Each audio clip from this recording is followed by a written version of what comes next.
Chapter 1755. Of course, it didn't work out. How was it possible for him to cut the 20 days of hospitalization in half? Brother, you don't have to mention this again. It's useless to mention it again. I'll say it again. 20 days, not a day less. After Yan Jingtuan finished speaking, he looked at Principal Chen, who was still restless on the hospital bed. He sighed and said, "Brother, talking to you is more tiring than talking to 10 new recruits. Don't insist on being discharged. We've already talked to the hospital. You have to stay in the hospital for 20 days. As for..." There was a knock on the door. Then, someone pushed the door open and came in with fruits. "Yan Jingtuan is here too. Principal Chen, are you feeling better?" The person who came in was not very welcome.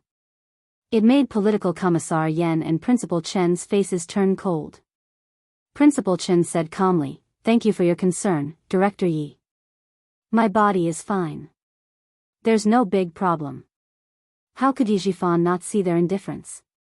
However, he wanted to repair his relationship with Principal Chen, so he had to put in a lot of effort. He put the fruits on the bedside table. Without inviting him, he sat down and asked with concern, "Gastric bleeding is not a small matter.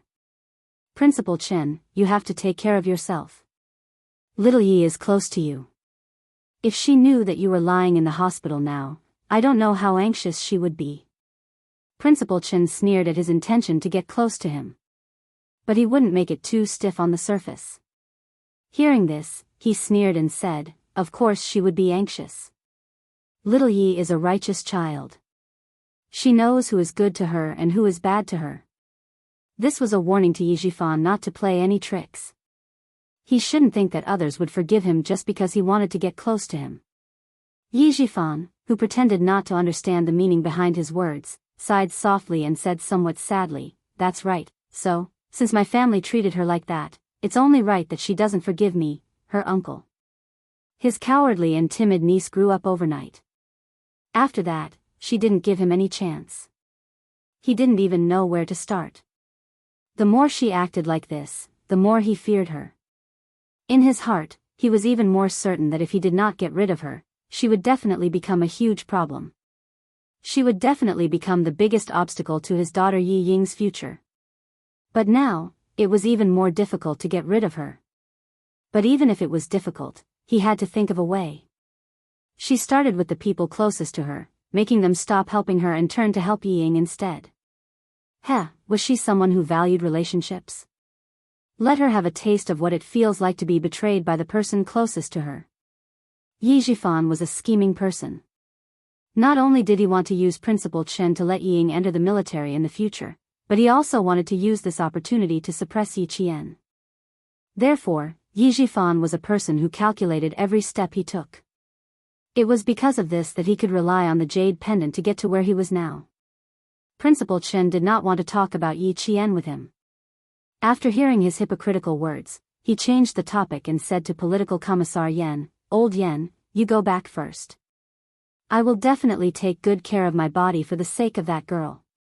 You go back first. I will rest for a while." "All right, you rest first. I will go with Director Yi." Political Commissar Yan stood up and pulled Yi Jifan with him. "Director Yi, let's go first. The patient needs more rest to recover faster." Yi Jifan, whose eyes were slightly dim, knew that they were chasing him away. He didn't feel awkward at all. He stood up and said calmly, "Then, Principal Chen, rest well. I will visit again next time." Chapter 1756. He stood up, lowered his eyes slightly, and said somewhat condescendingly, "I originally wanted to ask Principal Chen about little Ye's recent situation, but it seems that I came at a bad time. I can only come another day." "Ask about little Ye's recent situation?" Principal Chen and Political Commissar Yan's faces darkened. He was like a weasel paying a New Year's visit to the chicken. He was up to no good. The two didn't answer and just looked at him indifferently. They were both soldiers. As long as they focused a little, even their eyes had a real texture, which made them feel disgusted and afraid.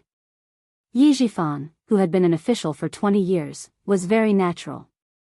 He maintained a decent smile and naturally continued to say, "When my sister-in-law died, she left behind some relics. I originally gave them to my wife at home to take care of, but later she told me that she lost them. A few days ago, I went home to clean up the old things and found these relics in a big closet. I wanted to personally give them to her. How about this, Principal Chen? When you are better, I will give my sister-in-law's relics to you. At that time, I will trouble you to give them to little Yi. If he drove him away today, he wouldn't be able to do it next time."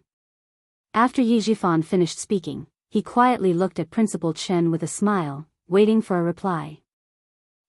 He didn't think that Chen Dongfeng would drive him away next time if he mentioned these things.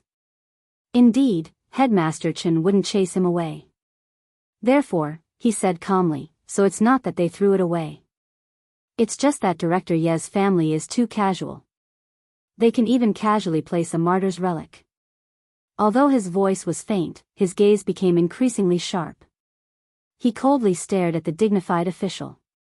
Gradually, a mocking expression appeared on Headmaster Chen's face. "There's an idiom called ungrateful. Director Yi, you really deserve it.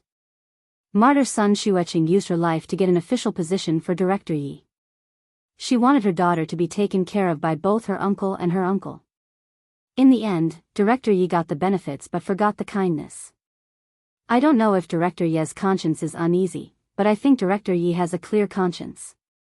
Otherwise, why would he casually place Martyr Sun Xueqing's relics?" Yi Jifan's originally indifferent expression suddenly turned cold and gloomy. There was even a trace of ruthlessness that flitted across his face.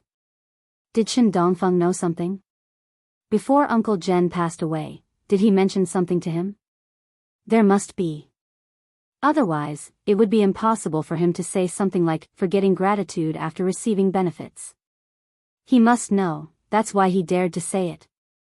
That's right, his niece knew that he had Sun Xueqing's jade pendant.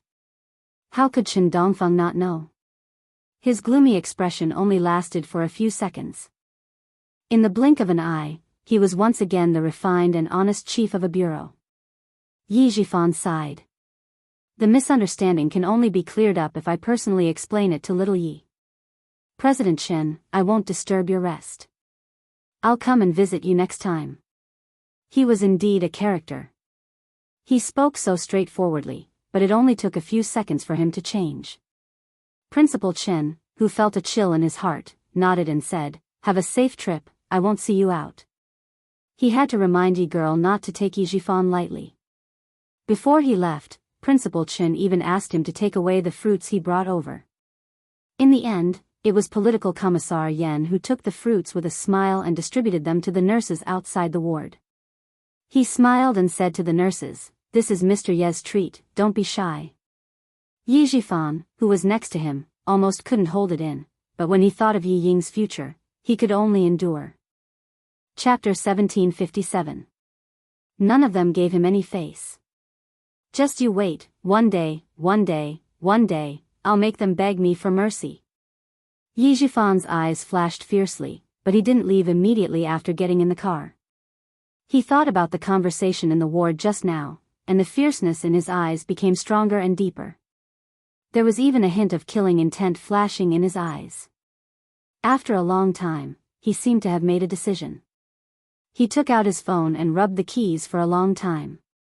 When the murderous intent in his eyes overshadowed his viciousness, he found a private number in his contact list and made a call. As the call connected, Yi Jifan's elegant face looked like it was covered by dark clouds. There was even a hint of viciousness rolling out. "I can handle your matter, but you need to solve a problem for me." At 11 p.m., Commander Lu received an emergency call from the soldiers on duty. Principal Chen had an accident during the ford trip and was in critical condition. Commander Lu was shocked and immediately drove to the hospital. Yi Qian, who was far away in Beijiang, was reviewing her textbook knowledge. She didn't know why, but she felt a surge of panic in her heart. Then, she felt a sharp pain that made her bend over and her lips turn pale. Xia Jinyuan was drawing an experimental model for her. As he was deep in thought, the pen in his hand paused. When he looked up, the pen slipped from his hand and he held Yi Jian, who was in a bad mood. Her body trembled and her lips lost their color. Her pulse sped up, but her body temperature was normal. Qing Miao, open your mouth. Take deep breaths. Xia Jinyuan didn't panic. He calmly dealt with the emergency. However, his handsome face was tense. Listen to my command. 1, 2, 3. Take deep breaths. At the same time, he turned on the wireless communication and immediately contacted K7. K7, there's something wrong with Qing Miao's body. Come over quickly. Then, he placed one hand on Yi Qian's chest and said in a deep voice, take deep breaths, Qing Miao. Catch my rhythm. He did not help Yi Qian stand up. Instead, he quickly laid her flat on the ground and turned on the portable oxygen tank that he had brought with him when he entered the highlands. He pulled out a breathing mask and covered Yi Qian's mouth and nose. 1, 2, 3. Inhale, exhale. K7 rushed over and saw Yi Qian lying flat on his back while Xia Jinyuan performed a simple breathing technique. He rushed over and knelt down on both knees. He immediately performed a simple check on Yi Qian and asked Xia Jinyuan, what's the situation? I explained the problem to her, and everything was normal. However, when I was drawing an experimental model, I noticed that her body was trembling. Xia Jinyuan quickly told K7 what he saw. 2 minutes ago, everything was fine. Hearing that, K7 narrowed his eyes. Why does it feel like I'm suffering from angina? Does Qing Miao have heart disease? His gaze fell on Yi Qian's chest. Xia Jinyuan seemed to know what he was thinking. He said in a deep voice, no, her body is very healthy.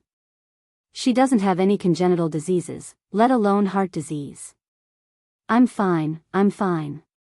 Yi Qian, whose 6 senses were gradually recovering, grabbed Xia Jinyuan's hand.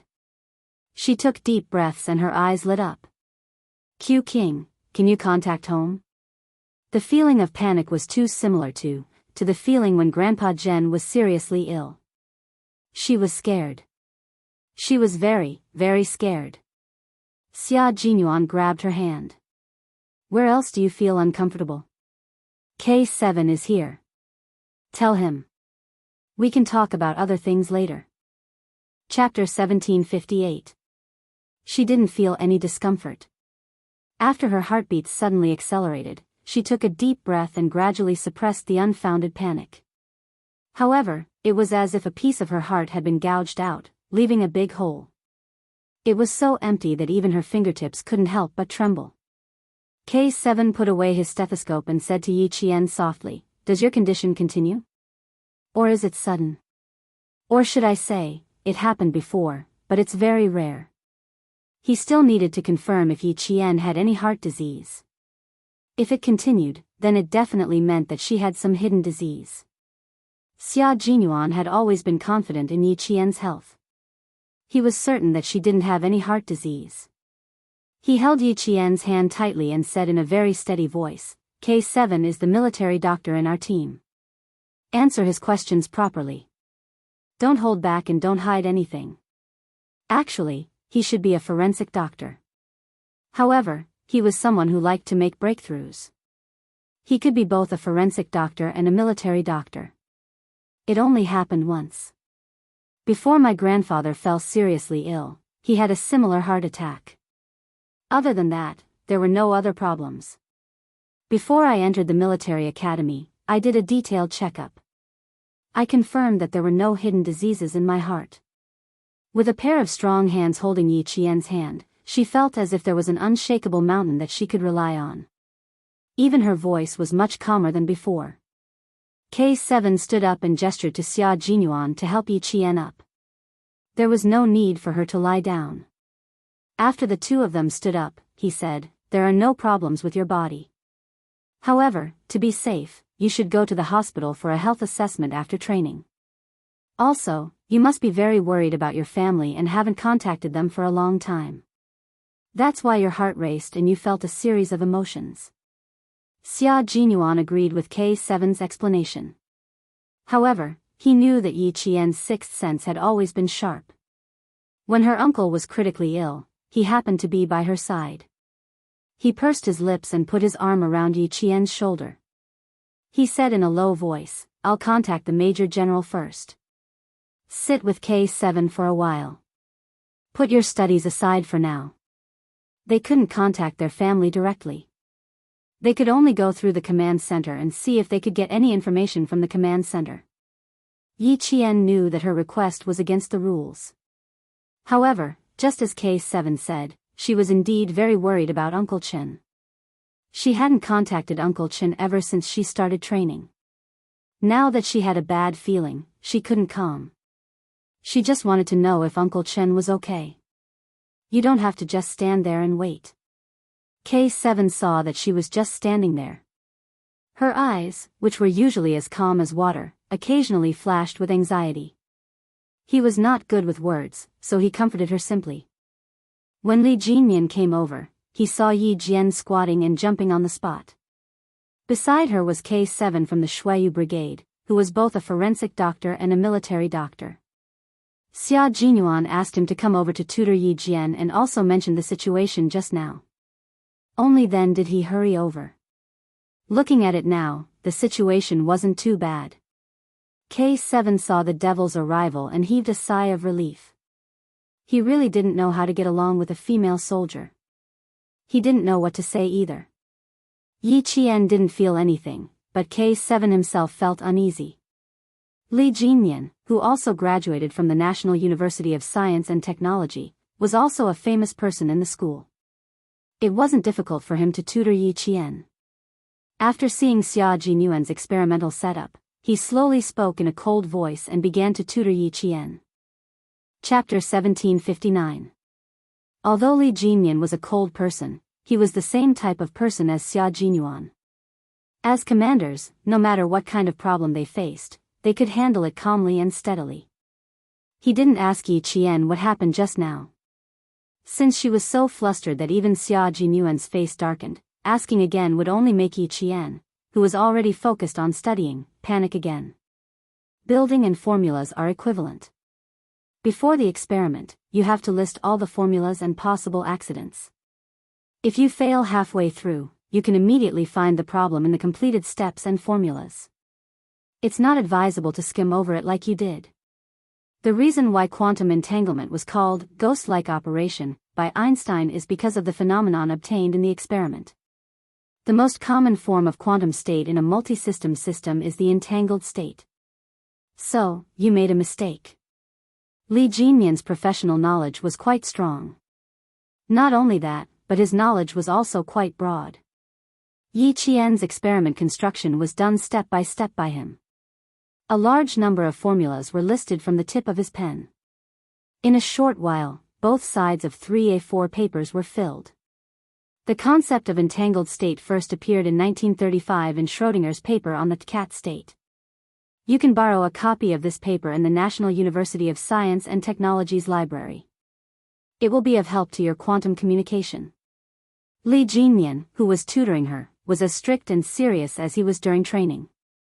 He was full of a cold aura that prevented people from getting close to him. Sometimes, when Yi Qian asked him a question, she had to observe his expression first to avoid being glanced at with a "you're not very smart" look. Since her rebirth, Li Jinyan had only looked at her like that. She had to admit that her self-esteem was still a little hurt. She thought that she was good at all subjects, but in front of Li Jinyan and Xia Jinyuan, she was somewhat inferior. Facing Li Jinyan, who had graduated many years ago and had such strong professional knowledge, Yi Qian paid 120% attention to his explanation. Yi Qian had always been reserved in front of this young major, whose aura was cold and aloof. He was not as relaxed and comfortable as when he was with Xia Jinyuan. Yi Qian, who was immersed in the sea of learning, seemed to have forgotten what had just happened. Following Li Jinyan's train of thought, she occasionally raised her own opinions. She did not notice that the clock had quietly pointed to 10:00 in the evening. What she didn't know was that Xia Jinyuan had specifically instructed Li Jinyan before he came over. "Devil, use your professional knowledge to stall Qing Miao. No matter what, you have to hold her back.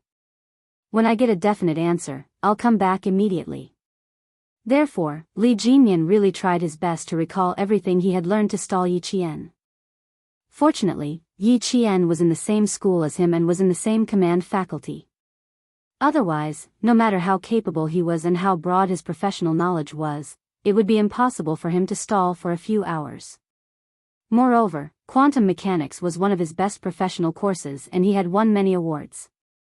Therefore, at this moment, Li Jinyan felt that he could still successfully complete the task Xia Jinyuan gave him by scaring Yi Qian, who had just learned the basics. In a quantum system, the orthogonal polarization state of photons, the spin of electrons or nuclei, the energy levels of atoms or quantum dots, and so on can all be used to create an entangled state. Do you know who came up with the idea of an entangled state? Not only did he explain, but he also asked Yi Qian questions from time to time. This made Yi Qian, who had just learned the basics of professional courses, even more alert. He was afraid that he would miss a single word. Chapter 1760. Hearing this, he calmly replied, Schrödinger was the first to propose the term entangled state. It refers to a superposition state of a multiparticle system or a multi-degree of freedom system that cannot be expressed as a direct product. Fortunately, she had a good memory. Although she was only a beginner, when she entered the laboratory, the senior brothers and sisters would occasionally test her, so she had no problem answering these kinds of questions. Also, he had mentioned that Schrödinger's 1935 paper on cat state had mentioned it. Why did it feel like he was teasing her when he asked her about it now? Li Jinyan looked at the female soldier who looked particularly serious from the side. He couldn't help but smile. She was indeed listening very seriously. She didn't get distracted even after nearly 2 hours. Just as Yi Qian guessed, Li Jinyan did want to tease her. No, it couldn't be considered teasing. He wanted to ease the tension between the two of them. It was clearly just a discussion of knowledge and experiments, but her expression, it was as if she had entered a training state. Not only was it like this now, but every time she interacted with him, her entire body would tense up, as if he would do something evil to her in the next second. All of these actions puzzled him. Xia Jinyuan was clearly more ruthless than him. Why was Yi Qian able to get along with him so easily? As for him, other than being a little harsh during training, he didn't treat her harshly. Why was she so tense when he interacted with her?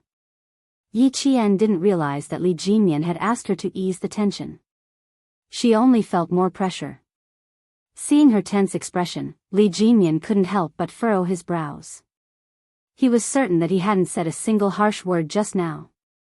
It seemed that it wasn't his problem, but Yi Qian's own problem. She wasn't used to interacting with him. Thinking of this, Li Jinyan stopped thinking about it and didn't want to ease the tension. He continued to write a series of complicated, abstruse formulas that laymen wouldn't understand. Yi Qian turned his head to the side and focused all his attention on the conversation. He did not expect the cold and indifferent Li Jinyan to make fun of him in order to ease the tension. After waiting for nearly 2 hours, Xia Jinyuan finally received a call from Commander-in-Chief Xia. It was this call that made his expression turn cold. The little fox's sixth sense was accurate once again. Uncle Chen was still being resuscitated due to a problem with his foredrip. His fate was unknown. The nurses and pharmacists who administered the medicine have been arrested. The military has sent people to guard the place. At the same time, the police are also investigating closely. Whether or not this incident was intentional or accidental, we will only know the exact result after the police investigation is completed. Xia Jinyuan did not hide anything from Yi Qian. He told Yi Qian everything he had just heard. Uncle Chen was hospitalized because of gastric bleeding. Before this, he had instructed Captain Liu and the political commissar to keep this a secret from you. Yi Qian was a person who sought results. Once she knew the outcome, she would be able to remain calm and not lose her composure because of the sudden news. Yi Qian, whose face was drained of blood, stared at Xia Jinyuan with eyes as bright as the moon. When he asked the question, his voice was very calm and there wasn't even a trace of trembling. It has been more than 2 hours since he entered the operating room. It seems that the situation is not normal.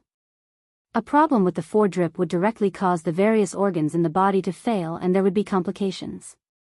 Uncle Chen's life is at stake this time. Chapter 1761. That's right, so I won't hide it from you. At the same time, I also need to tell you that our training is a military secret. You can't choose to withdraw. This was the military. They had to give up their family for the sake of everyone. For the sake of the country's peace, the sacrifices that a soldier had to make were not something that ordinary people could imagine. If an accident happened to one's wife and child, the soldiers protecting the country would not be able to appear in time to protect their family. If their parents died, as long as they were still carrying out their mission, they could not be both loyal and filial. They could only choose to be loyal. Hearing that the life and death of her closest family member was uncertain, Yi Qian, as a soldier, could not abandon her training and mission to rush over. She could not even contact the outside world. This was the military. A military unit with iron-like discipline. They had to sacrifice themselves. Yi Qian could not do anything other than stand under the cold moonlight and worry about the safety of her family thousands of miles away. Li Jinyan flipped open the entire training schedule. He listened to Yi Qian's seemingly calm, but in fact, every word she spoke was filled with grief. He pursed his lips and glanced coldly at the schedule. He looked up at Yi Qian. After the desert training, you will head to the plateau.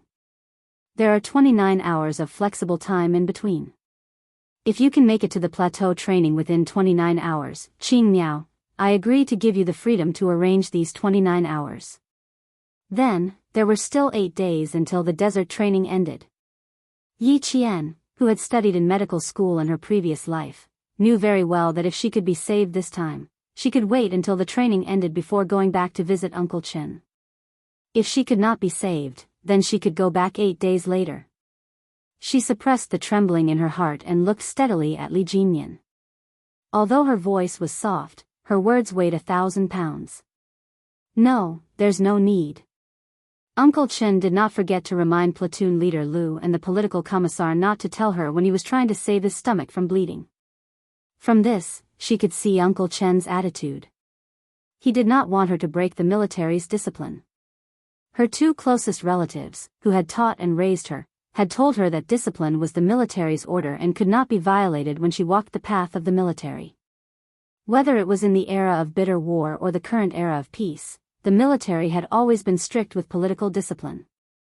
Military orders must be obeyed, and military discipline is not to be taken lightly. This was what Uncle Chen had told her on the first day of training. If she rushed back now, Uncle Chen would definitely be disappointed.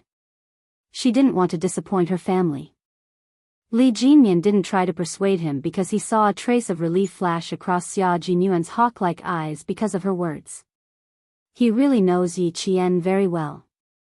Li Jinyan nodded slightly as this thought flashed through his mind. Okay, that's all for tonight. Rest early. Thank you for your hard work tonight. Yi Qian thanked him sincerely. Even though she had just received such bad news, she still maintained the dignity of a soldier. Li Jinyan couldn't help but cheer for her. She wasn't even 20 years old, yet she was able to maintain her composure after hearing that her family was on the brink of death. If he hadn't heard her calm words, he would have mistaken her for a female soldier who was indifferent to her family. She wasn't. It was just that she knew her own identity.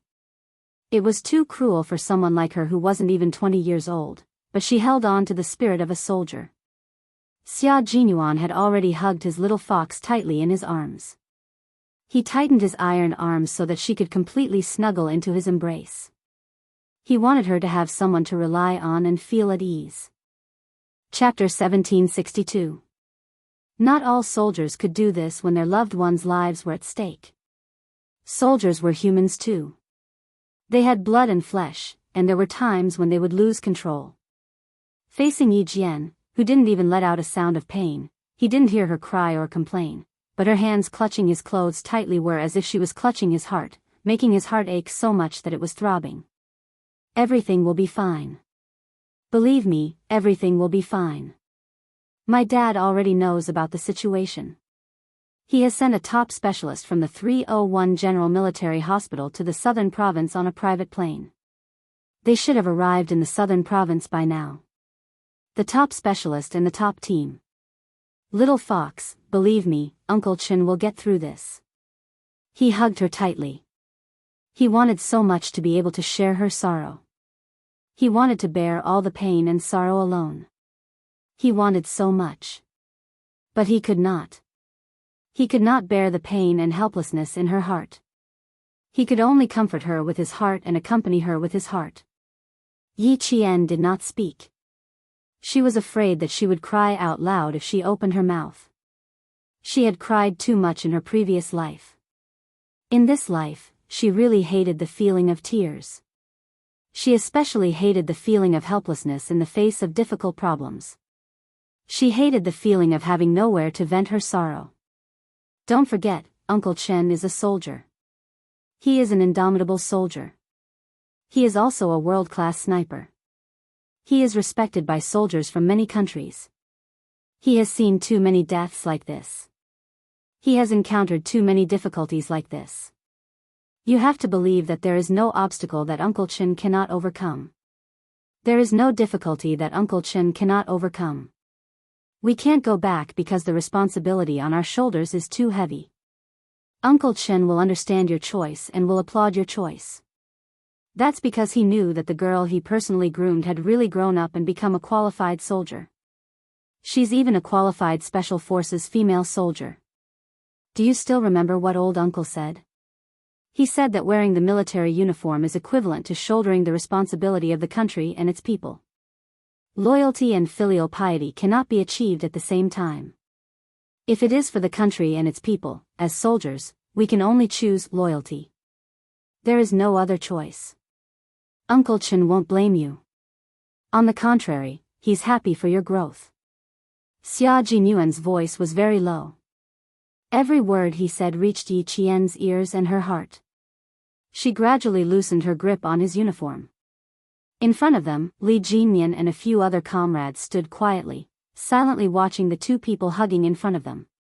Seeing the tall male soldier like a towering mountain protecting the female soldier whose breathing was filled with sorrow, they all heaved a sigh of relief in their hearts. The whale retracted his gaze and sighed softly. Just as his gaze fell on Li Jinyan, he seemed to have thought of something. Then, he let out a heavy sigh. The two sighs made Li Jinyan look over. She's very strong. Yes, Qing Miao is indeed very strong. Even the male soldiers may not be able to do this, J5 added. The only ones who knew what had happened were him, the whale, and the two captains. The whale wanted to rub his chest. His first sigh was indeed because of Qing Miao. As for the second sigh, it was because he had discovered a secret. The two of them hugged each other so tightly. He gave her protection like a mountain, and she gave him tenderness like water. He felt that it would be unnecessary for them to persuade Qing Miao. With Q King around, no matter who went over, it would be unnecessary. Chapter 1763. Big Whale was a married man. His life was rough, but it was not so rough that he could not see what was going on in front of him. They were clearly a couple. Qing Miao and Q King were clearly a couple. It seemed like they had been a couple for more than a day or two. Couples who had only been together for a day or two would not be so intimate. They had definitely been together for a long time, so there was no Demon King. His second sigh was because there was no Demon King. Qing Miao and Q King were a couple, so the Demon King had to step aside. Q King will take care of Qing Miao, so we don't have to go. J5 did not pay any more attention to it. Some things did not make people happy as more people tried to persuade them. Qing Miao was a female soldier who was used to being alone. If too many people went over, it would make her feel uncomfortable. Big Whale, who had originally proposed to go and comfort Yi Qian, nodded. We can leave now. Leave it to Q King. I believe he will enlighten Qing Miao. In the future, he would definitely not mention pairing Qing Miao and the Demon King together again. Li Jinyan took the lead and left. As he walked past Big Whale, he said calmly, now you know how wrong you were in the past. He had tried to pair himself with Yi Qian many times in front of Xia Jinyuan. Xia Jinyuan did not throw a tantrum at Big Whale on the spot. He was considered well-mannered. You already knew? Big Whale was shocked. How did he know? Know what? Li Jinyan glanced at his shocked comrade under the moonlight. He did not say anything to ease his comrade's doubts. His slender legs strode away, and he returned to his unit to rest. As for when Xia Jinyuan and Yi Qian would return to camp, no one knew except for the sentries. The next day, Yi Qian went into training with the other male soldiers as usual. Other than his eyes being slightly red and swollen, there was nothing else out of the ordinary. They had arrived at the entrance of the desert. It seemed that even the satellite signal was not good. Yi Jian did not receive any more news about Headmaster Chen. It was as if the news of Headmaster Chen's critical condition 2 days ago was just a nightmare. How she wished that it was just a nightmare. When she woke up, nothing would happen. Now, other than seriously completing her daily training, she would quietly wait at night, waiting to see if the military would bring her any more news. For days had passed. Other than that night when they learned that the military had arranged for top experts to lead a top medical team to the southern province, there was not a single word about it. It was as if they had forgotten about it. Yi Jian looked up at the starry sky in the desert. It was so bright that there was not a trace of haze. Every star emitted a pure and untainted light. Looking at the vast sky, Yi Jian could not help but smile. Uncle Chen, you can definitely pull through. I believe you can definitely pull through. No more news from the military was the best news for her. Xia Jinyuan quietly looked at the slender figure standing not far away. When he saw her looking up at the starry sky, he couldn't help but look up as well. It was beautiful and vast. Standing in the desert and looking at the starry sky seemed to make one forget all their troubles. He didn't know if she had forgotten all the troubles and sadness in her heart. Xia Jinyuan didn't go over to disturb her.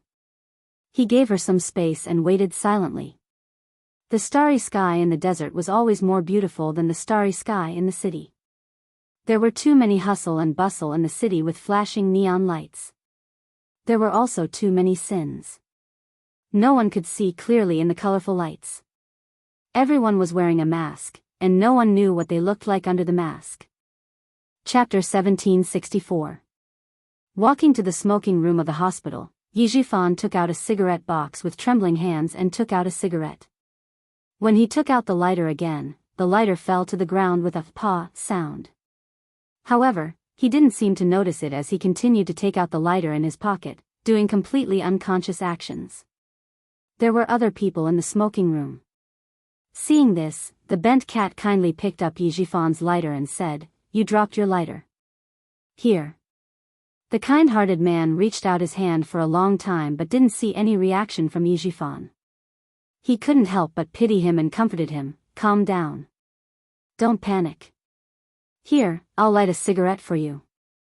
My wife is still giving birth and I'm very nervous. I ran over here and smoked a few cigarettes to calm down." Yi Zhifan then realized that someone was talking to him and lighting a cigarette for him. He quickly said, "Thank you." He lowered his head and lit the cigarette. However, he didn't have any interest in talking to a stranger whose wife was giving birth. He lit the cigarette and stood in the corner. It was obvious that he didn't want to talk. He wasn't in the mood to talk. After returning from a meeting in another city, he didn't even go home and specially ran to the hospital. He first saw grandmother Yi lying on the bed, then ran to Chen Dongfeng's room. Only then did he find out that Chen Dongfeng was no longer in the hospital. However, he didn't know anything. He didn't receive any news from the hospital at all. Even the people who worked for him didn't give him any news. After such a big thing happened, if the people who worked for him didn't give him any news, then there was a problem.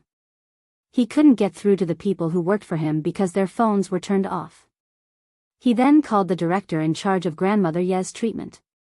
The call went through, but the other party didn't know the situation.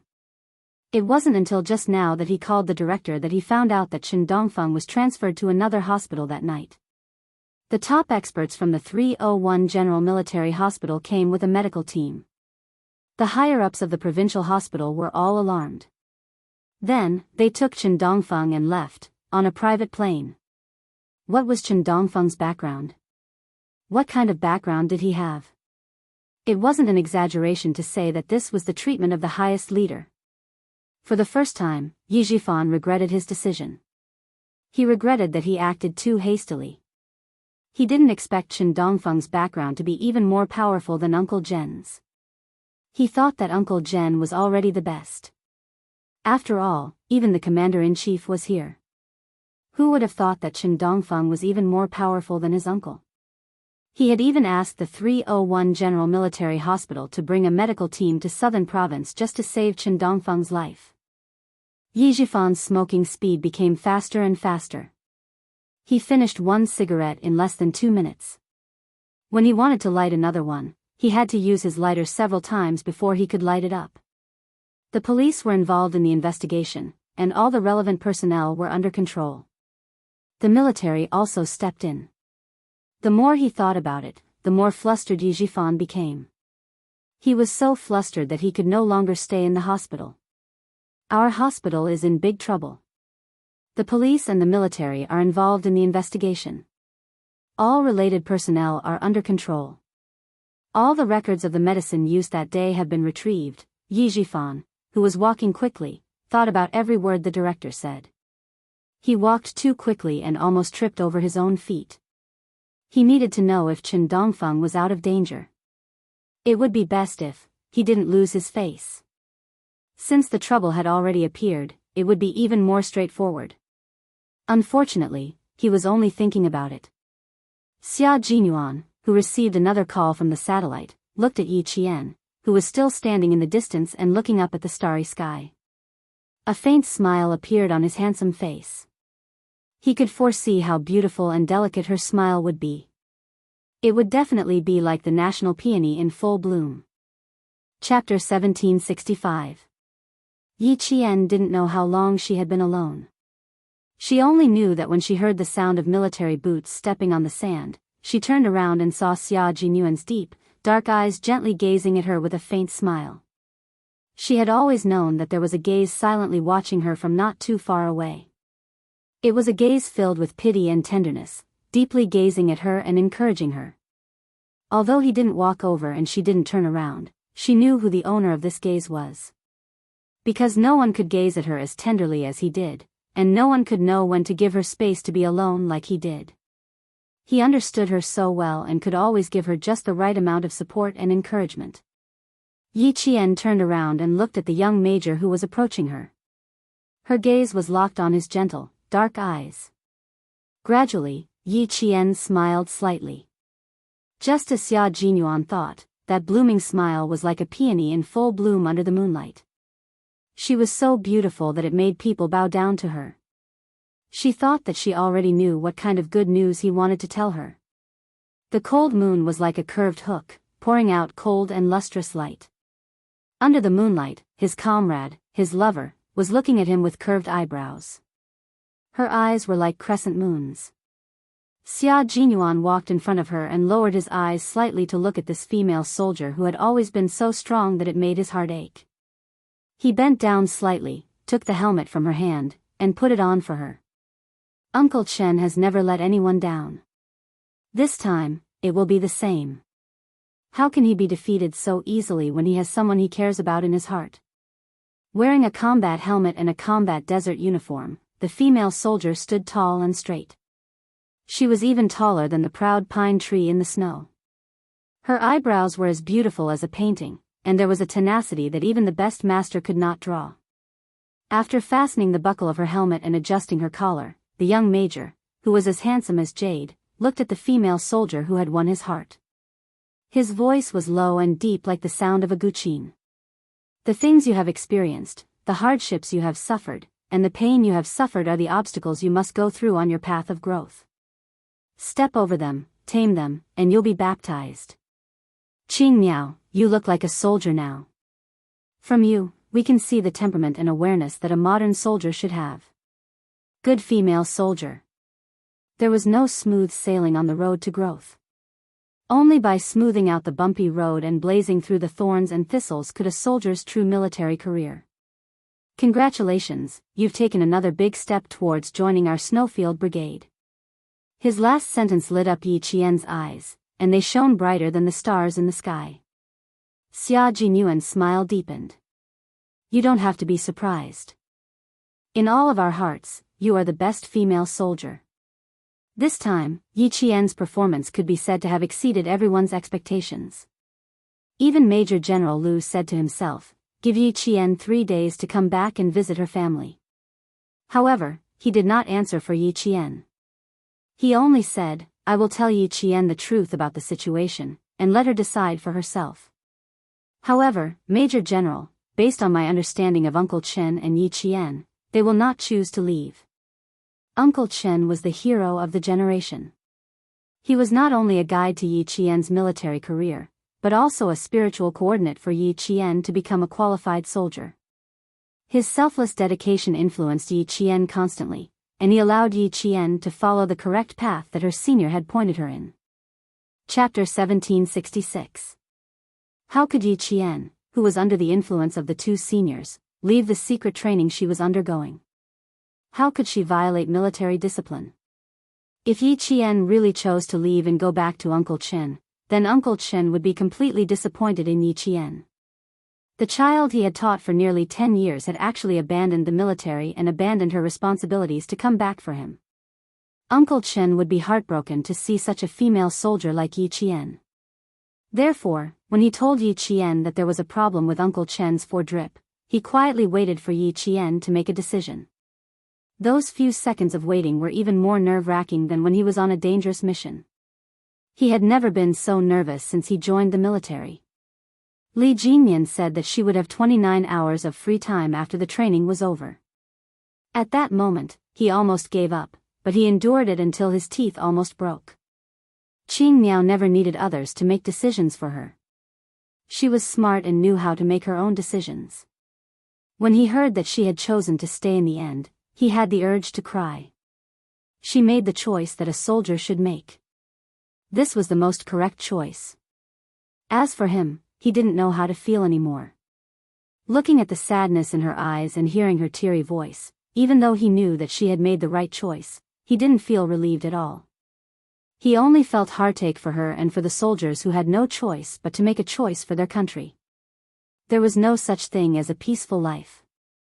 It was just that someone had carried the burden for you and moved forward. Living in a peaceful era, you couldn't see the darkness because someone had blocked the darkness in a place you couldn't see. Yi Qian was the epitome of all soldiers. She had sacrificed herself for the sake of thousands of people. The desert was too quiet. It was so quiet that time seemed to have stopped. After a while, Yi Qian saluted the major who had always supported and encouraged her. She had experienced pain and knew how to hide her feelings. She said softly, "Thank you, Major." "You're welcome. It's what I should do." Xia Jinyuan returned the salute. The two of them were only an arm's length away from each other. They were wearing the same military uniform and had the same temperament as they saluted each other. The moonlight stretched out, and the shadows of the two people were reflected in the desert, like two white poplar trees guarding the border. Uncle Chen was already out of danger yesterday, and we entered the depths of the desert the day before yesterday where even the satellite signals are not very stable.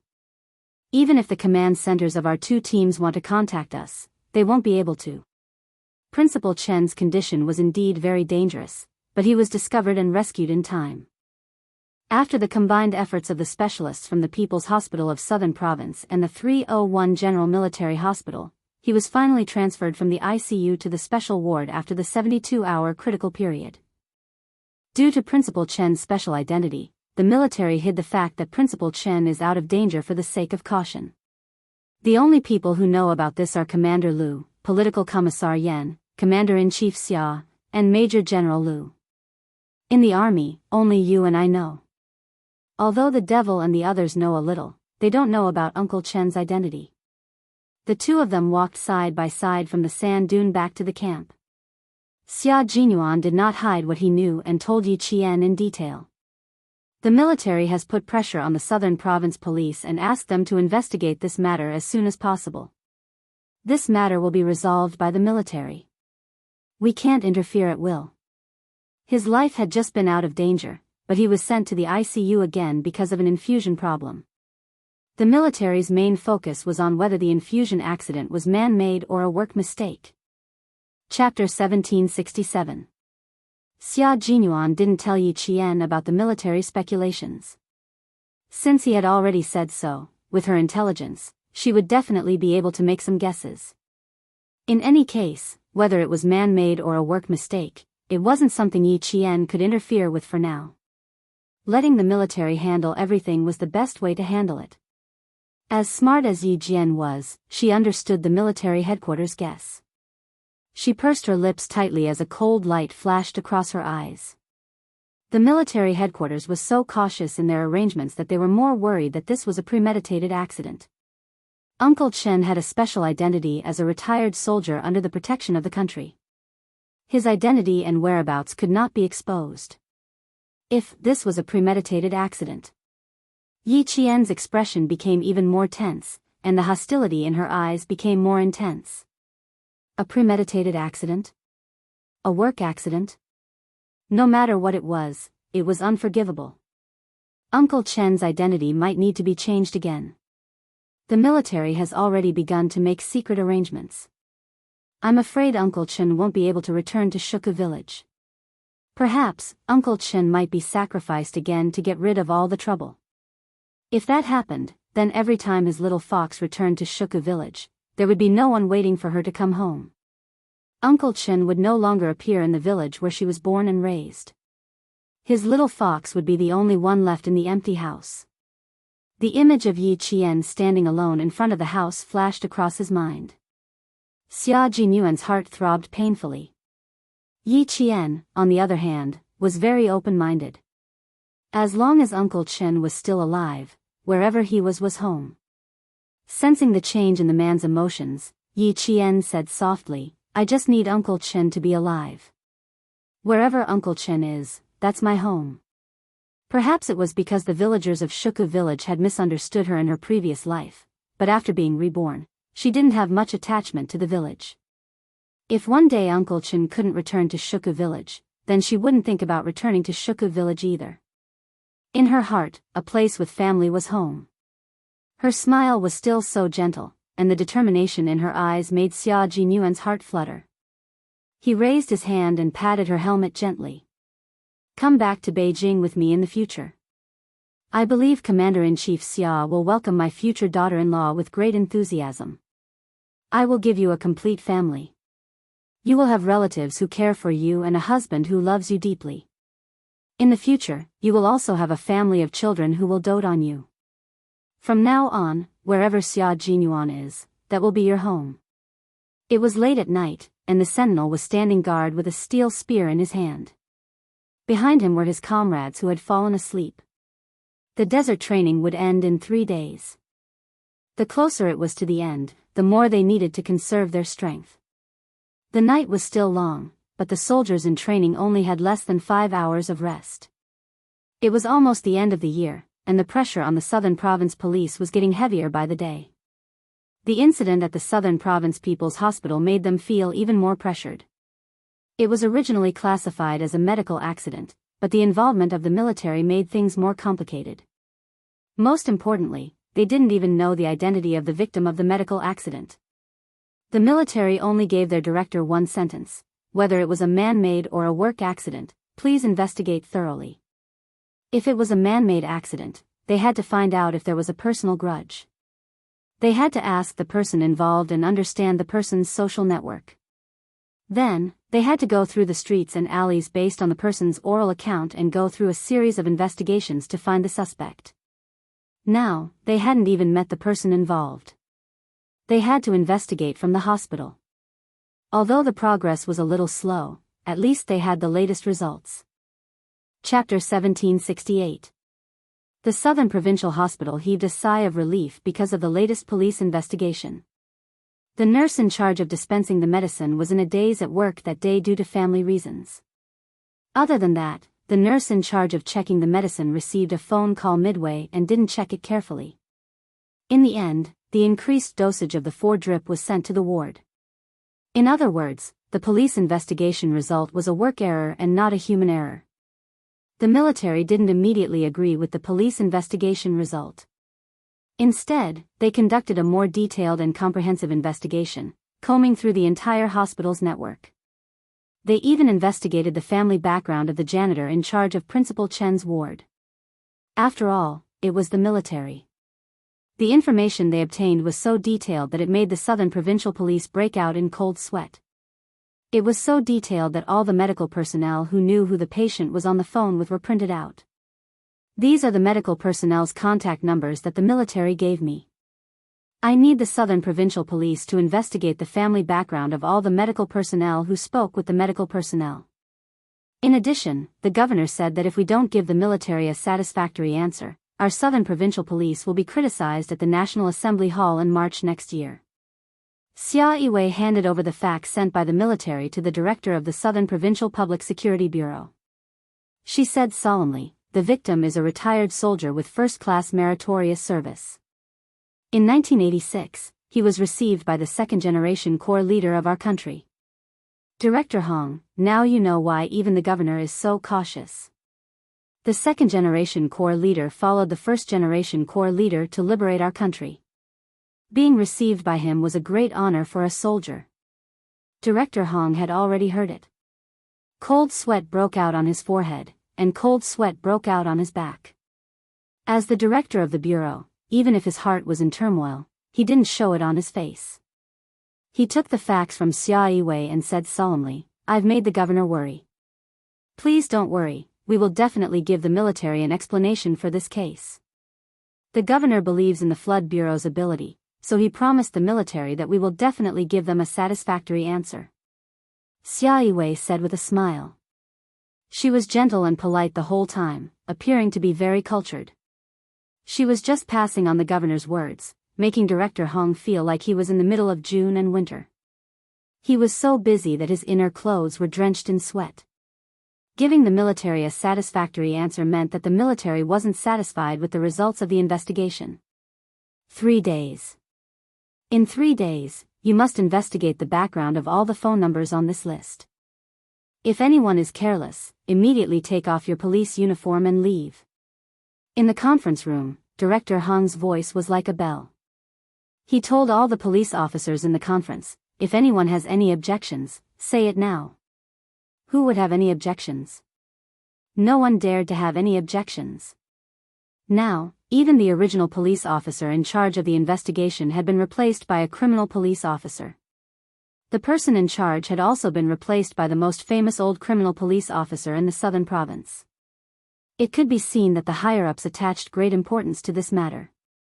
Since no one has any objections, then investigate this matter thoroughly. Old Ma, you're the signboard of the Southern Province Public Security Bureau. I'll leave this case to you. Chapter 1769. Old Ma had been engaged in criminal investigation for 23 years. From a young man of 22 years old to a middle-aged man of 45 years old, he had handled countless cases, both big and small. The serial murder case that shocked the country in 1996 was solved by him. After Yi Zhifan knew that Old Ma was in charge of this case, he sat in the office and shivered from the cold. Even though the heater was on, he felt as if he had fallen into a cold lake. There was no news of Chen Dongfeng's life or death. Instead, news from the police kept coming to his ears, making him unable to work. "Little Dong, I'm going out for a while. Call me if there's anything." Director Yi, who was not in the mood to work, called his secretary, gave a few instructions, and drove away with his car keys. He needed to calm down, and think about what else he had not dealt with. It was not easy to get to where he was today. He did not want to suddenly lose everything. Everything had just begun. He could not fall. Yi Zhifan, who was driving aimlessly, thought with hostility in his eyes. His expression was as gloomy as dark clouds, making people tremble. He drove to a park and lay quietly in the car, carefully thinking about whether he had made any mistakes. After thinking for at least an hour, Yi Zhifan was sure that he did not make the police suspect anything. Then, a sneer appeared on his tense face. When old Ma walked into his office with 2 policemen, Yi Zhifan did not panic at all. He was very calm and received them in a very official manner. At that time, it was exactly 10 days after Principal Chen's infusion accident. Yi Qian, who had just finished training in the desert, sat with the male soldiers on the helicopter that flew into the desert to pick them up. They silently flew to the plateau and entered the final training. This was the last training stop. Although everyone's faces showed signs of fatigue, no one quit. No matter how tough or tiring it was, they would persevere. The word quit would never appear in the dictionaries of the 2 teams. At this time, the plateau had long been sealed by heavy snow. The soldiers stationed at the various outposts lived an isolated life. In order to ensure a smooth landing, the crew on the helicopter kept in contact with the plateau's main station. If the weather changed, the helicopter could not reach the landing site. This aircraft was sent out by a helicopter formation in our country's territory. The crew members were all soldiers responsible for patrolling the Northwest Plateau. They had rich piloting experience and could complete every patrol perfectly.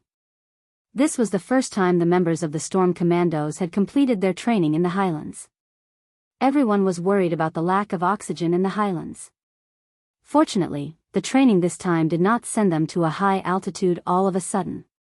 Instead, they only completed their training at an altitude of about 2,000 meters. This was the military's arrangement. It was a reasonable arrangement made after considering the situation of the Storm Commandos. It was exactly 2:00 in the afternoon when they arrived at the landing site. The sky was clear and blue, and the snowy mountains in the distance stretched as far as the eye could see, as if a giant dragon was hibernating. The 4 helicopters successfully landed one after another. One just took off, and the other just entered the landing point. Xia Jinyuan, who was the first to come down, stood in the distance with the members of the Storm Commandos and waited for all their comrades to gather. While waiting, he talked to them about Lu Hang, who was in charge of the air patrol at the northwest border. The places we entered were not no man's land. For example, Lu Hang's air patrol team needed to fly over no man's land, plateau, and Tian Shan Mountain to complete their patrol of the northwest border. There were no ground navigation stations or radar stations along the way. Even the advanced satellite navigation system would be intermittent due to the refraction of the mountains. Without rich experience and a steady state of mind, it is very difficult to achieve a safe takeoff and landing safely. Chapter 1770. 2 helicopters had already landed, and the third had entered the landing orbit and was ready to complete the landing. Xia Jinyuan looked up at the Iron Eagle in the sky that could pass through no man's land and proudly told the members of the Storm Commandos beside him, "This is one of the most dangerous and difficult routes in the world." The Ali Plateau has been identified as a forbidden zone for rotorcraft helicopters, but the soldiers of the Land Air Corps have flown through it safely. Their courage is admirable. They and the soldiers of the highest outpost in our country are known as the Children of Stars and Snow by the border troops. They are accompanied by the stars in the sky and the snow all year round. Xia Jinyuan had stayed in the snowy plateau for nearly a year. Other than protecting the secretly built base station of our country, he spent the rest of his time either patrolling or understanding the troops of the snowy plateau and the northwest of the border. Therefore, he knew the history and heroic deeds of every troop here. No matter where they were, there were admirable soldiers guarding the country. Even Xia Jinyuan, who was a Special Forces soldier, admired them. The members of the Storm Commandos listened very carefully. Some of them were further away from Xia Jinyuan, and there was the noise of the propellers of the helicopter. Those who did not hear clearly asked the members of the Snowfield Brigade next to them. After asking, they found out that the members of the Snowfield Brigade were very familiar with the situation. While waiting, the members of the Storm Commandos learned a lot about the soldiers of the border. Even if they only picked up a few stories, it was enough to make the tough men's eyes turn red. The third helicopter completed its landing, and the crew sent an order to the crew of the fourth helicopter through the radar. After they finished escorting the 2 troops that had entered the plateau training, they would fly to the Pulan Border Defense Company to refuel and complete today's air patrol. One of the Land Air Corps soldiers with a laptop operated the three-dimensional navigation map that could help them fly on the plateau while contacting the crew of the fourth helicopter. I can see the snow clouds gathering. Complete the landing quickly. Roger, Roger. We are 370 meters away from entering the second orbit route. A series of parameters about the flight speed, flight altitude, and so on were accurately reported by the crew technician, and the pilot of the helicopter began to enter the correct orbit to complete the landing according to the radar. Yi Qian's eyes were filled with admiration as he looked at the Lu Heng soldiers who were working together so well. The northwest of the border is a land of bitter cold, but it is also our territory. The north and south of the Heavenly Mountains, the Gobi Desert, the Snowy Plateau, the boundless Kunlun Mountains, these are all areas that even birds would not approach, but they were all conquered by the soldiers stationed at the border. In the sky where birds never flew, there were soldiers who were not afraid of death piloting iron eagles to guard the country through the wind and snow. It was because of their protection with their lives that the northwest border of our country was peaceful. Fasten your seatbelts. The storm is here. We need to avoid it. After entering the flight path, they were less than 10 kilometers away from the landing point. The storm that came out of nowhere swept over them, moving forward at lightning speed. There was a lack of oxygen in the air, and it was snowing all year round. The bright sun in June shone brightly on the snowy mountains, but in the blink of an eye, it could be covered by dark clouds. Suddenly, there would be soybean-sized hail and snow, and the temperature would plummet by more than 10 degrees. The weather was already like this in June, let alone in the cold winter. Xia Jinyuan, who was talking to the members of the storm commandos, stared at the appearance of the fourth helicopter. As he saw layers of snow clouds gathering on the other side of the snowy mountain, the darkness in his eyes deepened. Chapter 1771. K7 looked at his watch and then looked at the rapidly gathering snow clouds. His monotonous voice became slightly more serious. I'm afraid there will be a big snowstorm. This place is a wind gap. The landing point of the helicopter was indeed a wind gap. It was surrounded by mountains and looked like a canyon. Only the landing point of the helicopter was flat and open. It was suitable for patrol helicopters to land. What worried K7 more was that the wind gap was narrow. When the snowstorm came, it would squeeze through the narrow gap first.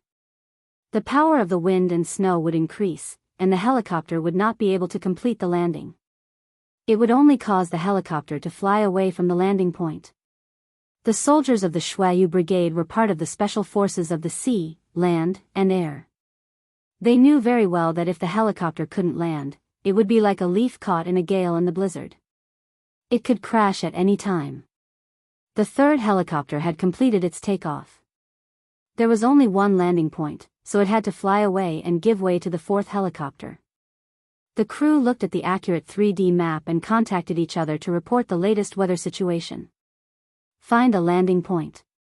Stop flying temporarily. Roger, Roger. 1,700 meters away from the landing point. Second landing completed. Prepare to land, prepare to land. All crews, prepare to land, 2,164 meters away from the landing point. Second landing completed. Prepare to land. Over. The first two helicopters that took off found a suitable landing point and began their second landing. Such a situation was too common for the pilots and patrolling soldiers of the Northwest Airlines. Flying the Black Hawk, they would not panic because of this. They would find a suitable landing point as quickly as possible and complete the landing in the shortest time possible. Gather, gather. Before the third helicopter took off, Xia Jinyuan whistled and signaled for all the members to gather quickly. The weather changed.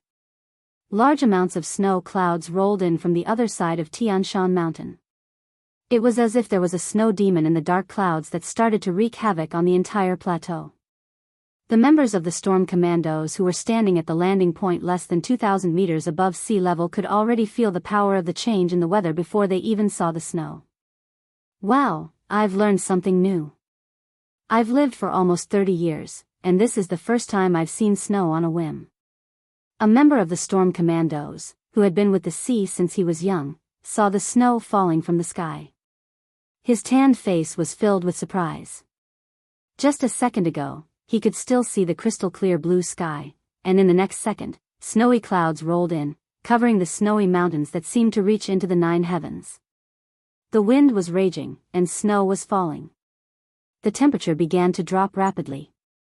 In less than 5 minutes, frost had condensed on his eyelashes. Yi Qian had left school on the 12th of December for a 45-day joint training. A month had passed since then, and it was the coldest month in the border region, so it was normal for snow to fall at any time. Close your mouth.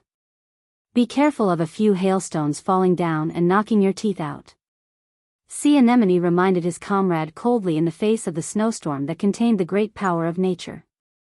Also, the Demon King and Qing Miao, a total of 10 people, haven't arrived yet.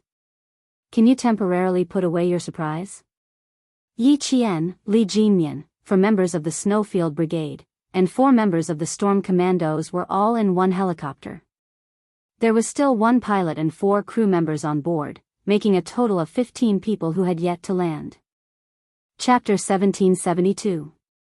The soldiers on the 4th helicopter, who hadn't completed the landing and had been forced to fly away, made hand gestures with a relaxed expression. It was a very simple communication gesture. They pointed at each other, then pointed outside, and said, "Are you afraid, brothers? We're in a snowstorm." It would be a lie to say that they weren't afraid.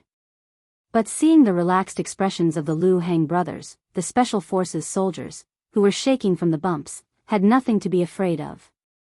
J5, who was sitting in the same helicopter, laughed. He happened to be sitting next to the soldier who spoke, so he simply turned his head and leaned over to his ear.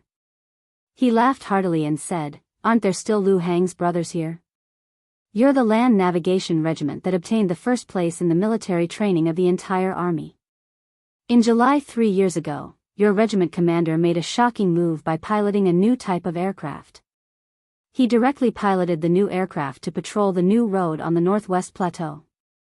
This bold move opened up many new routes. Brother Liu Hang, you asked us if we were afraid. Of course we're afraid. But, with you guys here, what else do we have to be afraid of?" No matter how loud his voice was, the noise in the cabin was quite loud. Although Yi Qian, who was sitting opposite him, didn't hear what J5 said clearly, she still knew what he said from the shape of his lips. Li Jinmian, who also heard it clearly, had a faint smile in his cold eyes. He lowered his head to Yi Qian and was about to tell her what J5 said when he saw the corners of the female soldier's lips curl up slightly.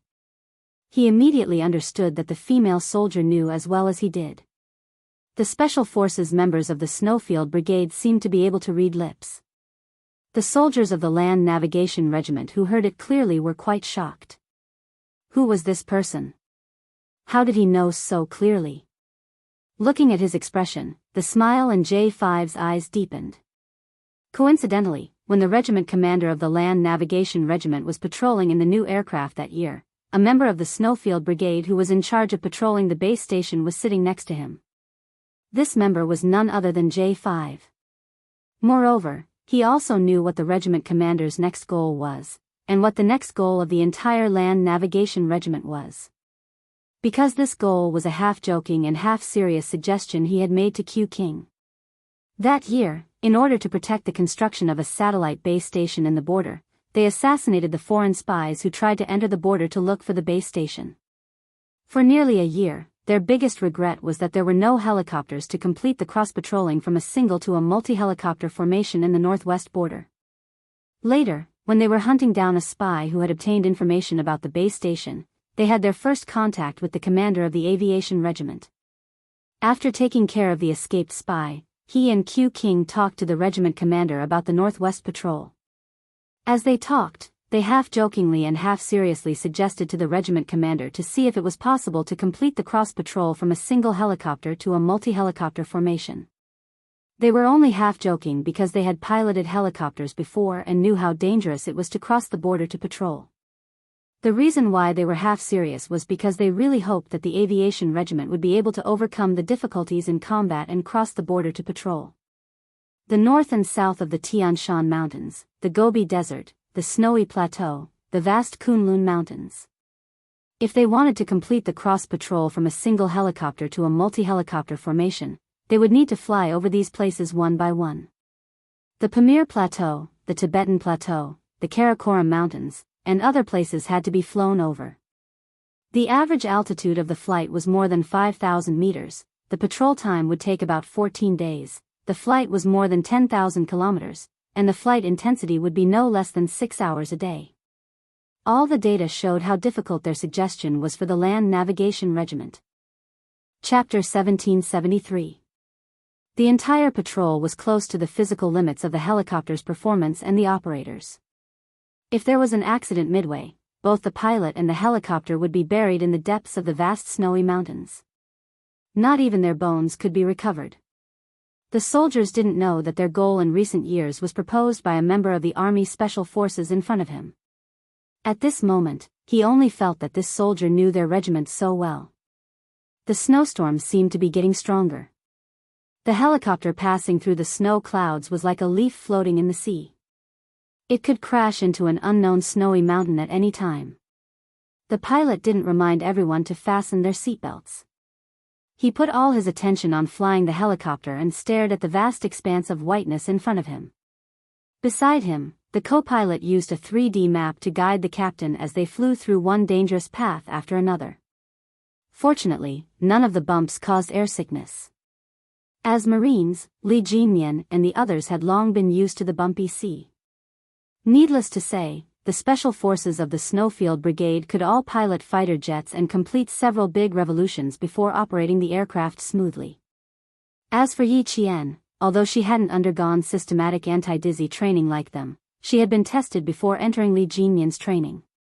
Bumps weren't uncomfortable for her. The helicopter flying in the snowstorm had long lost contact with the ground navigation station.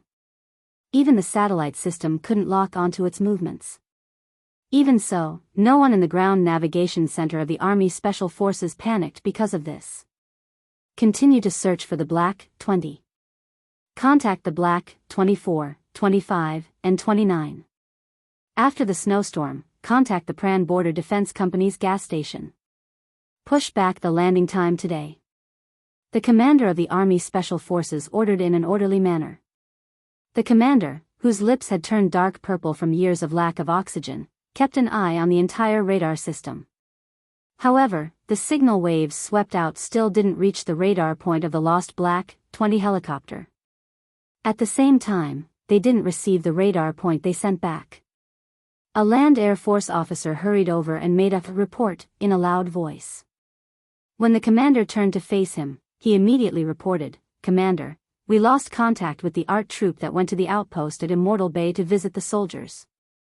The original plan was to arrive at the military station at 1:00 in the afternoon, but the soldiers at the outpost didn't receive the ART troop. Find them, find them. Call the platoon leader of the 4th platoon over." Bad things really came in pairs. The commander of the Army Special Forces frowned. He turned to a civilian and said, "Give me the map." Everyone in the Ground Navigation Command Center immediately tensed up.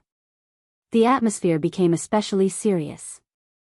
There were a total of 12 soldiers in the ART troop. 10 of them were delicate female soldiers and 2 of them male soldiers. At the same time, the leader who accompanied them, as well as 2 elegant men with unknown identities, as well as the soldiers who were escorting them, had all lost contact with them. Spreading out the map and glancing at the pencil handed over by the clerk, the regiment commander pointed at the first landing point of the Black 24. Then, he slowly drew the route to the Immortal Bay outpost. His brows were tightly knitted together as he pursed his lips.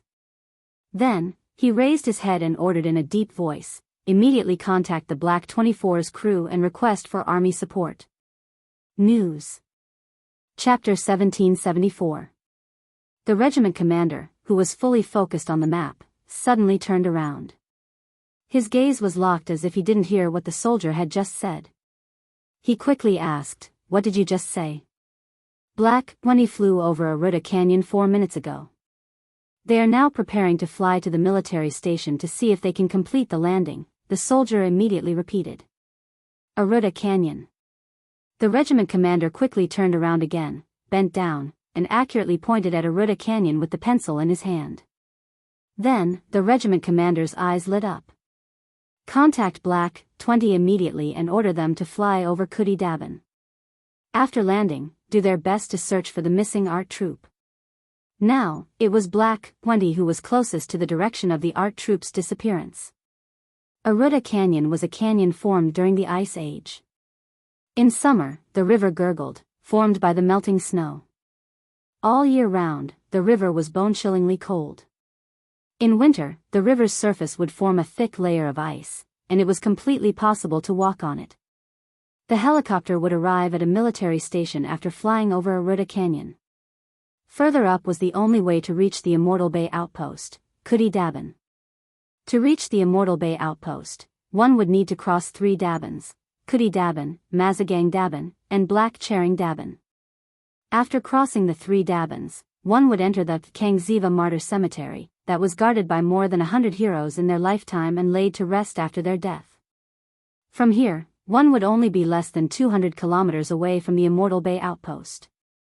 And the direction of the art troop's disappearance was the road from Kudi Daban to the military station between Kudi Daban and Mazagang Daban. In January, the border was covered in snow. The wind and snow were fierce, and sometimes there would even be avalanches. The regiment commander didn't quite understand why the leaders would bring a group of delicate art troops to the Immortal Bay outpost to express their condolences at this time. It was said that they were going to celebrate the spring festival with the soldiers of the outpost, but at this time, there was still a month before the spring festival. There were strong winds, heavy snow, and avalanches. Every time the regiment commander thought about it, he couldn't help but think the worst. Were they here to express their condolences or to die? He thought so in his heart, but he couldn't say it out loud. Now that he couldn't contact anyone and had encountered a snowstorm, the regiment commander felt that his warm heart was about to freeze into an ice cube. The faces of all the soldiers on the Black 20 were extremely tense. Yi Qian took the parachute and looked at the cockpit with a grave expression. Then he asked Li Jinyan in a low voice, "If we jump, what about the pilot?" She had clearly heard the crew say that they had to save the helicopter. The Black 20 was not a plane produced by our country, but an imported plane. To the pilot, the plane was his life. It's not easy to train a pilot who can adapt to the highland climate and has experience in highland flying. I won't let him lose his life to protect the patrol plane. She was a little nervous. She clenched her hands so tightly that her knuckles turned white. Li Jinyan didn't think much of it. He patted the back of her hand gently. "Don't be afraid. The worst hasn't happened yet." Yi Qian shook his head gently. "I'm not afraid. I'm worried about the pilot." Just now, when the soldiers were discussing, they agreed that they could save the patrol plane as much as possible. "I'm worried that if the worst happens, the pilot will successfully jump." She didn't feel much fear. Wearing this military uniform, she was prepared to sacrifice herself at any time. Li Jinyan was slightly surprised by her answer. He thought that she was afraid, but he didn't expect that she was only worried about the life and death of her comrades. The female soldier was Qing Miao. She always surprised him inadvertently. Chapter 1775. Piloting a helicarrier on the plateau was already a challenge, and piloting in a snowstorm was even more of a challenge to the power of nature with one's life. However, ever since the Frontier Corps became the air patrol guards here, they couldn't remember how many times they had challenged the power of nature. Yi Qian was sitting second on the right. Therefore, from her point of view, except for the pilot's expression, she could see the expressions of all the other soldiers. In front, the crew and the pilot cooperated seamlessly. In the face of bad weather, they always remained calm and faced all the difficulties in front of them calmly. Exquisite flying skills, strong psychological qualities, and fearless performance in the face of danger undoubtedly gave all the comrades of the Storm Commandos and the Snowfield Brigade a deeper confidence. Because they believed in them, they never felt afraid. "It'll be fine, they're just preparing for the worst. The plateau's climate is changeable, and winter patrols are like 3 meals a day for the soldiers." Li Jinyan, who had been calm from the beginning, looked calm. Although his tall and stalwart body was shaking violently, he still had the steadiness of a mountain. As the commander, the situation in front of him was just a small emergency. There was nothing to be afraid of. During the bumpy process, they couldn't move at any time. The Black 20 pilot looked calm and kept heading in the direction given by the three-dimensional navigation map. He flew the helicopter through the vast snowstorm and headed toward the military depot. Flying from a plateau 2,000 meters above sea level to a plateau 5,000 meters above sea level, Yi Qian didn't quite understand why they chose to fly with the wind and snow to a lower altitude, but why they chose to fly against the wind to a higher altitude. In the mind of a normal person, if they wanted to land safely, they would definitely choose a lower altitude, but neither the Black 20 nor the commander of the Frontier Corps chose a lower altitude. With this question in mind, Yi Qian thought that if she could ask for an explanation, she would definitely ask when she landed. Knowing that the Black 20 didn't successfully land and chose to continue flying, Xia Jinyuan looked at the snowy sky with blurred vision, and his thin lips were tightly pursed. Their wireless communication was completely interrupted, and there was no way to contact anywhere. The satellite of the snowy plateau had basically entered the final stage of testing. If the satellite connection was fully realized, it would probably be around June to July of the millennium. It was only January now, and there was still half a year to go. Xia Jinyuan's eyes darkened when he saw a figure walking out of the heavy snow. It was the Great Whale, leading the soldiers who were responsible for camouflaging the 3 helicopters back to the wind shelter. He strode into the cave. He didn't even have the time to pat off the snow on his body. With a dark expression, he said in a tense voice, "Q King, the Land-Air Navigation Station has sent a message. More than 10 cultural soldiers, along with their leaders and soldiers from the military station, have disappeared. They are heading to Xianxia Bay to spend the spring festival with the stationed officials." At this time, there was a snowstorm in the northwest of Xinjiang, and the snow had sealed the mountains. They were a group of Special Forces soldiers, and they were here for training. However, wasn't it nonsense for them to come at this time? Do you still want to live? The whale thought to himself gloomily. Xia Jinyuan did not care about why the people from the art troupe chose this time to come over. He was more concerned about the purpose of the navigation channel. Who received the message? Tell him to come to me. With his thin lips pursed into a straight line, Xia Jinyuan turned around and strode towards the wind shelter. At the same time, he said to Z7 Han Zhang, "Give me the map of the northwest border, and show me all the detailed topographic maps from the military station at the foot of the mountain to Xianxia Bay." Chapter 1776. Here, as the captain, Xia Jinyuan was the supreme commander. His every word was binding and carried out by every soldier. No one could defy him. Even if Han Zhang was Xia Jinyuan's childhood friend, he had to listen to Xia Jinyuan's orders at this time. He responded with a yes and immediately carried out Xia Jinyuan's orders. De Jing called the soldiers of the Land Navigation Regiment over and asked Xia Jinyuan to inquire about the relevant matters. Losing contact with 20 people was not a small matter. If something really happened, the relevant personnel would be held accountable. Therefore, when the soldier of the Land Navigation Regiment came over, Xia Jinyuan did not even let him salute first. He directly said, "What did your regiment commander say?" Reporting to Chief, "Our station received 2 messages from the ground navigation station. The first time, we need you to lead the soldiers over Kurila and enter the road where the Arts and Crafts Regiment went missing. The second time, we received another message. As the Black 20 crew has already flown over Aruda Gorge, the regiment commander ordered the Black 20 crew and the 10 soldiers who have yet to land to search for the missing Arts and Crafts Regiment soldiers." Han Zhang had already pulled up the map he needed. Xia Jinyuan, who was about to take the laptop, narrowed his eyes slightly. The Black 20 was Yi Qian's patrol plane. Has the Black 20 completed its landing? The Black 20 is preparing to land at the military station. We don't know if it has completed its landing yet. The soldier of the Land Navigation Regiment answered truthfully. He was also quite worried about his brothers on the Black 20 patrol plane and hoped that they could land as soon as possible. De Jing, who was beside him, couldn't help but clench his fists when he heard this. There was still time until the snowstorm. Looking at his watch, De Jing couldn't help but secretly gasp. It had been more than 3 hours since the snowstorm. 3 hours and 21 minutes. Xia Jinyuan looked at the time displayed on the laptop and accurately calculated the time in his heart. With his gaze locked on the laptop, Xia Jinyuan's slender fingers quickly pressed the buttons and adjusted the satellite map to the detailed topographic map he wanted to see. Without looking up, he asked the soldier of the Land Navigation Regiment, which section of the road did the Arts and Crafts Regiment go missing? With 20 people missing, the Land Navigation Regiment was mainly responsible for air patrols. The ground search was left to the army. The soldiers of the Military Aviation Regiment did not answer immediately. They stood there awkwardly.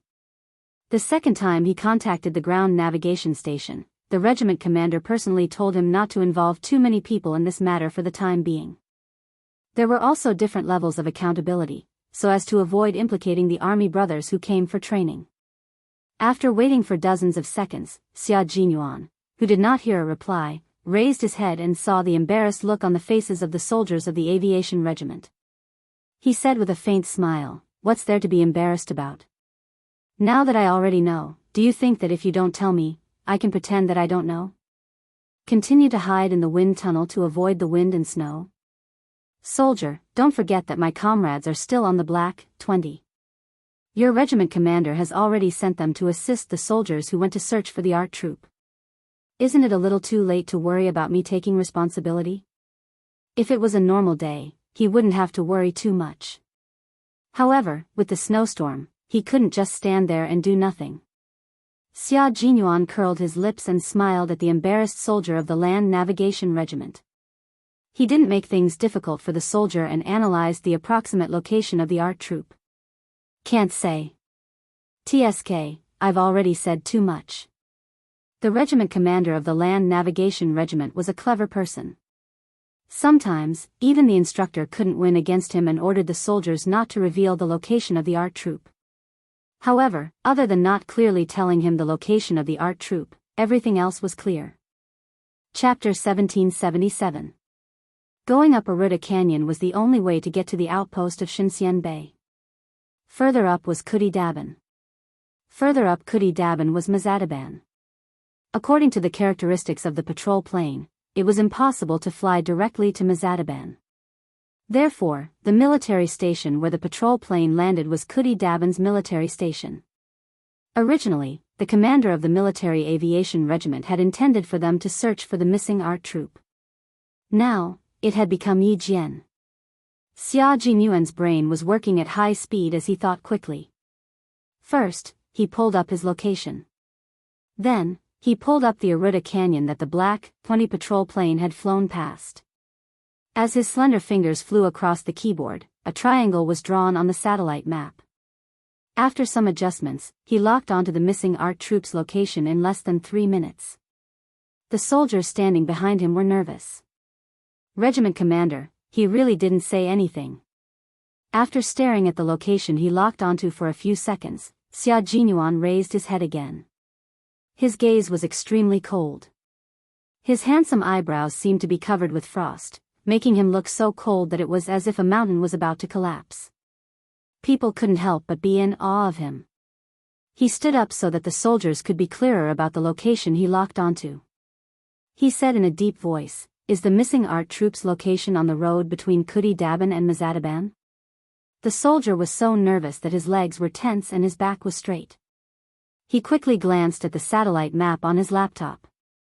He didn't dare to look at the young major whose face was as calm as water. He couldn't answer, and he couldn't answer.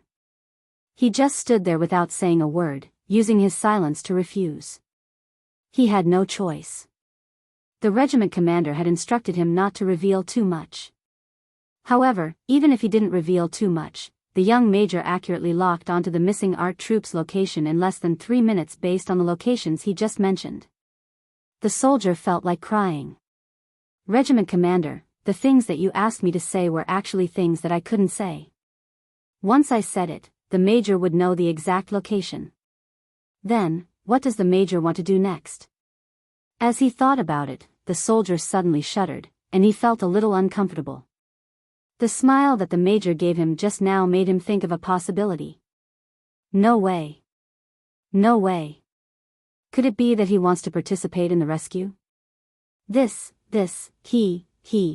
he afraid of being held accountable? The eyes of the soldiers of the Land Navigation Regiment widened in disbelief. Big Whale's furrowed brows relaxed a little.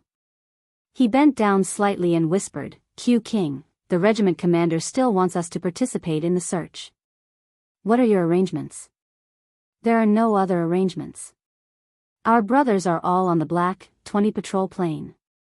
For humanitarian reasons, they can't just stand by and do nothing. As for me, I can't just sit there and wait," Xia Jinyuan said calmly. His cold eyes on the triangular map.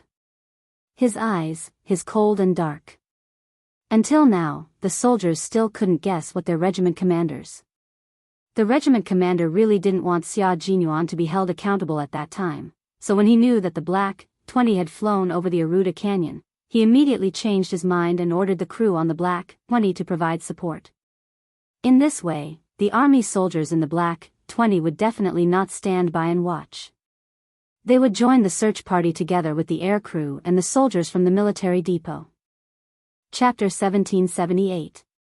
If something really happened to the art troop, the higher-ups wouldn't be able to hold accountable the soldiers who volunteered to join the search.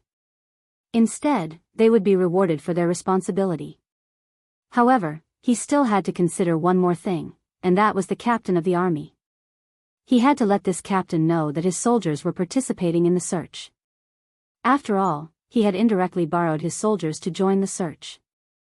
This was an unexpected search that could happen at any time, so he had to let the captain know. After the captain knew about it, if he felt that he didn't need to lead his own troops to support, he could stay in the wind tunnel and wait for news. If he was worried or wanted to participate, then it would be considered a voluntary search, and the military wouldn't hold him accountable. The commander of the military aviation regiment had his own plans, but he couldn't tell his soldiers in such detail, much less tell the soldiers who were facing Xia Jinyuan one by one. Whether the captain of the army understood his intentions or not depended on how good the individual's comprehension ability was. After contacting the Black 24 crew for the second time, he instructed his soldiers to tell the captain of the army appropriately, but not to say anything else. When Xia Jinyuan told the soldiers that there were soldiers from the army on the Black 20 patrol aircraft, he vaguely guessed the intentions of the commander of the military aviation regiment. That was why he said that the commander was a wonderful person. When the triangular belt was drawn, he could confirm the intentions of the commander of the military aviation regiment. There were some things and some words that a commander couldn't say or do, and it was even more impossible for him to make arrangements as he pleased. The army's rules and regulations weren't just for show, and military discipline wasn't just for show. Whoever made a mistake would be severely punished regardless of their rank.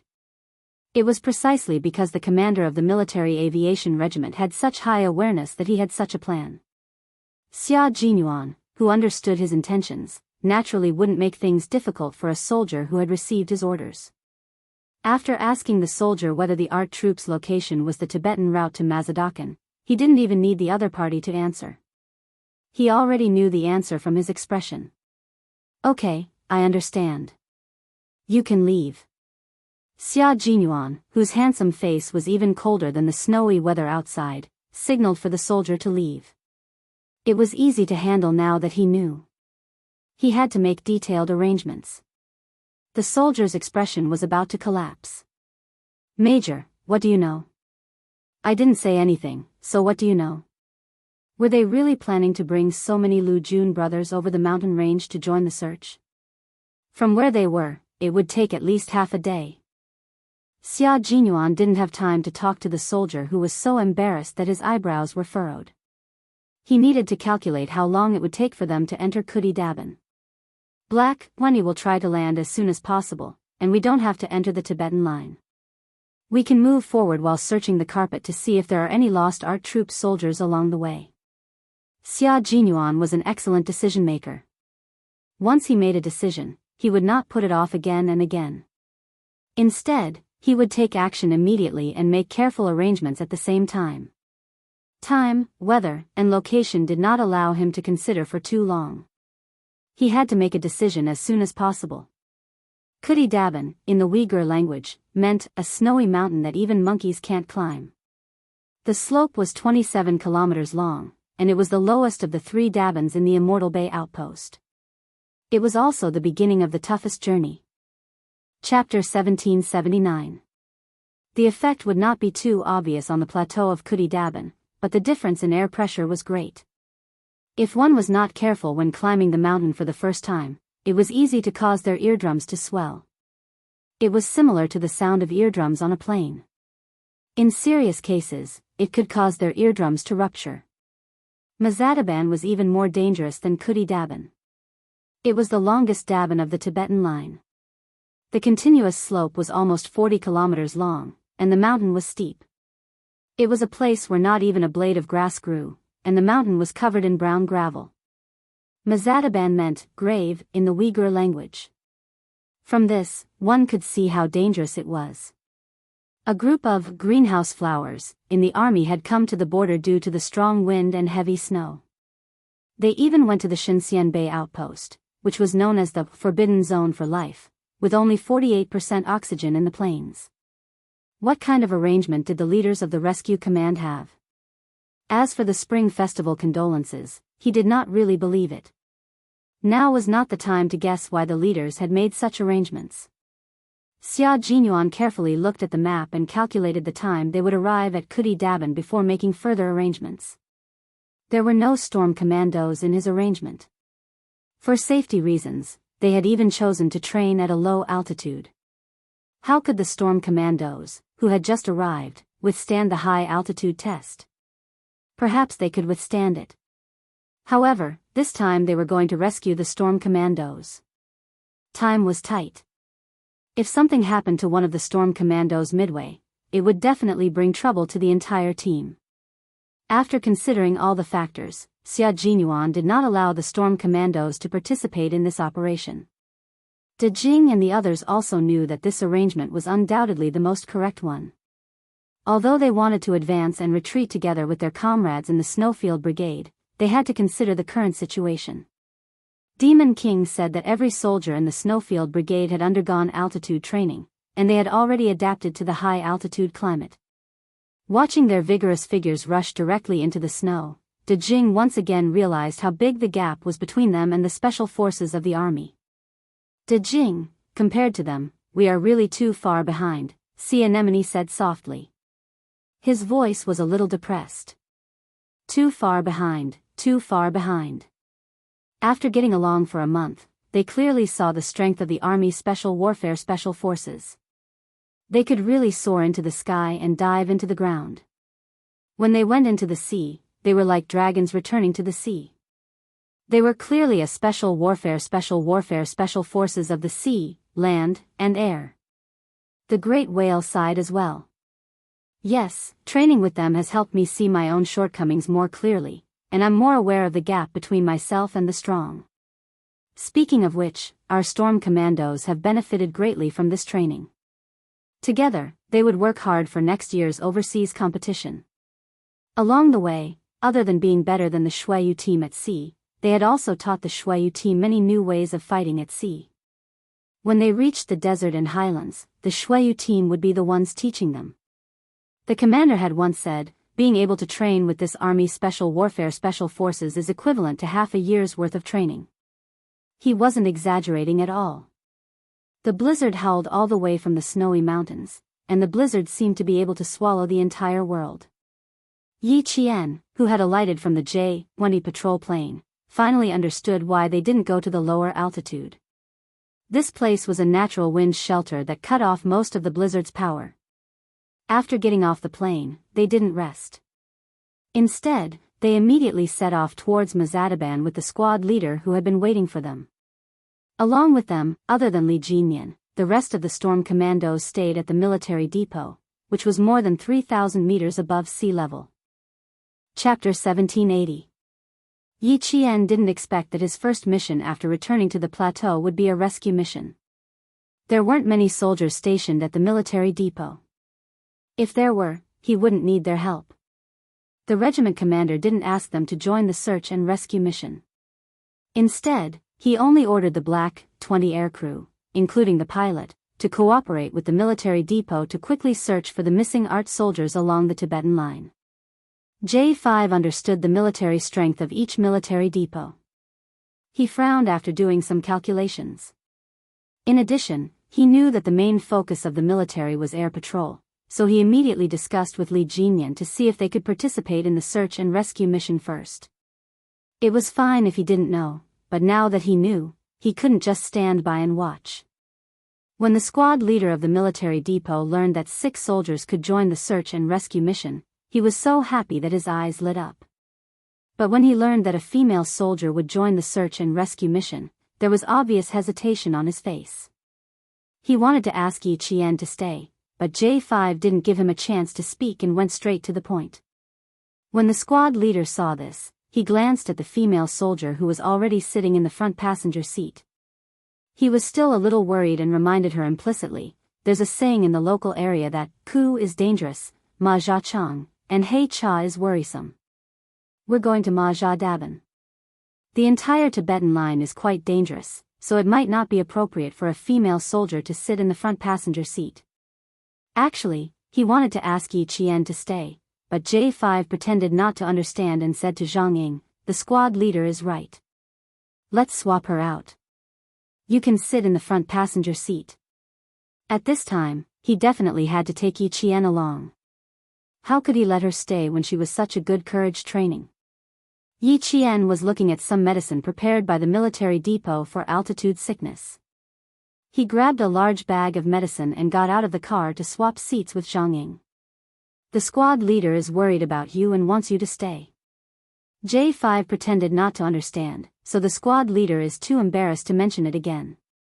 Zhang Ying reminded him in a low voice before getting into the car. "Don't talk to the squad leader for now. Let J5 handle it first. This is an opportunity to train your courage. You can't stay."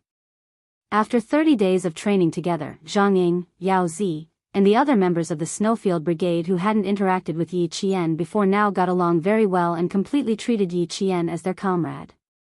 With his reminder, Yi Qian got into the car and pretended to be invisible. The platoon leader of the military station spoke to J5 in a low voice. "We highly suspect that the art troop has lost contact due to the avalanche. The place where they lost contact is on a steep slope about 47 kilometers away from our military station. It's 58 kilometers away from Sechala rural camp. Sechala village camp has already sent out soldiers to search along the way. In order to find the missing art troop as soon as possible, we will send out more people to search and try to find everyone as soon as possible." The leader of the reinforcement command set off from the military depot with the art troop this morning. The vehicle they used was a military truck, which was also the military truck used by the 30-mile barracks to deliver supplies to the various camps. Yi Qian and the others rode in the military station's only military truck. At that time, the military station's soldiers served it as a national treasure. The driver was a third-class sergeant with 15 years of experience driving on the Tibetan line. The snow on the road was very deep. Although the military truck with metal teeth moved very slowly, it was still better than walking. The soldiers of the aviation regiment could tell that the army that had joined the support without saying anything was not an ordinary soldier. They did not ask if they were afraid. They only told them that the driver was a third-rank sergeant who had been in the army for 17 years and had 15 years of driving experience on the Tibetan line. Chapter 1781. The third-rank sergeant driving had 15 years of driving experience, which was enough to make people feel at ease. Not only was the Tibetan route bumpy, but there were also dangerous and sharp curves. Even a third-rank soldier with 15 years of driving experience on the Tibetan route drove extremely slowly.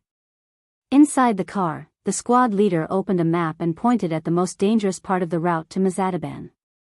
Because he was worried, his voice was tense as he said, "This place is a natural stronghold. It's also the longest and most dangerous part of the route to Mazadaban. It's also the most prone to avalanches. We previously advised the leader to give up on the decision to go to the outpost. Unfortunately, they didn't manage to persuade him. Instead, they learned that this place was quite dangerous. The leader originally planned to rest for 2 nights before leaving, but when he saw that the weather was clear, he decided to leave early the next morning. It looked like there was something urgent that needed to be taken care of and they couldn't afford to waste even a minute. The leaders of the rescue command made a decision. As soldiers, they couldn't forcefully stop them, so they could only send a veteran to accompany them and take care of them along the way. Who knew that the weather would be so good, but they didn't arrive on time. Now that they encountered a snowstorm, anyone with a bit of experience would know that something big was going on. When the J5 heard this, his face became a bit distorted. He couldn't understand why they chose this time to visit the soldiers at the outpost. This wasn't a visit, it was clearly causing trouble. It could be seen that the squad leader also thought the same.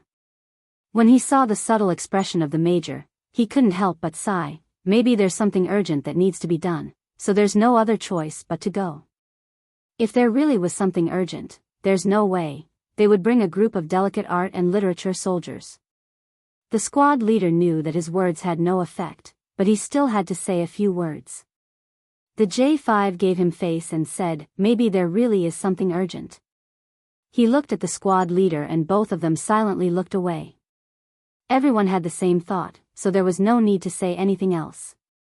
The Tibetan route was sealed off by heavy snow, so at the end of November, the border station wouldn't let any vehicles pass. As a result, the only vehicle on the White Tibetan route was Yi Qian's group of 8 slowly driving up the Serpentine Road. The class leader, who was exposed to UV rays all year round, was the same as all the soldiers stationed at the border. Her hands and face were tanned to a dark purple color. Due to the lack of oxygen all year round, cracks appeared on her originally plump fingernails, her fingernails were sunken, and even her joints were swollen. However, the 27-year-old class leader looked a decade older than her actual age. After his discussion with J5, he finally had some time to look at the soldiers in the same truck. He was sitting in the innermost part of the truck, so he had to lean forward slightly to see Yi Qian sitting in the middle. Looking at the only female soldier accompanying them, he couldn't help but feel nervous. There were quite a number of female soldiers in the Lost Arts troupe. This brave female soldier, would she need to be taken care of when the time came? Female soldiers were definitely rare to the male soldiers at the military depot and the outpost. Other than the female soldiers at Camp 30 Li, even the military doctors stationed here were all male military doctors. If the male military doctors were too busy to handle the drips, the comrades had to remove the needles and change the drips themselves. There were no nurses to help them. Yi Qian, who was cleaning up the medical supplies in the military depot, sensed something and looked up to see a face with cracked lips and purplish-black skin. Chapter 1782. She did not avoid his gaze. She smiled gently at the squad leader, who looked a little embarrassed after being discovered by her. She lowered her head and continued to count the medical supplies. The squad leader blushed at the female soldier's flower-like smile. Female soldiers were rare to begin with. Now that there was a female soldier who was even prettier than the one they thought was the most beautiful, he did not dare to look her in the eye. They were already in the car. He did not leave the female soldier behind. He would pay more attention to the female soldier later. The squad leader thought so and stopped paying attention to Yi Qian. As a male soldier, it was rude of him to stare at a female soldier. However, this female soldier was indeed stronger than the missing female soldier. She did not say that she needed to take a breath of oxygen. Li Jinyan, who was resting with his eyes closed, did not speak. Although he had altitude training, he was definitely not as experienced as the J5. At this moment, he only needed to learn from the J5. The zigzag mountain road climbed along the mountain as if it was winding directly into heaven. No matter how slow the car was driving, the sharp bends and steep slopes still made everyone in the car sway greatly. Sometimes, they would even fall forward and backward. The whole process was like somersaulting. Even their stomachs would be disturbed. The world's highest, most difficult, and most dangerous Tibetan route was under the wheels of the car. Yi Qian, who had finished counting the medical supplies, also closed his eyes to concentrate. His body swayed with the car. Although he could not sleep, it would reduce the symptoms of motion sickness. After driving for about 30 kilometers, the truck slowly came to a stop. As soon as the car stopped, everyone in the car opened their eyes.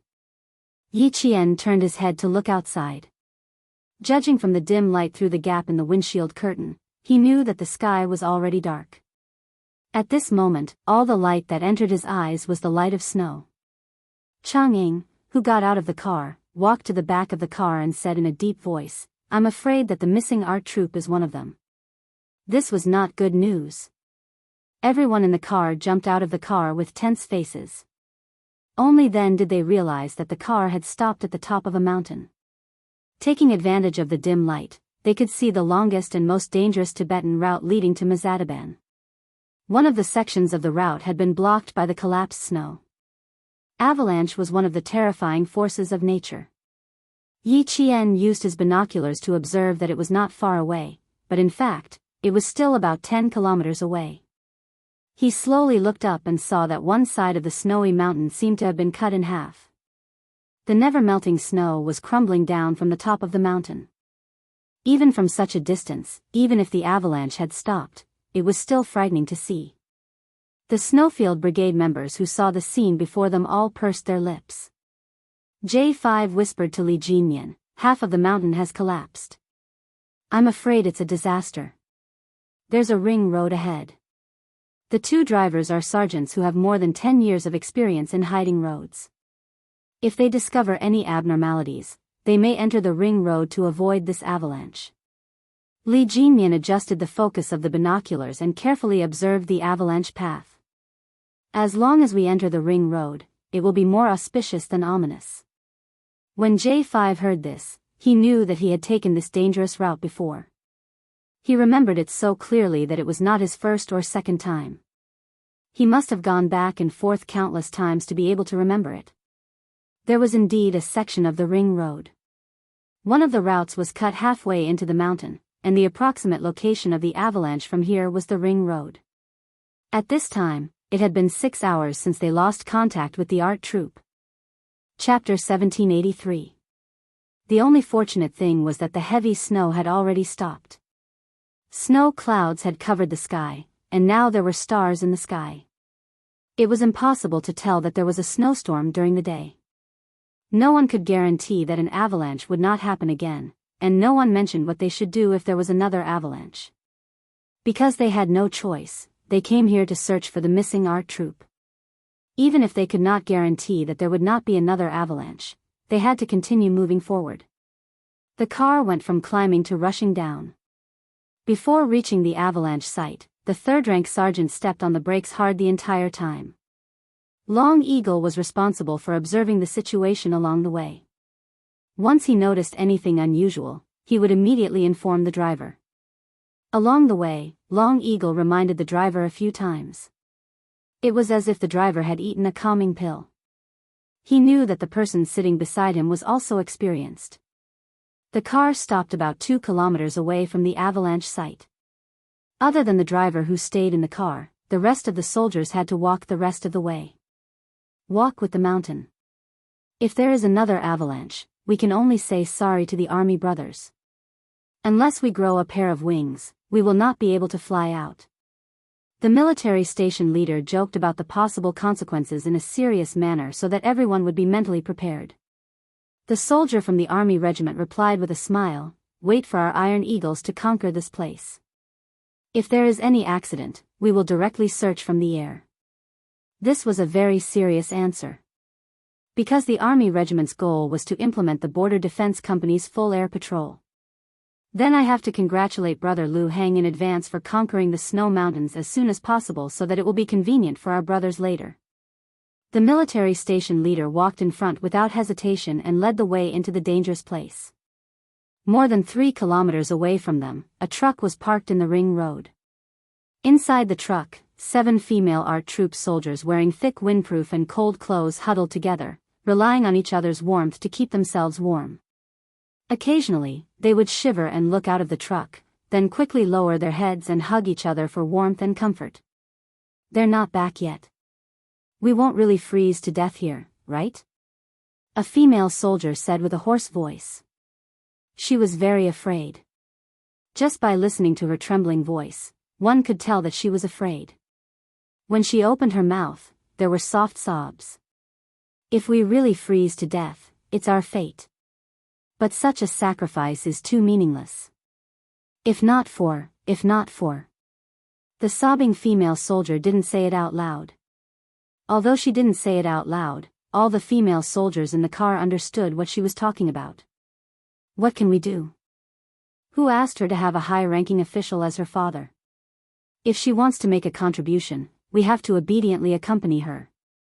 Even the male soldiers on the Tibetan route did not dare to come to the snow-sealed northwest region. Yet, she was the one who was stupid and insisted on coming. And you still say that this is the time to show that our art troupe is not to be trifled with? Bah! Even if she wants to contribute, she doesn't need to use our lives to do so. As soon as someone opened his mouth, it was as if he had opened a chatterbox. Immediately, another person joined in the conversation. They were too scared. Their surroundings were so quiet that it was as if they had been completely forgotten. It was so quiet that it was as if their lives had come to an end. It was so quiet that they couldn't help but say things that they usually only dared to think in their hearts and never say out loud. The evils we bring upon ourselves are the hardest to bear. Something must have happened to her now. Perhaps she and her car have been buried by the snow.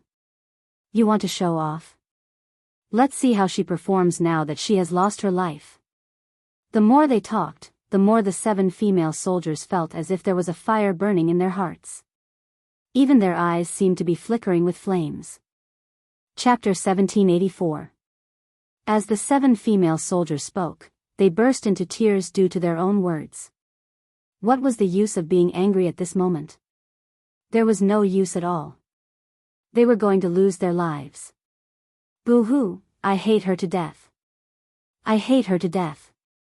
I had already applied for annual leave and was going to spend the new year with my parents. In the end, she came to find me and instigated me to come with her. I hate her to death. I hate her to death. She came to find someone. Why did she drag us to our deaths with her? I hate her to death. I hate her to death. Came to find someone? Who was she looking for? What did she mean? Fu Hui. What did you say? Say it again. A female soldier suddenly asked sharply. She stared at her comrade who was about to faint from crying without wiping her tears. Say it again. The female soldier who was called out realized that she had misspoken. She, who was already afraid, was so shocked that she burped. She had been crying the loudest. Now, she shrunk her shoulders and cried softly in a corner. Women were sharp to begin with. Immediately after, another female soldier reacted and shouted in shock and anger, Fu Hui, you better explain it to us clearly. A second ago, they had been united against a common enemy. Now, everyone's attention was focused on Fu Hui. They had all realized that there was something wrong with their risky venture into the northwest of the border to head to the high-altitude outpost.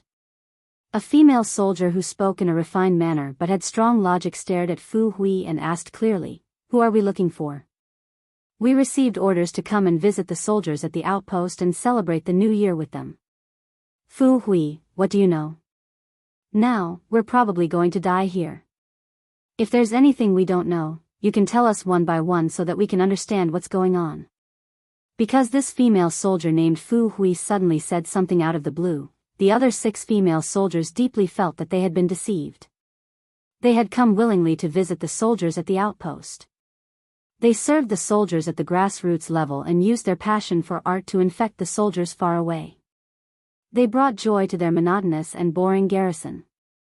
Even if the journey was bumpy, they were fearless. Don't think that performing arts soldiers couldn't accomplish anything. They were all flowers in a greenhouse. Performing arts soldiers were also soldiers and had the courage of soldiers.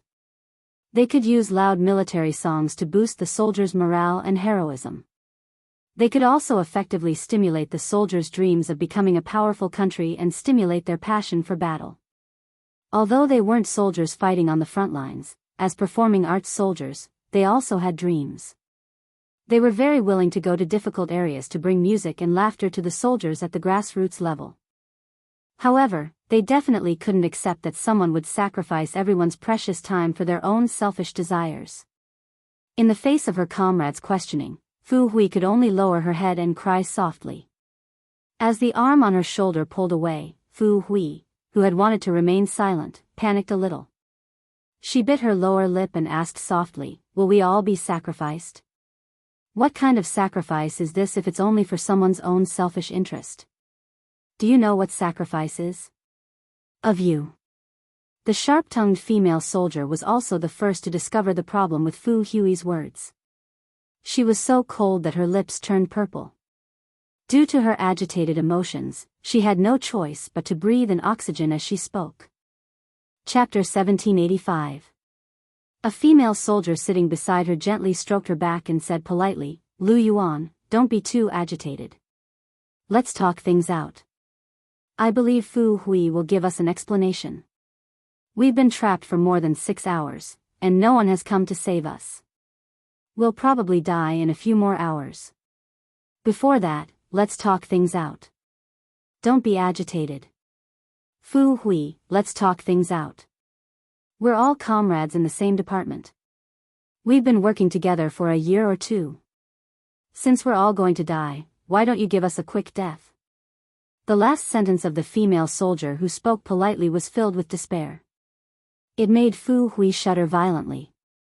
Although the female soldier spoke very politely, one could tell from her words that she was not a female soldier without her own opinions. Fu Hui's face turned pale from her comrade's words. Although she couldn't see their expressions clearly, she could feel that their eyes were filled with anger. The person in question wasn't here, so they transferred their anger to her. She stuttered until her teeth were chattering. Finally, she opened her mouth. I'll talk, fine, I'll talk. I won't have a chance to talk in the future anyway." Fu Hui, who was already in despair, told them everything she knew in one breath. However, she didn't know much. She couldn't explain everything in 5 sentences. Although it was only a few sentences, it was enough to make the other 6 female soldiers grit their teeth in hatred. The art troupe sat in 2 cars. The 7 female soldiers, 2 soldiers from 30 Li camp who accompanied them, and 2 young men who weren't from the art troupe sat in the same car. The other 2 female soldiers and 2 male soldiers accompanied the leader in the other car. The accident happened in the car with the leader. Before the snow collapsed, the driver noticed something was amiss. He reacted quickly and turned the steering wheel to the inner side of the hidden line at the critical moment. He wanted to rush into the ring road to avoid the disaster. However, the snow fell too quickly. It was so fast that even though the driver made the correct decision, the entire car was still blown off the cliff by the snow. Now, the suspension of the car was supported by the front of the car that was left on the hidden line. No one knew how long the front of the car could last, and no one knew if there would be another avalanche. Cover it tightly and put a stone behind the front wheel. The veteran from 30 Mile Barracks said very calmly. He then said optimistically to a tall man with elegant features, "Don't worry, as long as we save the people in the car, we can survive for at least 4 days with the supplies in the car. The Mappa military depot must be thinking of ways to save us now. I guess this avalanche covered a large area and sealed off all the hidden routes. They will need some time to find us here. So, don't be afraid. We'll be fine." Avalanches were common occurrences for the veterans who had been in the Northwest for nearly 10 years.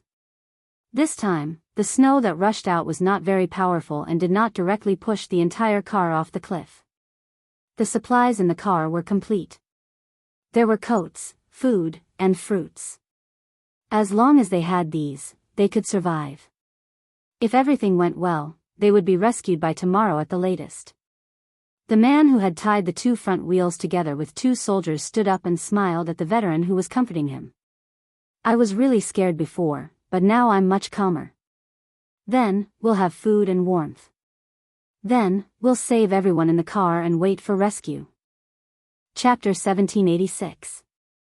Before he set off, he was prepared to encounter an avalanche. Although he was mentally prepared, it was inevitable that he would be scared if he really encountered one.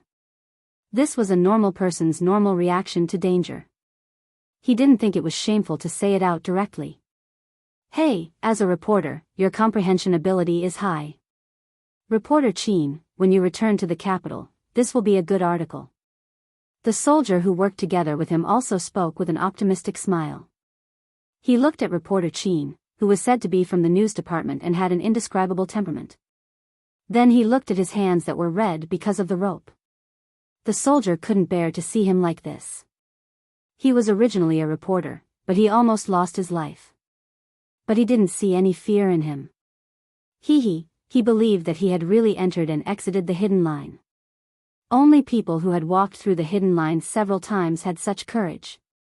Xianxia, who had temporarily become a reporter, looked at the face that was actually 1 year younger than him but looked 5 or 6 years older than him.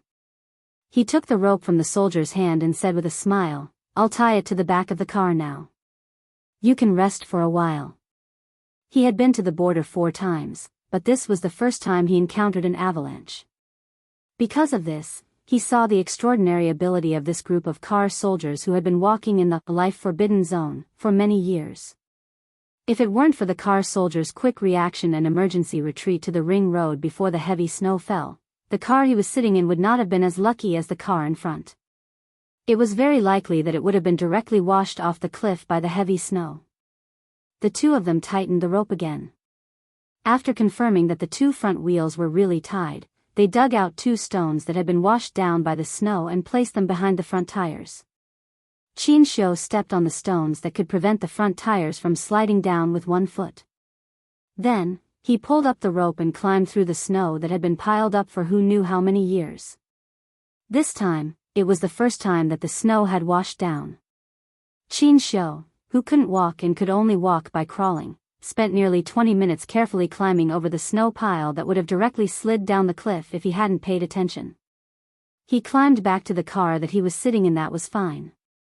He walked to the back of the surprisingly quiet car and said to the female soldiers inside, "You all come down for the time being. You can't stay in the car for the time being." In order to prevent the car from sliding down again, the veteran suggested tying the front tire with a rope and then tying it to the hook of the car that was not involved in the accident. This way, the front of the car would have a strong point. The angry female soldiers in the carriage stopped quarreling. Instead, they sat quietly, suppressing the anger in their hearts. When they heard the man who had told them not to move, they raised their eyes slightly and looked at each other in the dark, but no one moved. 2 minutes later, there was still no movement in the carriage. Xianxia's heart suddenly sank, and he directly lifted the heavy windproof curtain. He saw the 7 female soldiers who had been screaming in fright before were sitting in the innermost seat. When they heard the movement, they all looked at him. Everyone was still there and didn't wander off. Xianxia, who was relieved, glanced at them coldly and said, "Get out of the car. Let's save our comrades in the car in front. What's the point of saving them? They'll die anyway. Save your strength for writing your last words." The female soldier named Lu Yuan was angry as soon as she opened her mouth. Her words were also extremely harsh. "Save your strength too. Don't write any news articles. You're accompanying the daughter of a high-ranking official to look for people. You're going to lose your life here. Why do you care about saving people?" Chapter 1787. Xianxia could not help but frown at their harsh and cold voices. He did not care who they were targeting. He only cared about saving people. "Get out of the car. Don't make me repeat myself." Xianxia did not like to talk too much. He did not like to repeat the same thing over and over again. Although there was a group of female soldiers in front of him, they would not make him change his principle of doing things. The man's voice was very cold. It was completely different from his usual elegance when he was chatting with them. The 7 female soldiers gritted their teeth and unwillingly bent their backs as they got out of the car. It was all snowy outside, casting shadows on them. Looking at the 7 frightened female soldiers, Xianxia's gaze swept across them one by one. "Now is not the time to throw a tantrum. Listening to your grievances, I believe that none of you really want to give up your lives. Now, only our car is safe. The car in front is in danger. Your comrades, leaders, and the soldiers who accompanied you are in the car. No matter who you are targeting now, as soldiers, shouldn't you put aside your prejudices and get through this together? Although you are all soldiers of the arts, you have the courage to choose to go to the outpost to comfort the soldiers at the grassroots level. It shows that you are a group of courageous female soldiers. Since you always remember that you are a soldier, I believe that you will remember the responsibilities that a soldier should bear. There was no reprimand or criticism. There was only gentle and elegant persuasion. It made the 7 female soldiers' expressions soften. You have said all the great principles. If we don't cooperate, we will be letting down the military uniform that we are wearing. You are indeed from the news department. You are so eloquent.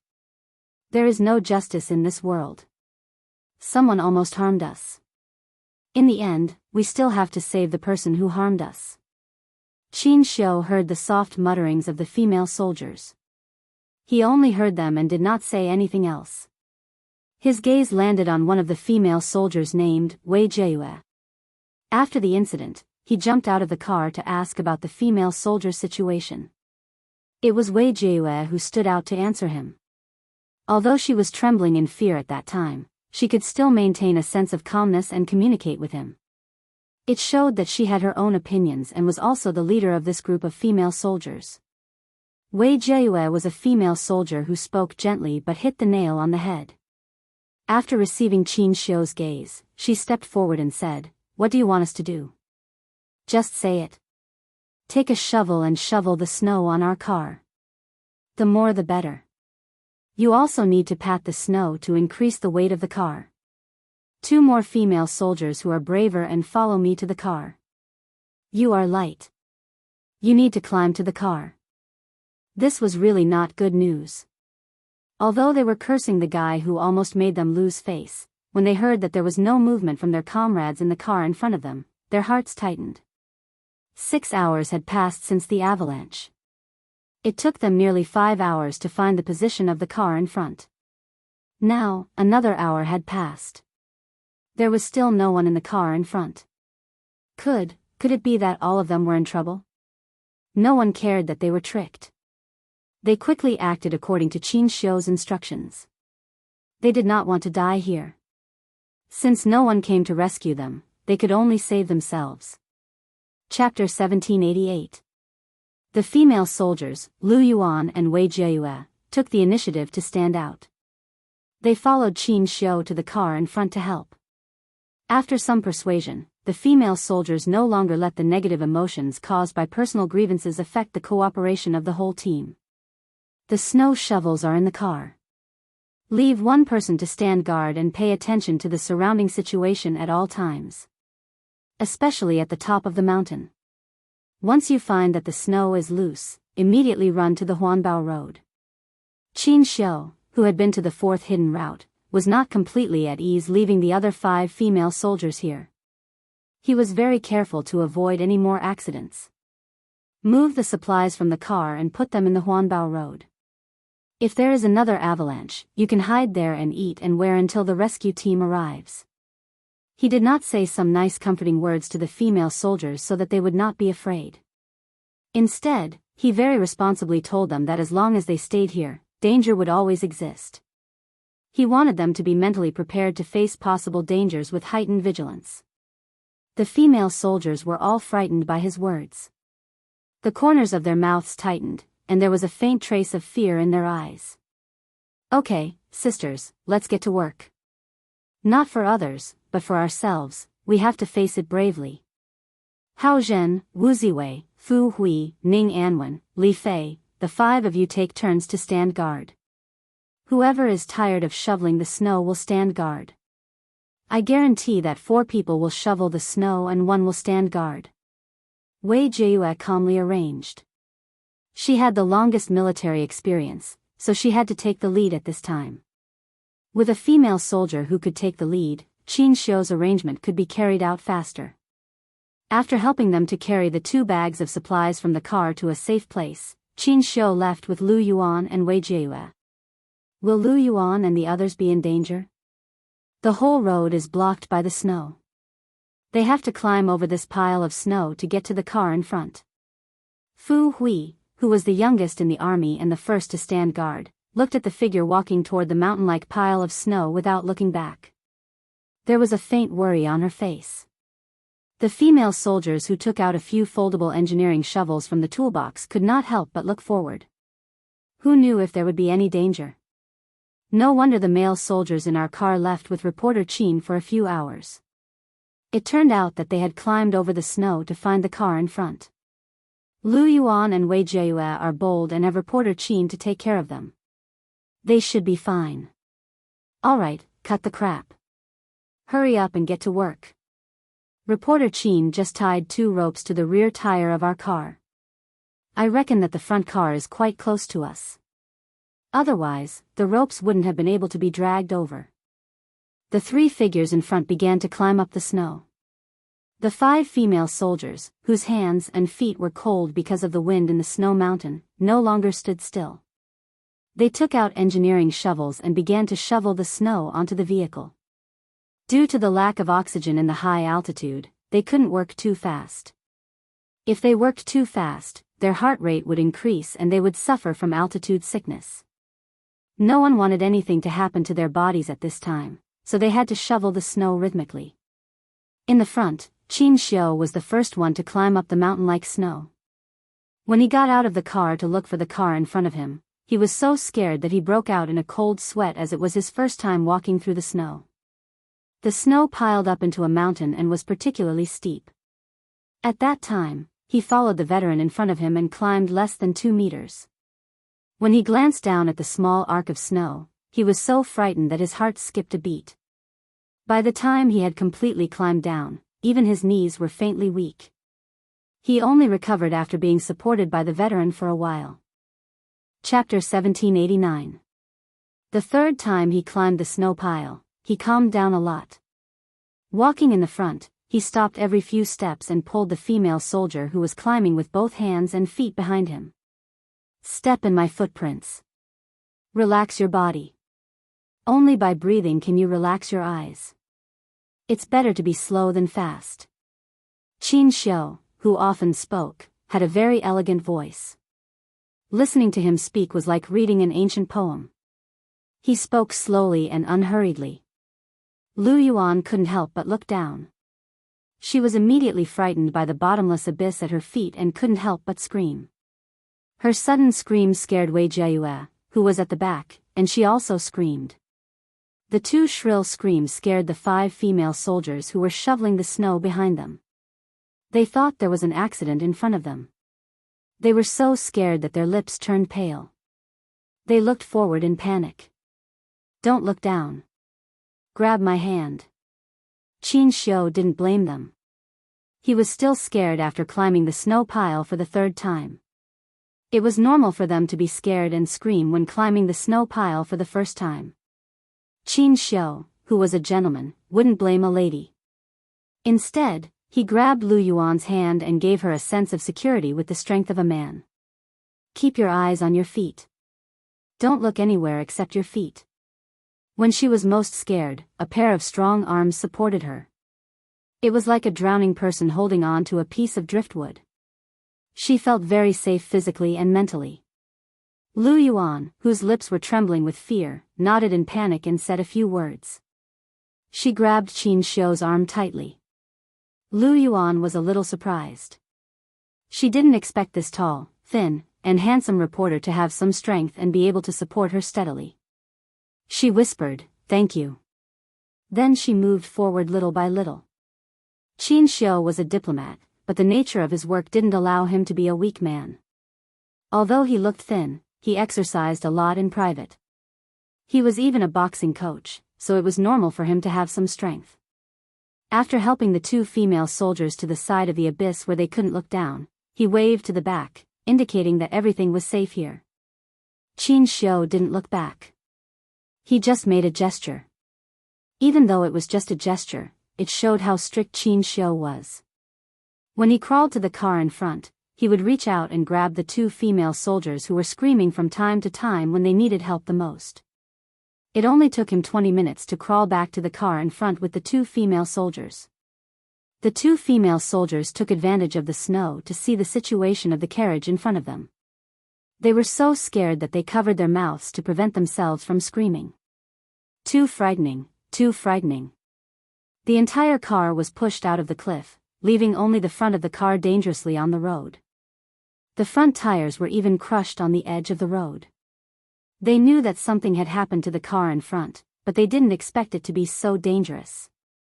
Save himself? How could he save himself in such a situation? The 2 female soldiers looked at reporter Qin, who had brought them over with a panicked expression, and then looked at the veteran soldiers sent by 30 Li barracks to escort them. What should they do? 7 hours after they lost contact with the art troupe, a ray of white light suddenly shone from the top of the tall pile of snow. It happened to refract onto a pile of snow, and was seen by one of the female soldiers who was shoveling snow into a vehicle. Ah ah ah ah. We're here, we're here. The female art troupe trained their voices. When the ah ah ah sound came, Yi Qian, who was crawling at the front, heard it immediately. Chapter 1790. She stopped in her tracks and slowly retracted her body that was about to climb up. She carefully turned her head and said, I can already hear their voices. It doesn't sound like they're injured. Their situation might be a lot better than we thought. They could still scream, so they didn't suffer from altitude sickness.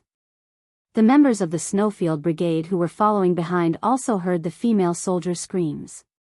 Their tense expressions suddenly relaxed. J5 let out a long sigh and said, they ran into such a huge avalanche, but they're still fine. They're really lucky. That's right. It took them almost an hour and a half to climb up the snowy hill where the avalanche appeared. It was obvious how big and powerful the avalanche was this time. When the platoon leader of the military station heard the voice, the tension in his throat disappeared. He said to Yi Jian, the closer you get to the target, the more careful you have to be. Step on the ground carefully, and then put your other foot on the ground when it's solid. If the snow under your feet loosens, don't panic. Quickly pull your feet back. He was supposed to be the one walking at the front, but the male soldiers were heavy and not agile enough. When he realized that he was stepping on a patch of loose snow, it was too late. He originally wanted to take the lead and walk slower, but the Liu brothers who joined the rescue team disagreed. They said to him, every second of rescue time is precious, we can't waste it on the road. They didn't even give him a chance to speak, so they directly pushed the only female soldier in the group forward. How could they let a female soldier walk in front of the most dangerous situation? How could a group of male soldiers do that? The female soldier didn't give him a chance to object. She took the rope and walked to the front without saying a word. They walked for almost an hour and a half. Along the way, he asked for a change of people several times, but the man who spoke like the instructor in their regiment smiled and said, it's fine, it's fine. Let her get some practice. This kind of opportunity is hard to come by. He wanted to persuade the other Liu brothers to stand on his side, but no one said anything. They just smiled and looked at the female soldier walking in front of them. He really didn't understand how they interacted with each other. It was definitely not true that they didn't love their comrades. He could feel their love and care for the female soldier from their eyes and words, but he couldn't understand what they were doing. He had an indescribable feeling in his heart when he let a female soldier take the lead while braving the danger. J5, who was walking behind Yi Qian, pulled on the rope they were holding and said to Yi Qian, check the buckles on your waist again. We're not in a hurry since we're already in front. The closer we get to the end, the more stable we have to be. For nearly an hour and a half, the female soldier Yi Qian's performance was quite good. She was not afraid because she was walking in front, nor did she have the slightest intention of retreating. She kept leading the male soldiers forward, and even turned her head to remind the male soldiers to watch their steps. Very good, her fearless attitude in the face of danger was better than they had imagined. After the inspection, Yi Qian gave the J5 an okay sign. With the stars above her head and the white snow beneath her feet, she fearlessly walked towards the female soldier who was crying tears of joy. When the 5 female soldiers saw so many reinforcements arriving all of a sudden, they cried so hard that their eyes twitched. When Yi Qian walked over, Fu Hui, who was the youngest in the army and usually received the most care, immediately rushed into Yi Qian's arms. Chapter 1791. Yi Qian, who was very close to the female soldiers, wanted to untie the rope around his waist before comforting them. However, he did not expect that one of the female soldiers would jump at him. "I'll leave them to you, Yi Qian." At this moment, J5 reacted very quickly. He quickly untied the rope with his right hand and nimbly jumped to the side. He handed the 5 crying female soldiers to Yi Qian and said kindly, "You guys talk to her. If you have anything to say, say it to her. You guys will have something in common. Leave the rest to us male soldiers. You guys rest. Have a good rest. My comrade, stay with them. Just look at them and you'll know they're scared out of their wits. Comfort them well." He looked as if he was afraid that the female soldiers would jump at him and he quickly ran away. His actions were fast, but his comrades from the Snowfield Brigade were just as fast. They did not have any experience in comforting crying female soldiers. They were all like rough men. Who knew how to comfort the female soldiers? When they saw Yi Qian being hugged by a performing arts soldier and standing stiffly. Oh my God, just looking at that posture made their scalps tingle. They would leave the matter of comforting the crying female soldiers to Yi Qian. Luckily, they had Yi Qian. Otherwise, they would have a lot to worry about. A group of fearless soldiers who did not even blink when bullets flew past them were helpless in the face of the wailing performing arts soldiers. They had no choice. They were a group of generals without an army. They did not have the ability to coax girls. Yi Qian, who was having a headache, finally untied the rope. Her hands and legs were a little stiff. She took a few deep breaths before she raised her hand and gently patted the female soldier who jumped into her arms. If you're too emotional, your breathing rate will increase and you will need to take in more oxygen. There's not enough oxygen in Mazadaban. If you continue crying, I'm afraid you'll have altitude sickness. In serious cases, you'll have chest tightness, tinnitus, difficulty breathing, and life-threatening complications. So, calm down. You can go to the side and rest for a while. Leave the rest to us. As a science student, Yi Qian calmly comforted her and explained the possible consequences if she continued to be so agitated. Fu Hui, who was in her arms, burped loudly. She raised her head pitifully and looked at the female soldier who came to rescue her. "You must be a military doctor. Hurry up and take a look at me. My chest is a little tight now." Yi Qian did not push the female soldier away immediately. Her body was trembling. It was obvious how scared she was. "Your chest is tight because you cried too much just now. Also, wipe your tears away, or they will freeze on your face." Even though the other 4 female soldiers were crying, Yi Qian accompanied them to the inner side of the ring road where the supplies were piled up. At this moment, they finally found their backbone and a sense of security. The range of the avalanche was too large, and there was also a snowstorm earlier, which caused the rescue time to be extended. "Now that we see that you are all fine, we are relieved." Yi Qian helped Fu Hui, who was gasping for oxygen, to sit down. She spoke very slowly and calmly to them. "There are a total of 20 people, and now there are only 5 of you. Can you tell me the situation? There should be 20 people, but there were only 5 people in front of them." Yi Qian glanced at the trucks discreetly. It was impossible for there to be only 5 people. There should be 10 people in each of the 2 trucks. There should be another 5 people. Where did the other 5 people go? She needed the 5 female soldiers in front of her to tell her. Chapter 1792. The 5 female soldiers inhaled oxygen and reported the current situation to Yi Qian. 2 minutes later, Yi Qian walked to the male soldiers who were investigating the situation nearby. 2 reporters, 12 cultural soldiers, 2 leaders of the rescue command, 2 motorized soldiers, and 2 veterans. A total of 20 people. They are 7 female soldiers, a reporter surnamed Qin, an automobile soldier, and a driver in one car.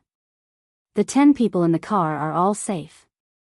The other 4 cultural soldiers, 2 men and 2 women, 2 leaders, 1 reporter, and 3 soldiers from 30 Mile Camp were in the front car. The accident happened to the front car.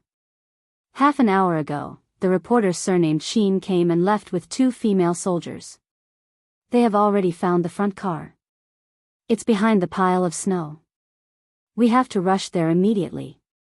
When the squad leader of the military station heard this, his heart was in his throat. We have to hurry. We have to hurry. You stay with them. We'll go there immediately. Yi Qian shook his head. Squad leader, I have to go with you. The reporter surnamed Qin came back to take 2 female soldiers away. It's very likely that there's something that only female soldiers can help with. So, you're the only one who can stay to take care of them. I agree with your analysis and your point of view. Squad leader, you stay to take care of the female soldiers. Leave the rest to us. J5 made the decision. There was no way to change it. Li Jinyan bent down to lift the rope tied to the wheel. Then, he walked to the back of the car and picked up the shovel that was thrown into the snow. As if he thought of something, he jumped up and grabbed the end of the car with both hands. He looked up and saw the snow on the inside of the car. After he finished his inspection, he walked over and waited for J5 to finish speaking. The front car is in trouble. It's very likely that it was pushed out of the Tibetan line by the snow. We have to rush there as soon as possible. Then, he told them what he saw. What do you think of my speculation?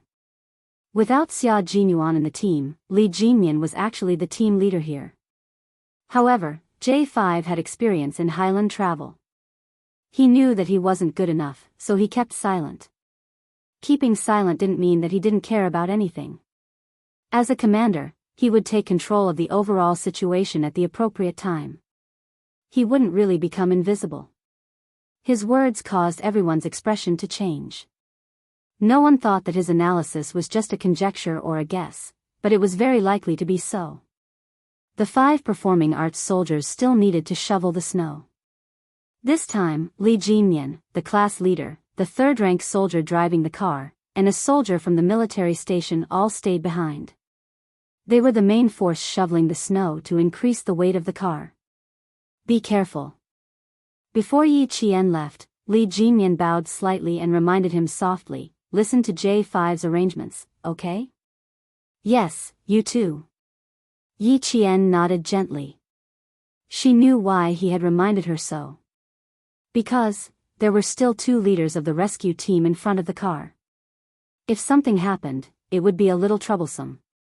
Climbing over the steep snow that prevented them from reaching the front car, Yi Qian stepped on the footprints he left behind and steadily flipped over.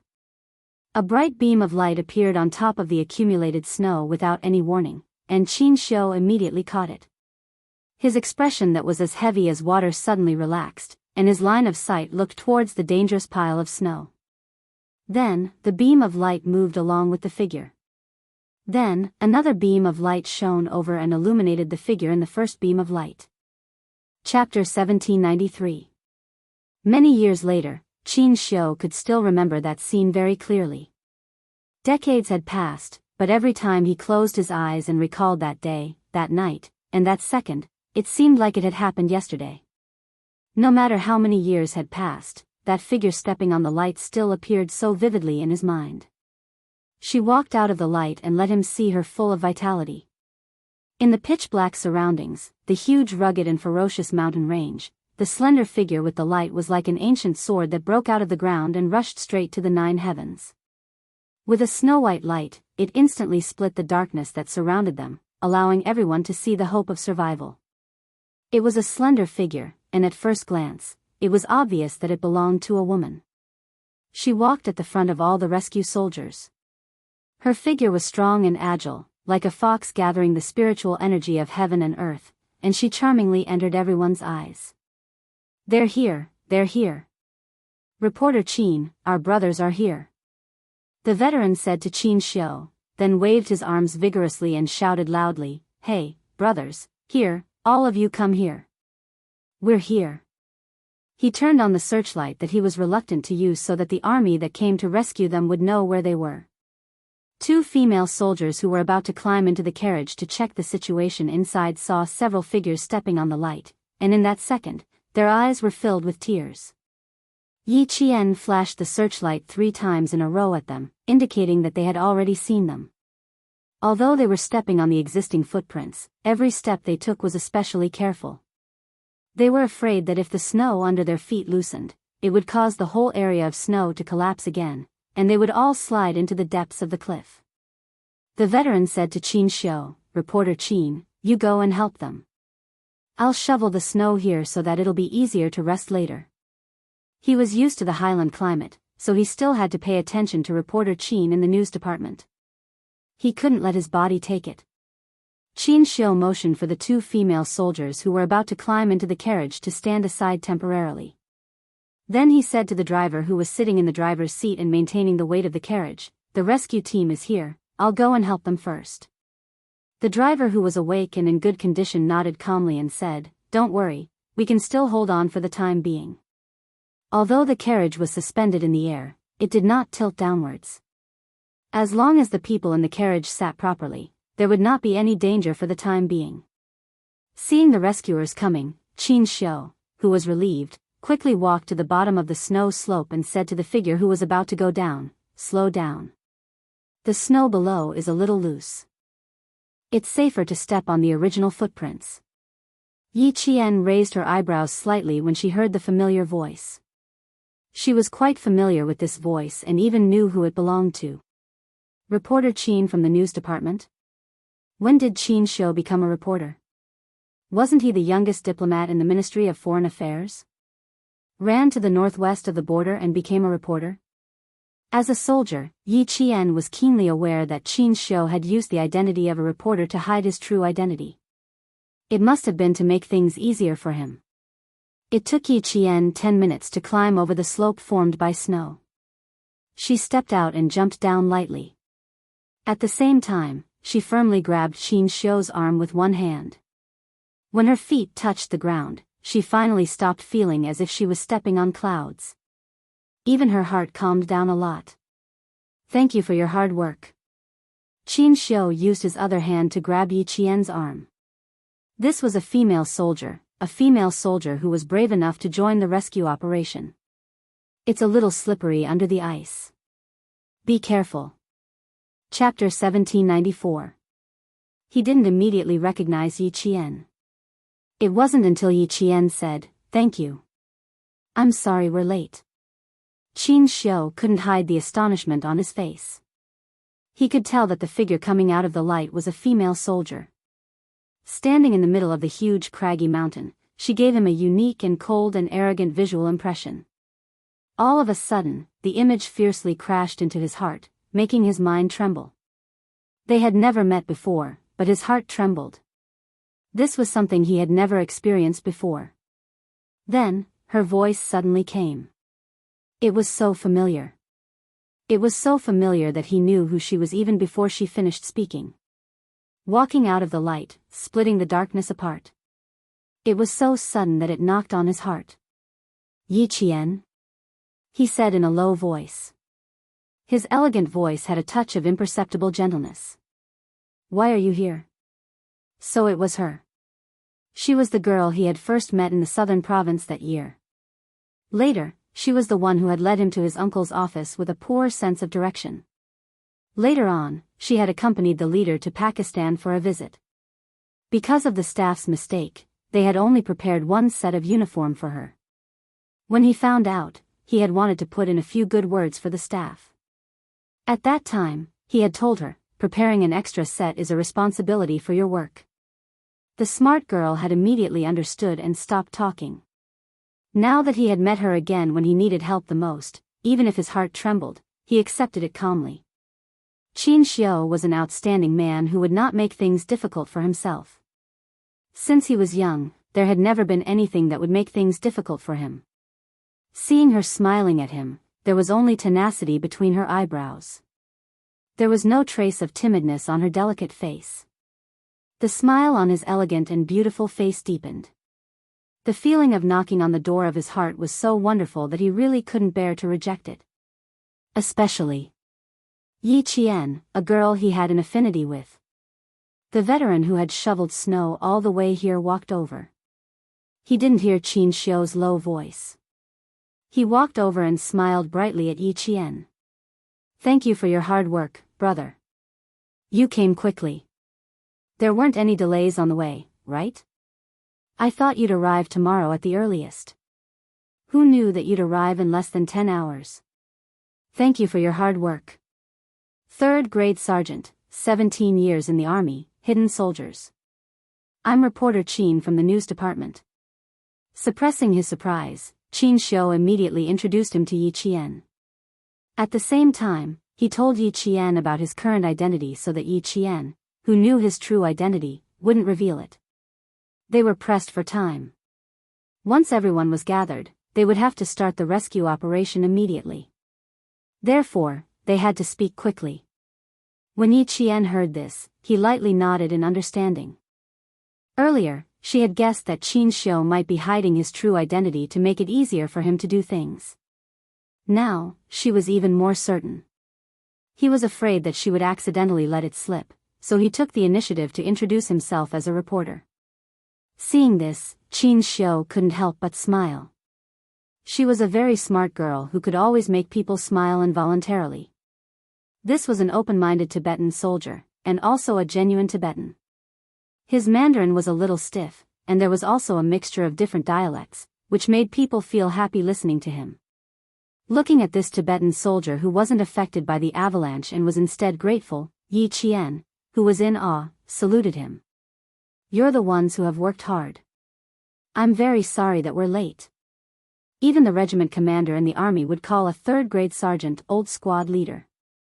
Yi Qian hadn't even been in the army for a year, so he couldn't be rude. Chapter 1795. Only then did Song Bing realize that the person standing in front of him wasn't his brother, but a female soldier. Oh, so it's a female comrade. Ha ha ha, not late, not late. But you're definitely not a military doctor from the military station. I haven't heard your voice before. Did you just get here? The veteran who had been on the Tibetan line for more than 10 years could tell from her voice that she wasn't a military doctor from the military station. From 30 miles barracks to Xianxia Bay outpost, there was no military doctor that he didn't know. As long as he opened his mouth, he would know who was in which military station. Yi Qian smiled and said, I'm not a military doctor. I just joined the rescue team temporarily. Sorry to trouble you. 30 miles barracks is far from us.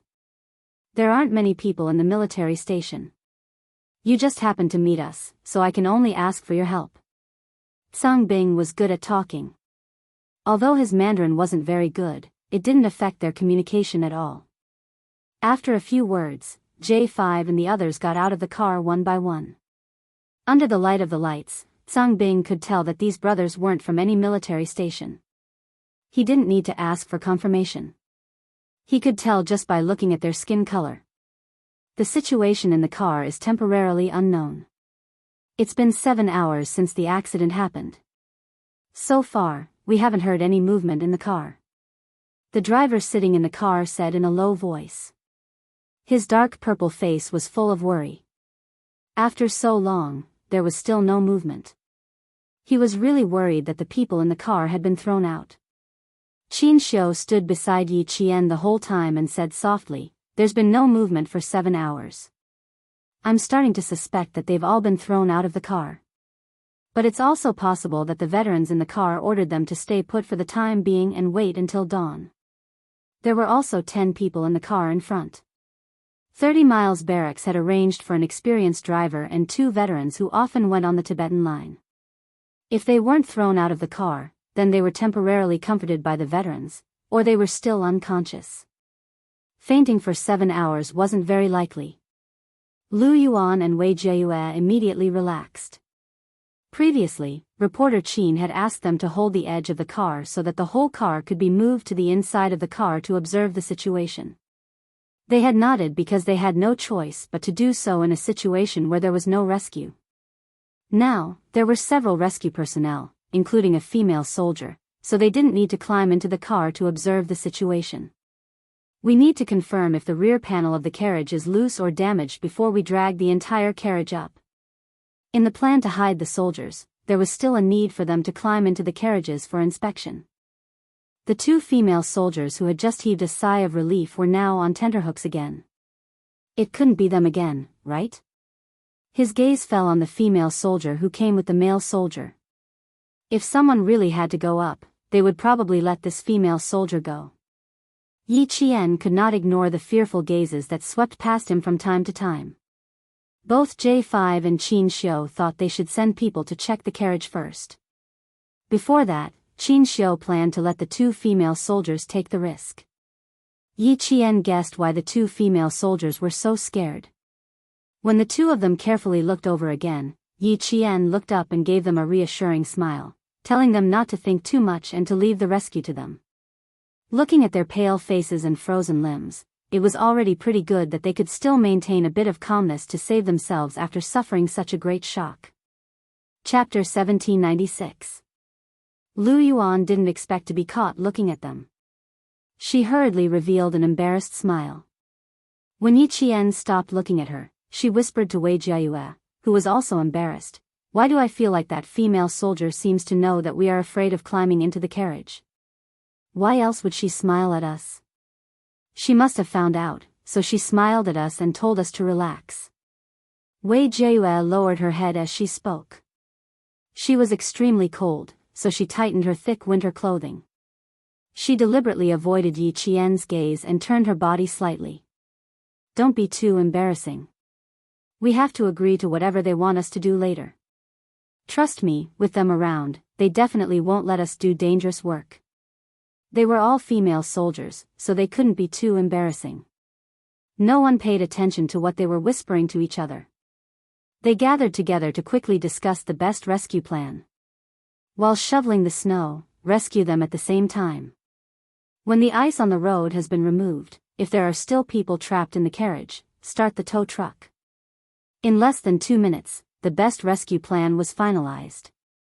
Originally, Xianxia and the Tibetan soldiers had discussed picking up the people in the carriages one by one. Now, they maintained his rescue plan and sped up the shovel truck so that the tow truck could start dragging the carriage in front back onto the road. However, because the two carriages were separated by a small mountain of snow, the safest method was to first pick up the people trapped in the carriages one by one and then carry out the towing operation. However, even if they rescued the people one by one before towing the carriages, they still had to check the situation in the carriages first. Only the light and agile female soldiers were suitable for the male soldiers' weight.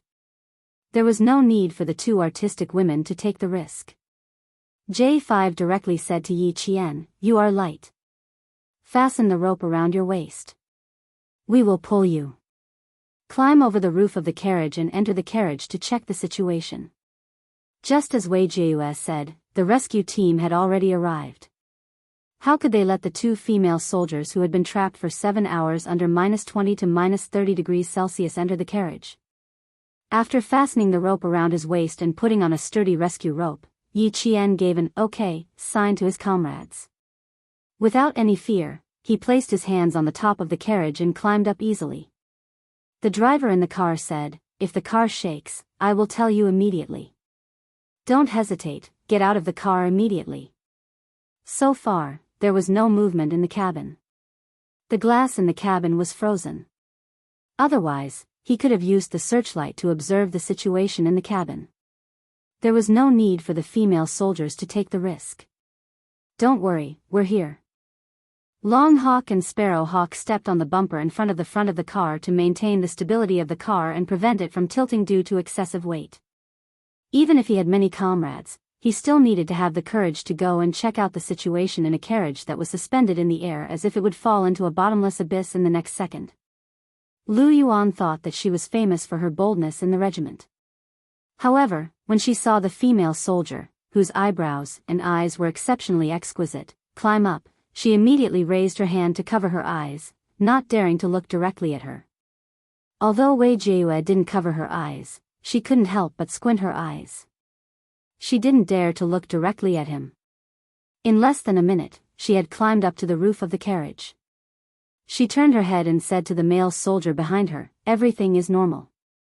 Loosen the rope." In order to ensure Yi Qian's safety, her comrades in the Snowfield Brigade didn't directly let Yi Qian pull the rope. Instead, they had to loosen the rope a little so that she could climb up a little. This was to prevent them from immediately pulling Yi Qian back if the carriage really fell. Chapter 1797. Loosen the rope. Loosen the rope. Long Eagle, who was staring at Yi Qian's figure, spoke without turning back. J5 and the others immediately loosened the rope a little to allow Yi Qian to move forward. A soft sound came from the top of the carriage, as if an extremely light animal was walking slowly on top.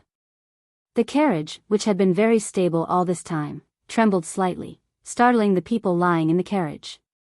Their pupils shrank rapidly. "Is it a snow leopard?" someone asked in a hoarse voice. It used to be a delicate voice, but now it was trembling like the wind. She asked the soldier beside her in horror, "Is there a snow leopard here?"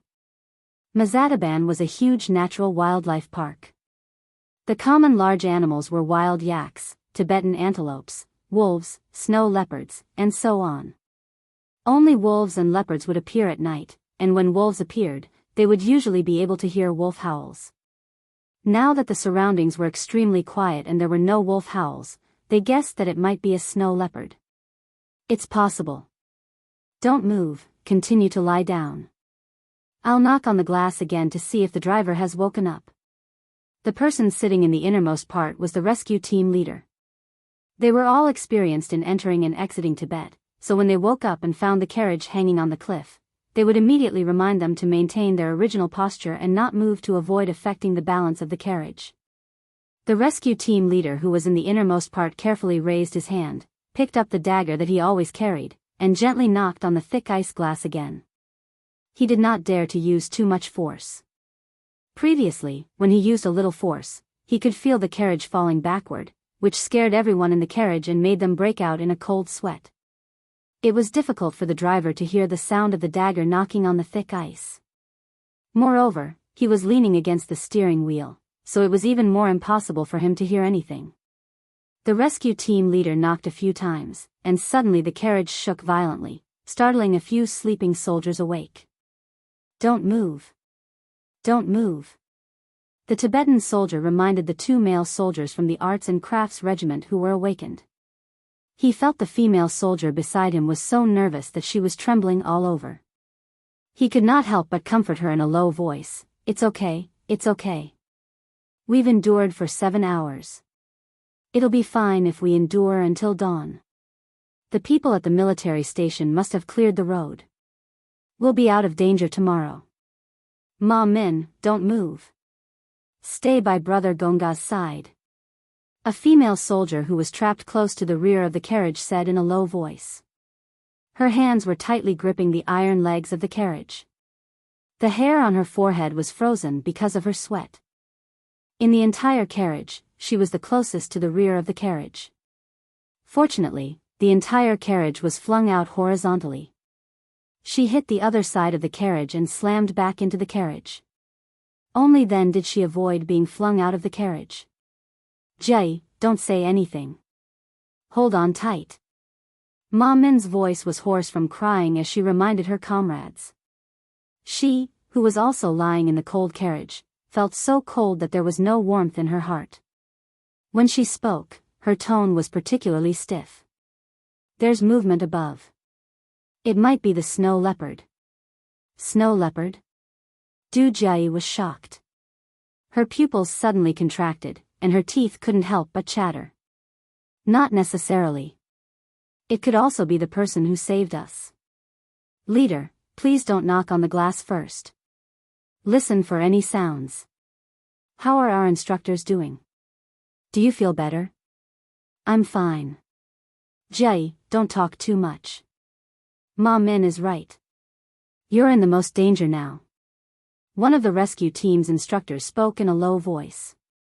When he was flung out of the carriage, his right arm had slammed into the folding seat.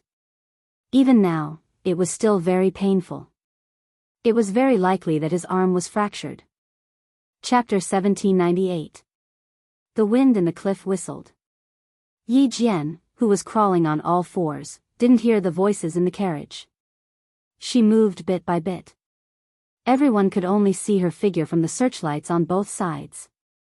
Every time she crawled, the carriage would make a slight trembling sound, which made everyone who was standing on the spot nervous. Crawl slowly. Focus on spreading out. You must be steady. Zhang Bing reminded her occasionally. He was naturally afraid that the carriage would lose balance and cause everyone to fall off the cliff.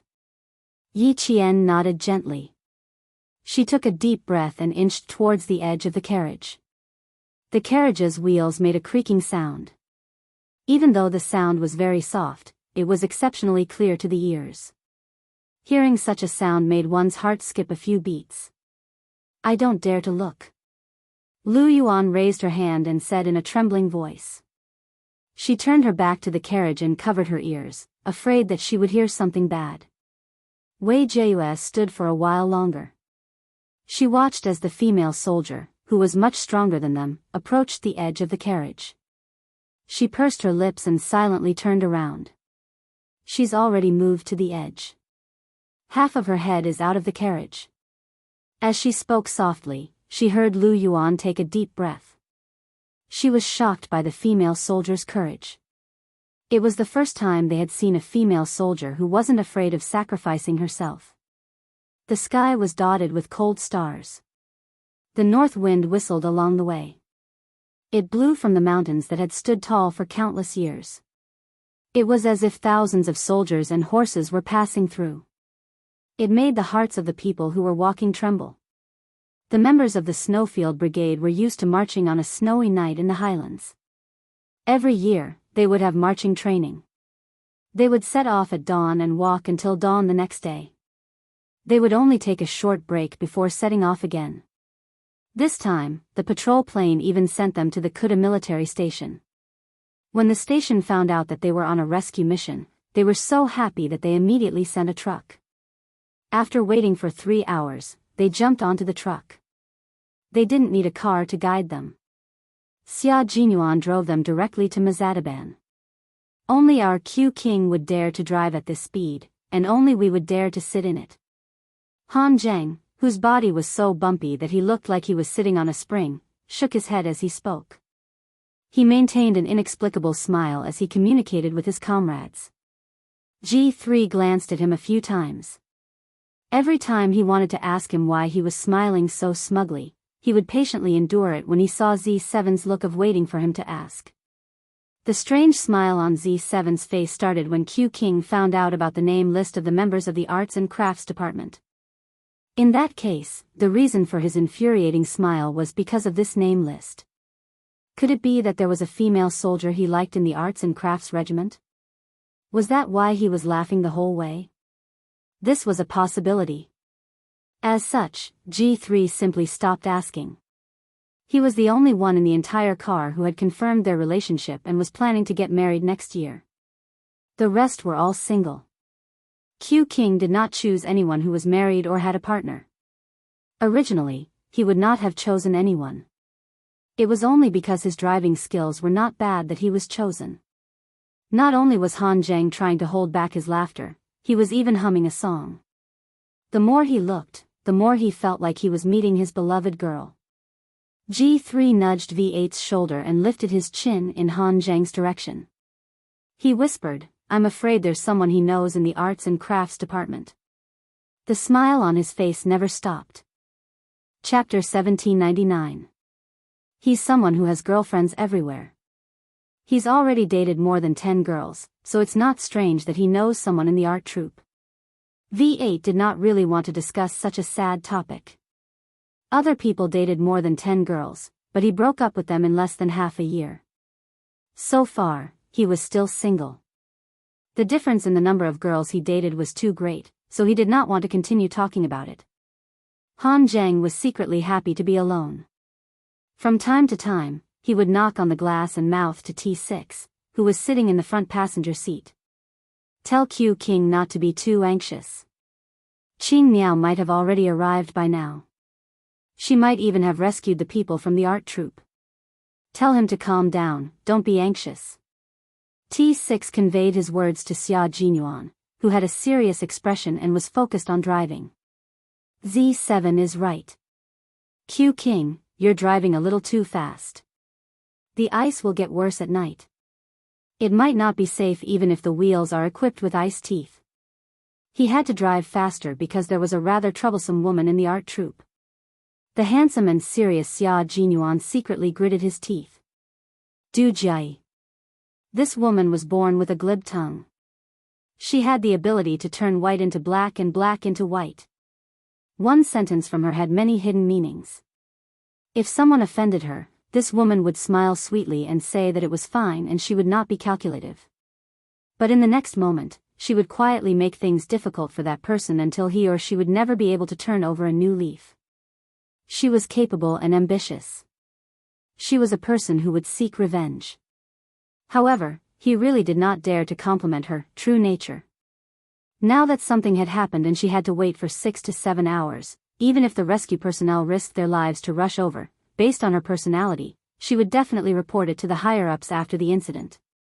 In the report, she would definitely sincerely thank the rescue personnel who participated in the rescue. Then, she would list a series of shortcomings that needed improvement and directly punish a large number of people. If he did not know about this and Yi Qian was not involved, then he would not care so much. Now that he knew about this matter and Yi Qian was involved, he had to step in and teach her a lesson. He had to teach this woman a lesson. She should not think that she was made of jade and that she was the most noble person in the world. Xia Jinyuan stepped on the accelerator a little more and said to V8 in a low voice, "There's a very troublesome person in the art troupe. She doesn't care about the lives of others, but she's very protective of her own life. The rescuers risked their lives to save her, but in the end, they still have to take the risk of being punished by her. I have to go over and take care of the situation. I don't want to get Qing Miao involved." As soon as he said this, V8's eyes immediately turned cold. Biting the hand that feeds you. That's right. That's the guy. Xia Jinyuan smirked coldly.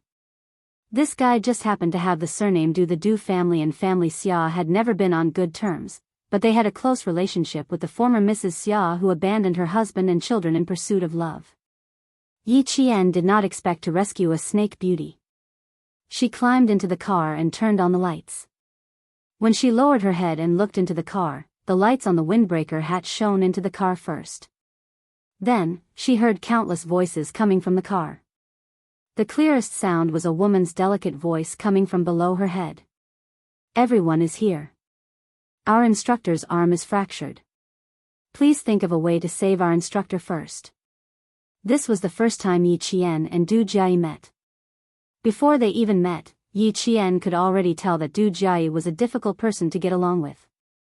Chapter 1800. Although her voice was delicate, there was a hint of questioning in it. She didn't even have the basic courtesy, as if everything that others did was natural. Having lived 2 lives, Yi Qian's mind was naturally sharper than others. In addition, she had lived carefully in the eyes of others in her previous life. She could distinguish what kind of words others said and what kind of tone they used. Even though this trapped female soldier had taken the initiative to ask to save the instructor who needed saving the most, Yi Qian could tell from her faint impatience that this was a female soldier who knew how to express herself. Is it true that other than the instructor who has a suspected fracture, the rest of the people don't have any obvious external injuries or pain? Yi Qian didn't answer her question, but confirmed it again. She needed to know the exact situation in the carriage, so much so that she needed to know everyone's condition. Du Jie, who had lost all feeling in her hands, began to call out names on instinct. She said, "Instructor, when I call out a person's name, I ask him to tell the rescue team outside if he has any problems. This way, the people outside can confirm that we are fine, so that they can start the rescue as soon as possible." When Yi Qian heard this, her brows furrowed slightly. This female soldier's words were really unpleasant to hear. Her words were sarcastic, and there was a hidden meaning behind them. Her rough words didn't sound like there was a problem, but when you thought about it carefully, there was a big problem. The situation was urgent.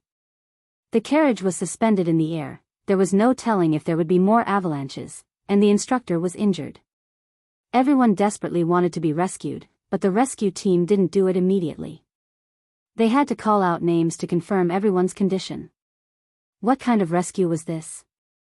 This was called delaying.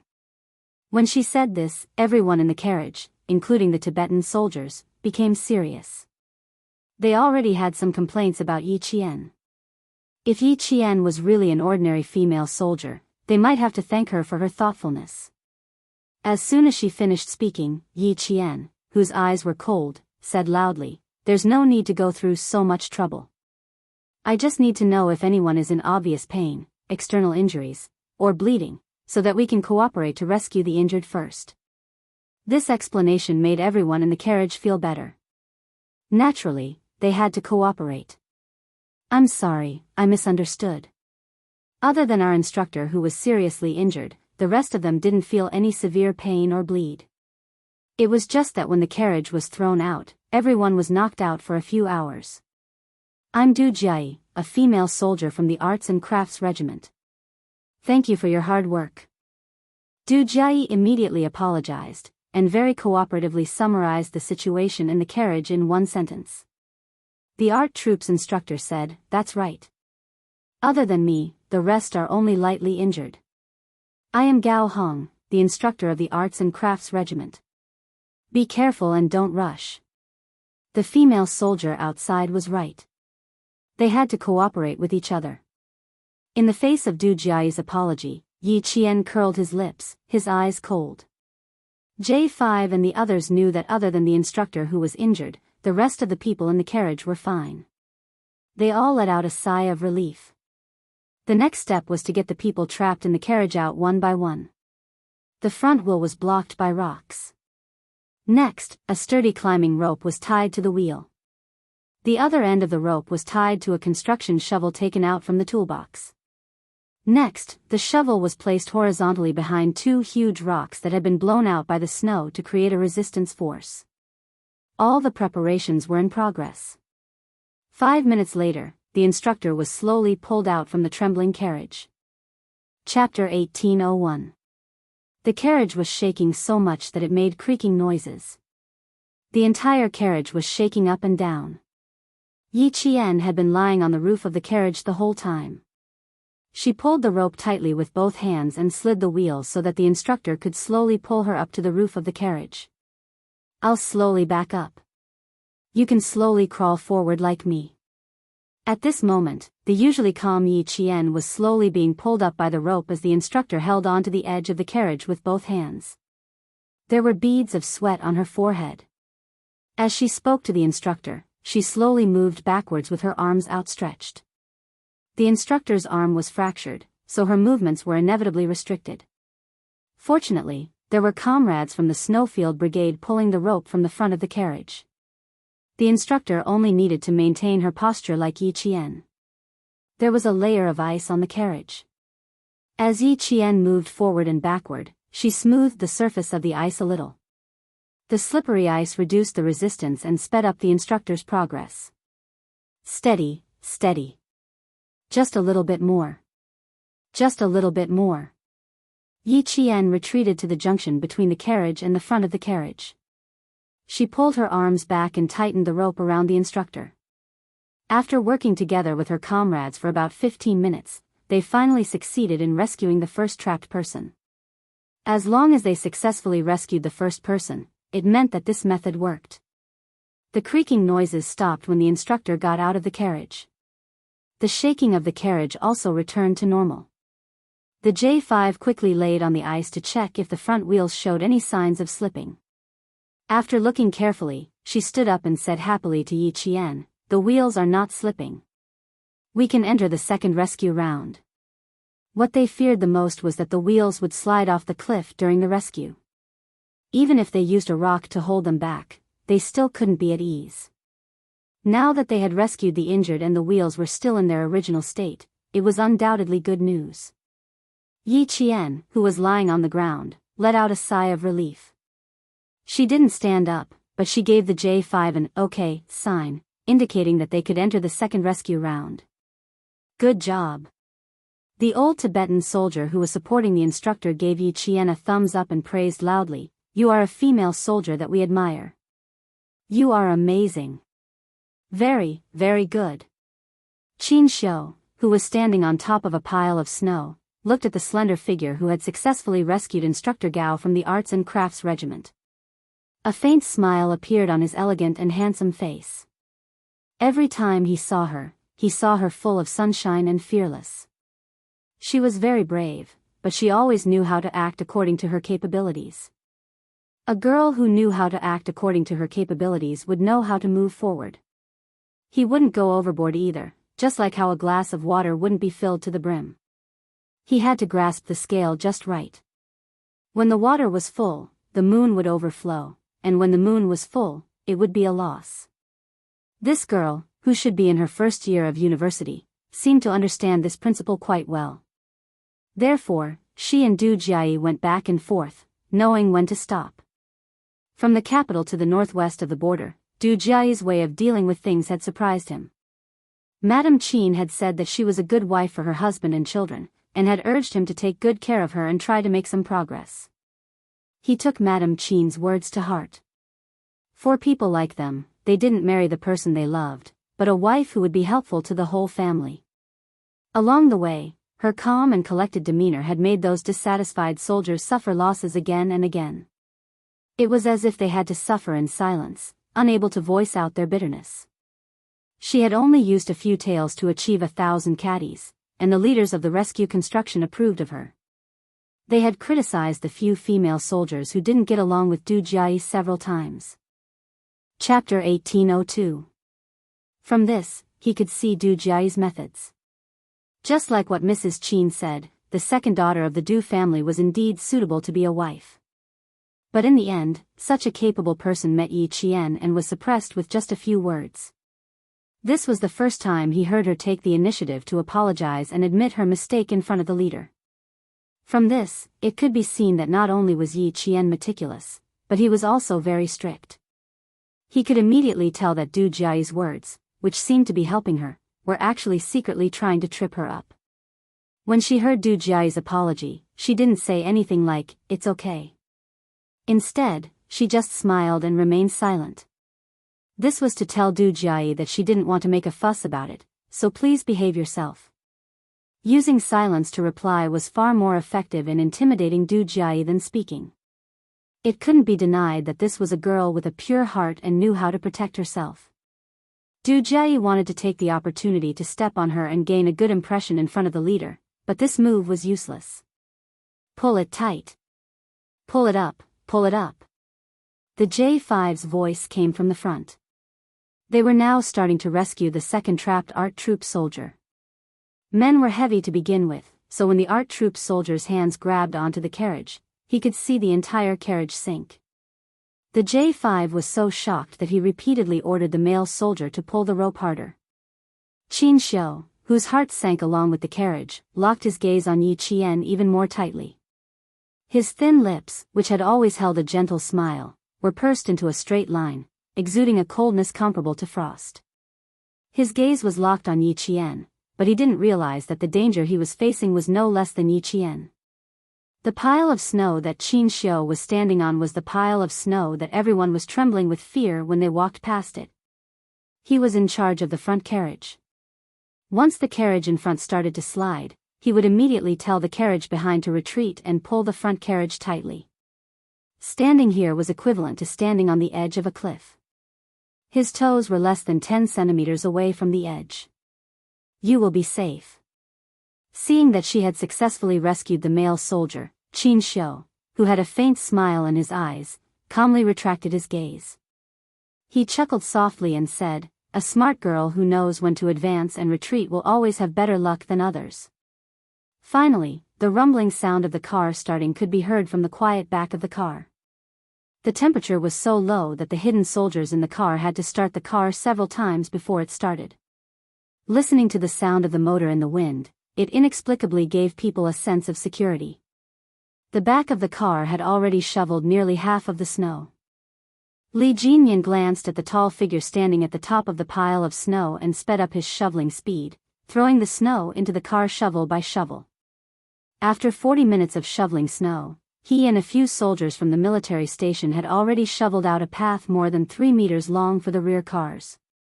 As long as the front cars needed to be towed by the rear cars, they could immediately retreat. Time flew by. Xia Jinyuan asked V8 again what time it was. Only then did he realize that he had already been driving for more than 2 hours. When the car climbed onto a high slope, V8 pointed ahead and shouted, "Q King, there's light up ahead. We're almost there." They were indeed almost there. After parting with Yi Qian for nearly 10 hours, they could finally meet up on the Tibetan route in Mazadaban.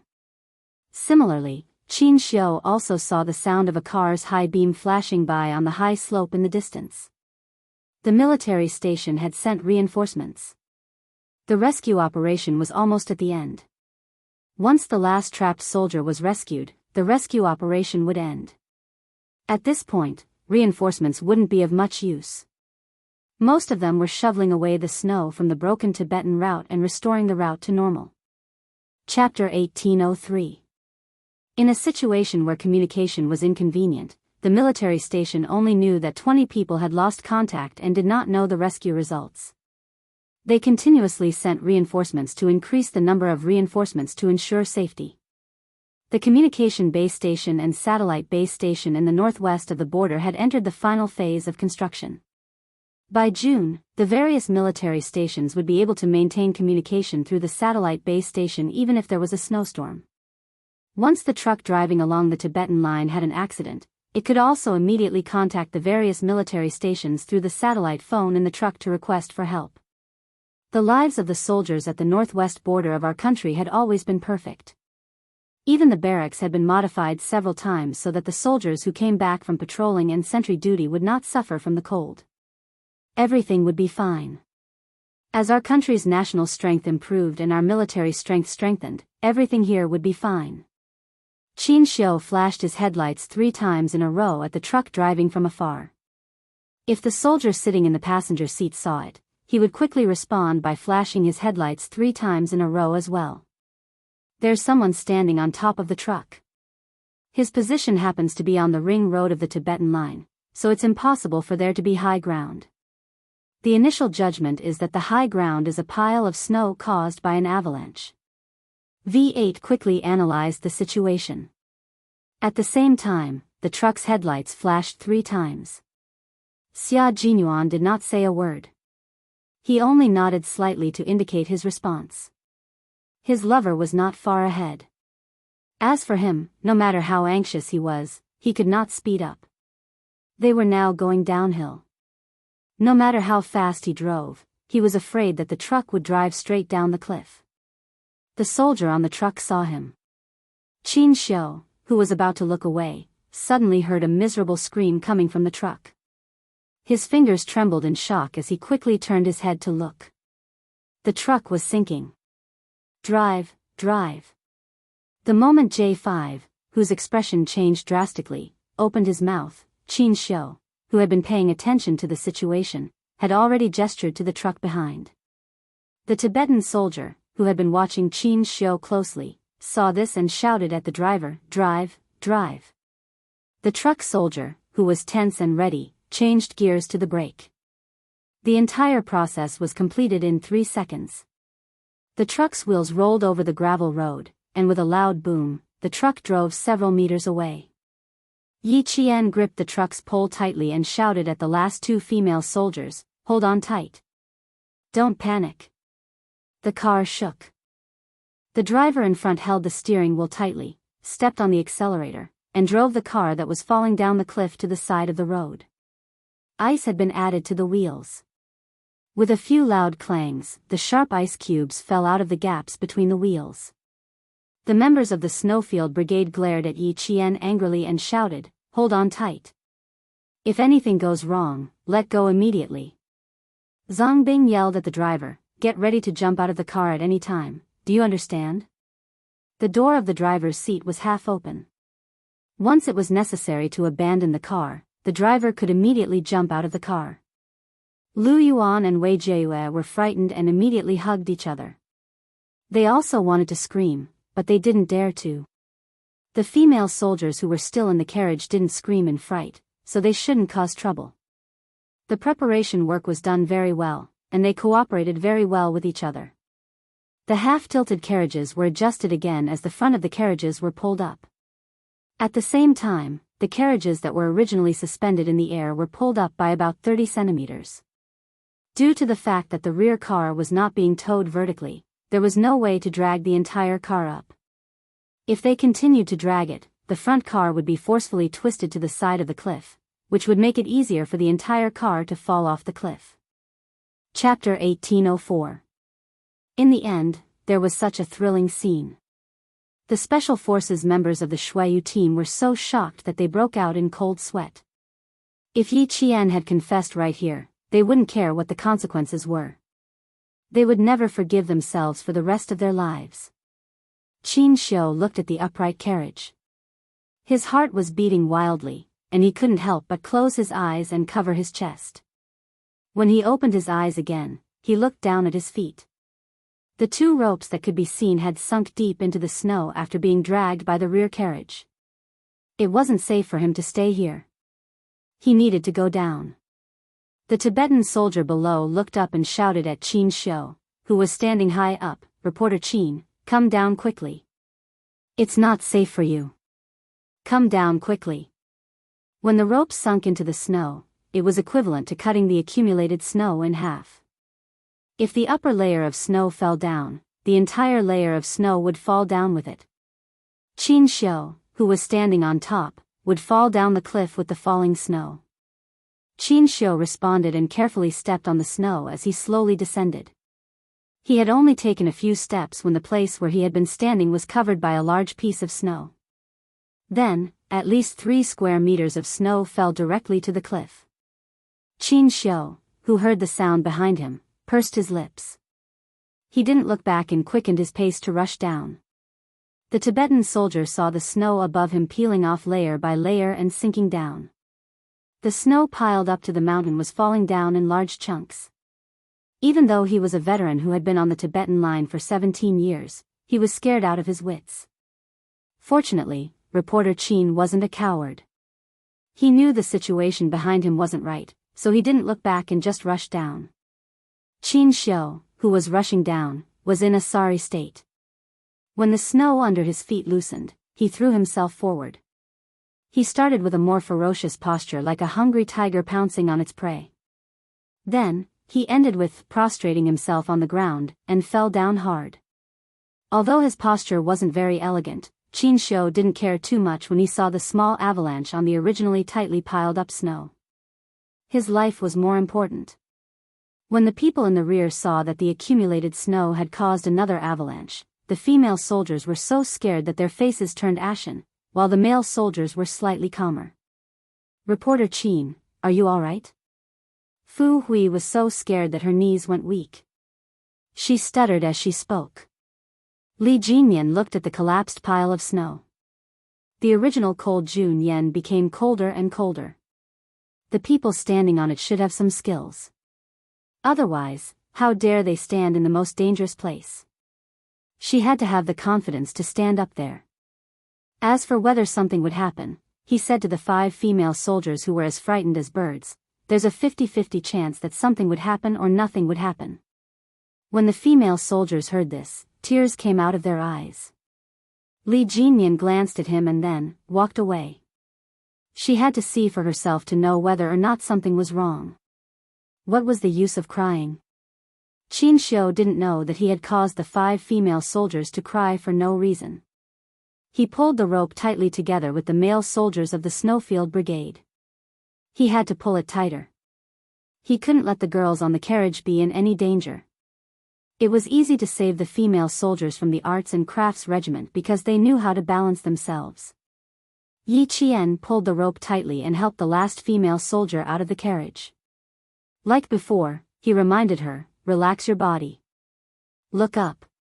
Take a deep breath and exhale gently. Don't lower your head." Her voice sounded even better than when she was in the carriage. It was clear and gentle, like the hot spring water in winter. It was so warm that it warmed people's hearts. Du Jiayi, who was pulling the rope tightly, narrowed her eyes slightly. Chapter 1805. The interaction between people was actually about fate. First, they had to be compatible with each other. Then, they had to be compatible with each other. When these two things were compatible, it would be the fate of the two people. Listening to the gentle voice that was filled with strength, Du Jiayi felt that she was not destined to be with this female soldier who had been lying on the carriage for almost 3 hours.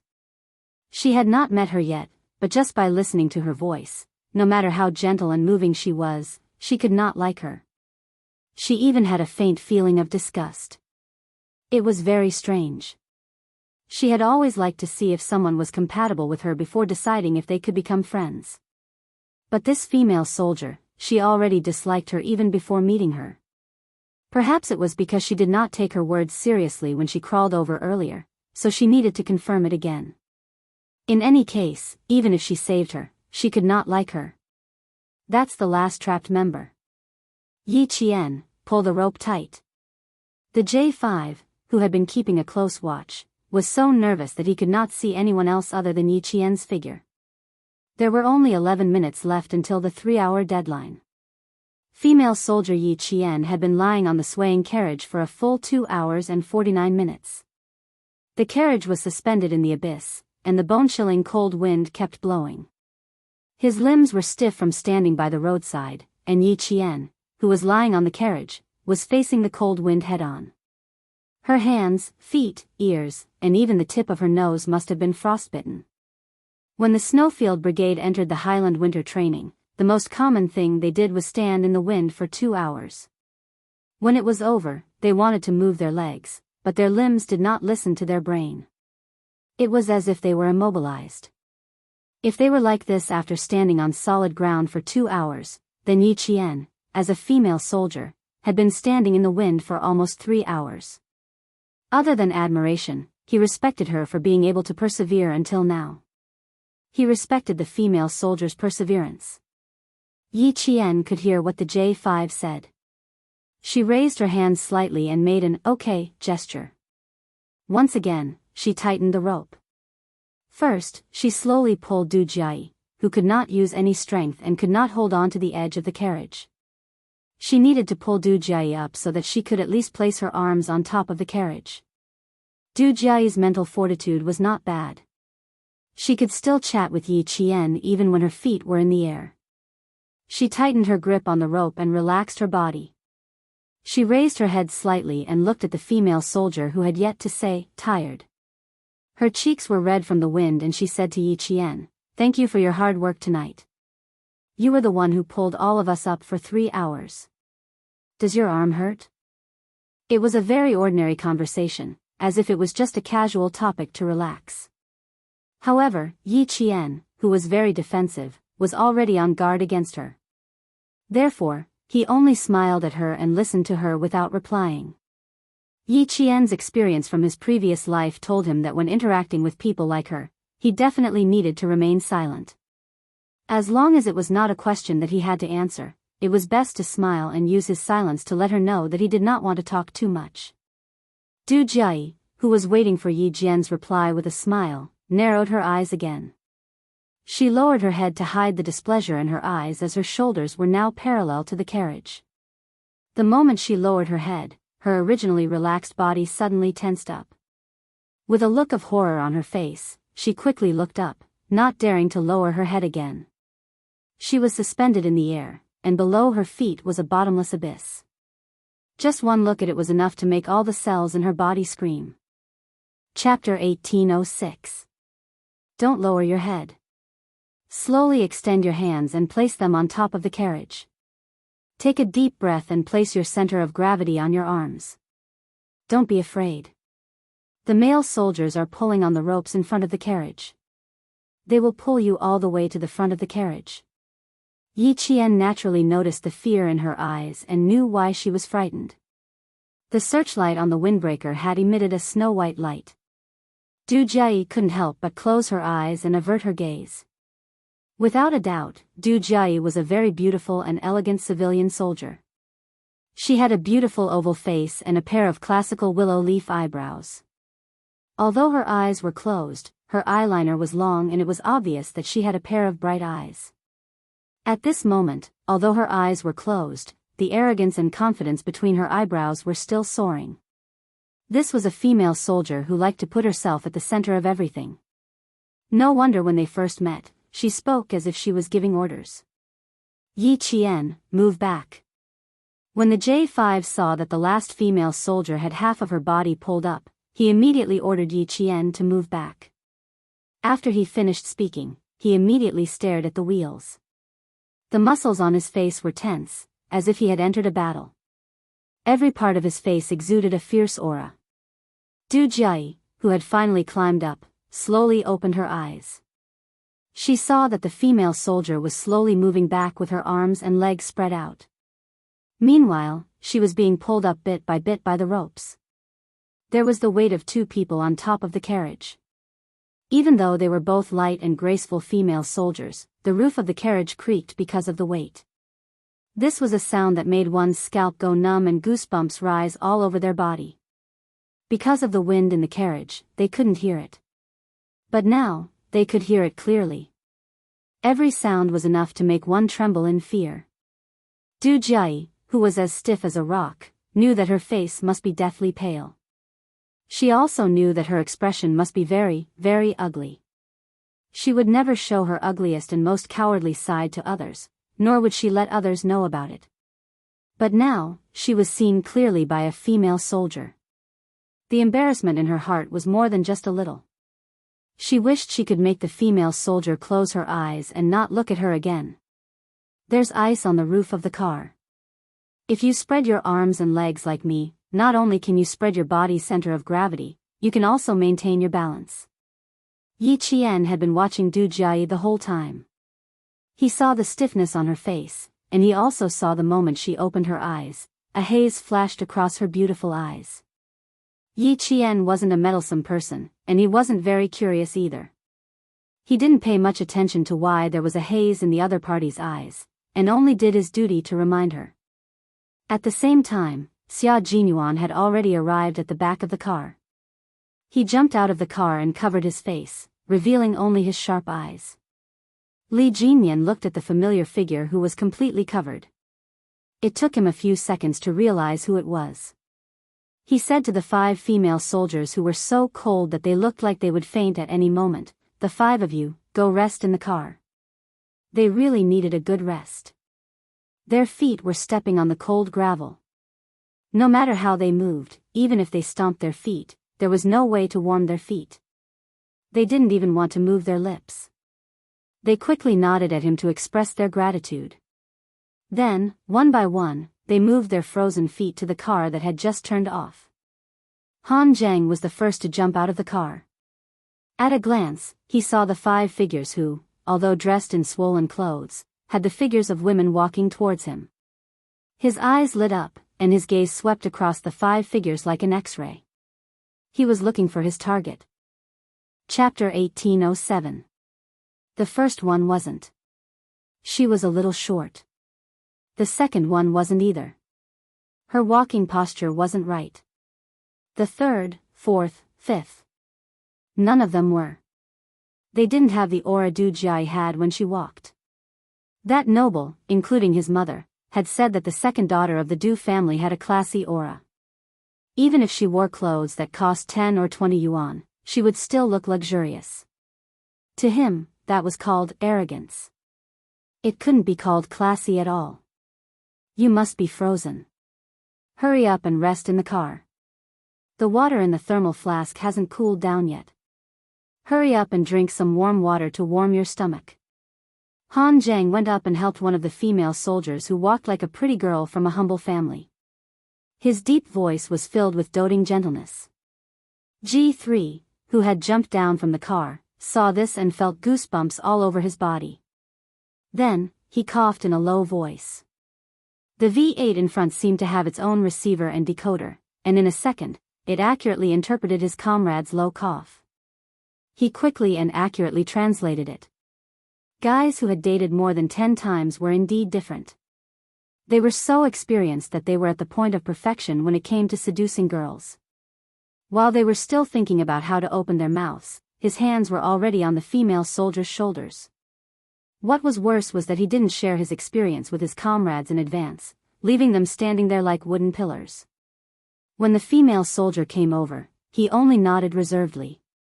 The female soldier, Wuxia, indeed needed someone to help her up. Han Zhang had saved the damsel in distress, making her extremely grateful. "Thank you. Sorry to trouble you." She was still speaking so softly. V8, who was the closest to them, was dumbfounded.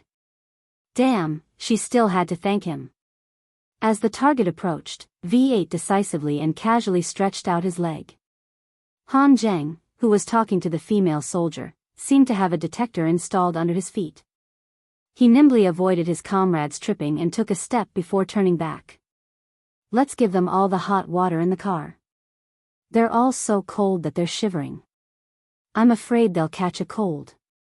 He spoke worriedly, making V8, G3, and the others feel a toothache. The female soldier was left in Han Zhang's care. Xianxia, who had already exchanged a few words with Li Jinyan, ordered loudly, "Get the snow shovels. Try to shovel the road out in 5 hours." It was not a small area of collapse. 5 hours was considered a conservative time. Li Jinyan only saw the figures of the Snowfield Brigade and knew that his comrades from the Storm Commandos had not come up. His eyes darkened slightly as he shoveled the snow, and he said to Xianxia, "I plan to apply to enter the northwest of Xinjiang every winter to complete winter training. When the time comes, I'll need your guidance. Not only do we need to enter the highlands to complete winter training every year, but we also need to strengthen our land operations. Your water combat skills are already quite advanced. Next, raise your land combat skills.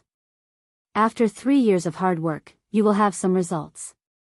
Look up to the SEALs of West America and aim to surpass them."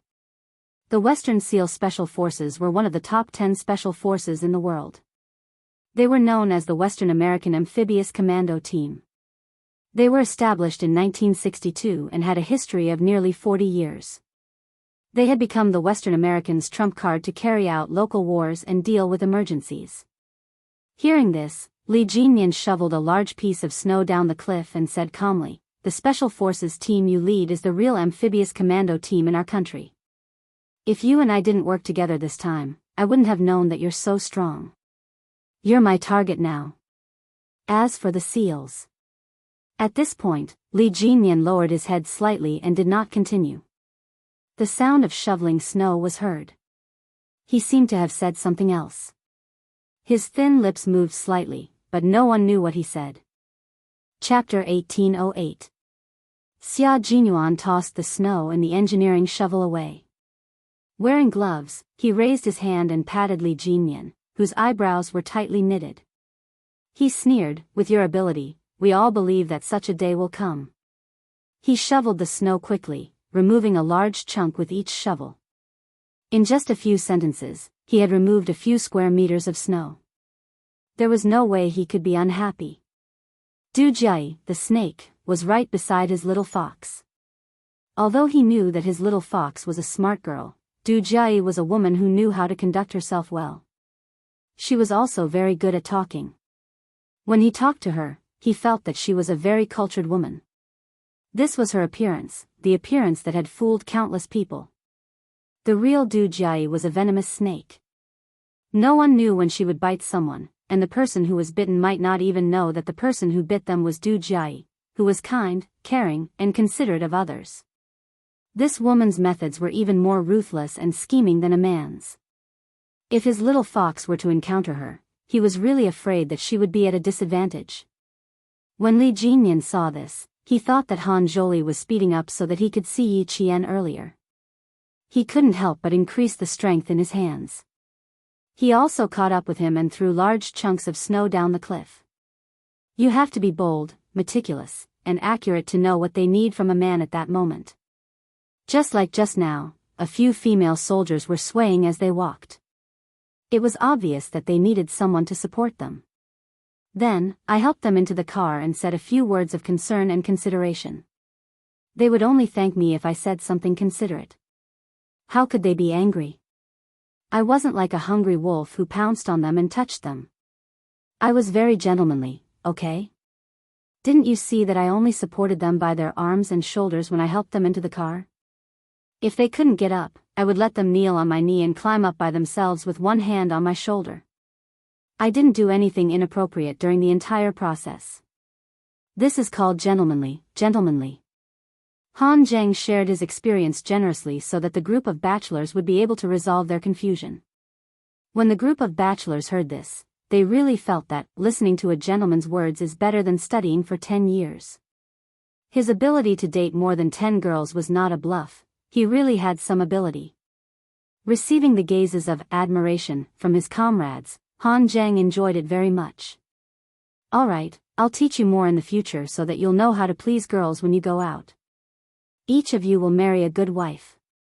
Let's get to work first. Shovel the road open in 5 hours. It's a big project. The Snowfield Brigade members helped Yi Qian loosen her bones, massaged her shoulders, and warmed up her hands. After confirming that there was nothing wrong with her body, they picked up the engineering shovel and started shoveling the snow. They needed to restore traffic as soon as possible and tried to drag the car in front back onto the road as soon as possible.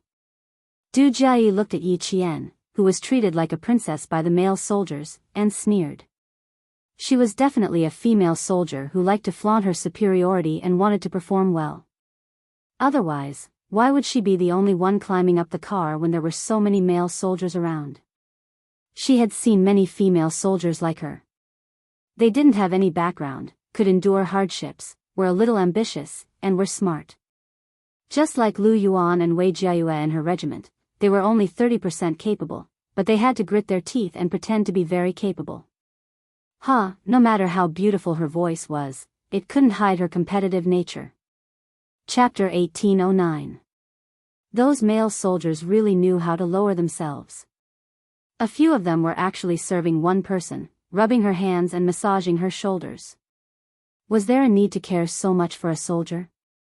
What kind of soldier was a soldier if they didn't suffer? On the other hand, Du Jiayi's face was dark and gloomy. She caught sight of Instructor Gao trying to get up, but due to his fractured arm, even a simple movement was so stiff that it looked like he was about to fall. The sharp-eyed Du Jiayi immediately ran over and reminded Lu Yuan, who was the closest to Instructor Gao, "Lu Yuan, help our instructor up." Lu Yuan, who was a prisoner, had been guarding the instructor who had a bandage around his hand. As everyone successfully escaped, she suddenly woke up from her sleep and got up in a hurry. "Instructor, do you want to walk around? Let me help you.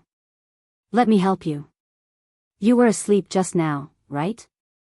If you're tired, go back to sleep. I'll help you walk around." Du Jiayi walked over quickly and reached out to support the instructor's uninjured arm. Wei Jiayue's complexion doesn't look right. Hurry up and take a look. Is she sick? I saw that the rescue team brought some commonly used medicine. See if Wei Jiayue needs it. Instructor Gao was a little anxious. Hurry up and take a look. You're the only one in our group who knows how to nurse. All right. Call me if you need anything. Lu Yuan glanced at her empty hands before turning to look at Du Jiayi, who had pushed her out of the room without a trace. This person really doesn't change. Does she think that everyone is like her, only knowing how to act in front of the leaders? Du Jiayi maintained a polite smile on the face of her comrade's indifferent gaze. She lifted her chin slightly and replied with an air of arrogance that matched her temperament. Thanks to Lu Yuan's knowledge of nursing, our group was spared a lot of trouble along the way. Thank you, Lu Yuan. She thanked her sincerely. No one would doubt her sincerity. Yi Qian, who was carrying the commonly used medicine, paused for a moment before walking over with a normal expression. Sorry to disturb you. Here are some commonly used medicine. Do you need it? J5 and the rest started shoveling the snow, while she was given a temporary break and a mission to communicate with the art troupe to see if they needed any more help. The members of the Snowfield Brigade would appear in places that might not be suitable for military personnel. Therefore, it was not suitable for them to appear too many times and leave a bad impression. Yi Qian was different. She was a female soldier. Even if she joined the Snowfield Brigade, it would still be 3 years later. It was more appropriate for her to show her face now than any of them. Just like Xia Jinyuan, Yi Qian could only see her eyes, which were as dark as the night. She wore a cold mask over her nose and lips, so Instructor Gao and the others could only see her eyes. You always appear when we need help the most. I really don't know how to express our gratitude. Du Jiayi took the bag of medicine. After she finished speaking, she smiled at Instructor Gao, who had just moved his stiff body a little, and said, Instructor, this female soldier in front of you is called Yi Qian. You should remember her name. When you return to the capital, you must mention her to your superiors. Look, she spent 3 hours alone on the carriage to save all of us. She didn't even need the help of the male soldiers. 3 hours of back and forth exhausted her. Fortunately, the male soldiers knew how to care for her. They massaged and rubbed her hands for a long time before her complexion improved slightly. Chapter 18:10. Speaking was indeed an art. Depending on the person sitting at the right height, they would hear different things. Their understanding of the situation would definitely be different from people of different heights. The higher one stood, the more he could tell if there was a deeper meaning in a sentence, if there was a hidden meaning, if the speaker wanted to express something secretly, or in other words, what kind of state of mind the speaker was in when he said those words. Instructor Gao was an instructor in the arts regiment and had a high level of political training. He could tell several meanings from Du Jiayi's words. Firstly, the female soldier Yi Qian's courage was commendable, but she was too brave and did not handle the situation well. Secondly, as a female soldier, she was naturally weaker than the male soldiers. Knowing this, she still persisted. This showed that she was a female soldier who loved to show off and lost her composure. Thirdly, since she chose to persist, she was so tired that she needed the male soldiers to serve her. This showed that she lacked the spirit of a soldier. Fourthly, the male soldiers were not strict enough and cared too much about the female soldier. This showed that their relationship was messy. This was what Instructor Gao understood from Du Jiayi's words, but it was undeniable that if not for this female soldier who loved to show off persisting for 3 hours and gritting her teeth to save them, they might still be stuck in the carriage, frightened. Therefore, Instructor Gao smiled and said, "You're right. We must report this to the higher-ups and reward the soldiers who risked their lives to save us. Yi Qian, you've worked hard tonight. If it weren't for you, we would probably still be in the carriage." As he said this, his words became more sincere. However, you need to think twice before you do something like this. Don't tire yourself out too much. After all, Instructor Gao was not a soldier in the arts regiment. He could only give a few pointers in a very reserved manner. If he said too much, it would make people dislike him. Lu Yuan gently weighed the plastic bag with the medicine. The soft, hua-hua sound seemed to have interrupted Instructor Gao's words. Then, she smiled at Yi Qian, full of kindness and gratitude. Hearing this, Yi Qian, who already knew how to deal with this, said politely, "You're right. My comrades were also very worried when I went up like this. They were afraid that I would increase the weight on the carriage and cause the entire carriage to fall off the cliff. Fortunately, my body is light. Although it made my comrades sweat in their hearts, I can be considered to have successfully completed the mission given to me by my comrades." Yi Qian was never a pushover. Facing Du Jiayi's gratitude on the surface and all kinds of words to trip him up, he humbly accepted Instructor Gao's advice and politely used a different method to explain why she, a female soldier, had to climb up the carriage. "You've considered everything thoroughly. It's because of this that we're all safe. Yi. Our unit needs female soldiers like you." As he said this, his gaze landed on Du Jiayi. He then turned his head to look at the other soldiers who were still breathing. Then, he sighed. "Jiayi. You all need to learn from her. Just now, the carriage only shook a little, but you all were so scared that you screamed." Yi Qian, on the other hand, was able to remain calm and continue to rescue us. You all need to learn from him. Chapter 18:11. Du Jiayi was someone who could keep her composure, especially when it came to dealing with matters in front of her superior. Upon hearing those words, she reined in her emotions and replied humbly, "You're right. We're indeed lacking in courage. Even though we're performing arts troops, we're still soldiers. A soldier's courage and bravery mustn't be lacking." She was really something. She even gave her a soft rebuff. With just a few words, she changed the instructor's impression of her. Du Jiayi maintained a polite smile as she stared at Yi Qian and sized him up secretly. She had a pair of good eyes. They were dark and clear. Female soldiers like her were used to pretending to be innocent. She was wearing a cold mask so she couldn't see what she looked like. It was a pity. It didn't matter. As long as she knew her name, she would find out when she returned to the capital. It had always been easy for Du Jiayi to find out a person's background. She originally wanted to make things difficult for her now, but the instructor obviously admired her. She could only keep her cool for now. It wouldn't be too late to deal with her later. She had seen her at her worst and was still suspicious of her. She even gave her a soft rebuff. She loved to deal with female soldiers who were naturally rebellious. There was no hurry. She would deal with her until she didn't even know who she had offended. Du Jiayi, who was obviously excited, smiled sweetly after she finished speaking. She kept looking at Yi Qian. It wasn't a polite gaze, but a gaze filled with arrogance and prejudice. Yi Qian calmly smiled at her and turned to look at the instructor who was speaking. "That's right. No matter what kind of soldier you are, as long as you wear this uniform, you're a soldier. You can't lose the face and image of a soldier." Instructor Gao was very satisfied with Du Jiayi's answer. He looked at her approvingly and said to Lu Yuan, "If there's anything you can solve, try to solve it yourself. Don't cause trouble for the army." A male soldier from the Arts and Crafts Regiment walked over.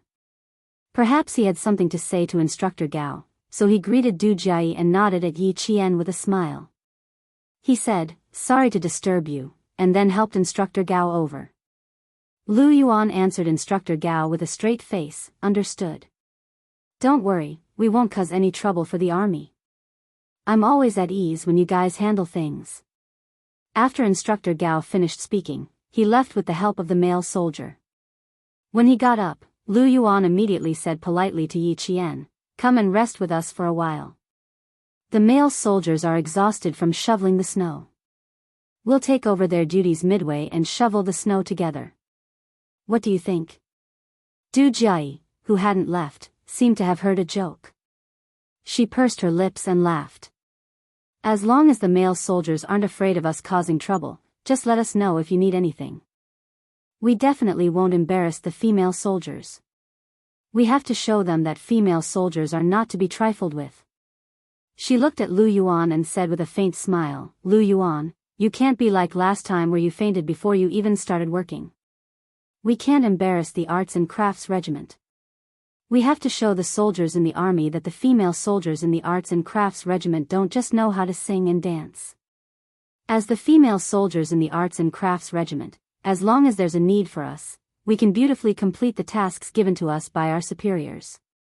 Yi Qian, please take care of my comrade. If there's any problem, you can come and find me anytime. If you feel unwell, you have to tell us immediately. Don't force yourself just to save face, understand?" Chapter 18:12. It was fine if she didn't get thanked for saving someone. She didn't save the person because of the gratitude, but because it was her duty as a soldier to save the person. The problem was that the person she saved didn't say thank you, but instead started to create trouble for her. Yi Qian wasn't a soft-hearted person, and he wasn't magnanimous enough to forgive Du Jiayi for causing trouble for him. When he heard what she said, his voice turned cold, and he said sternly, "Female soldier, with your intelligence, I don't think you'll always say things that will cause misunderstandings." After he said that, Lu Yuan's eyes lit up, and Du Jiayi's face darkened. Since he had already spoken, Yi Qian wouldn't go back on his words. He stared coldly at Du Jiayi, whose eyes had darkened, and said sternly, "Can I understand you? First, you said that I was putting up a strong front to save face, then you said that I saved someone, and in the end, you asked my comrades to help me. You said all these things on purpose to tell everyone that I'm only this capable, and that I'm just putting up a strong front for the sake of showing off. Du Jiayi's originally gloomy face abruptly changed. No one had ever dared to give her such a straight face, and no one had ever dared to criticize her so boldly.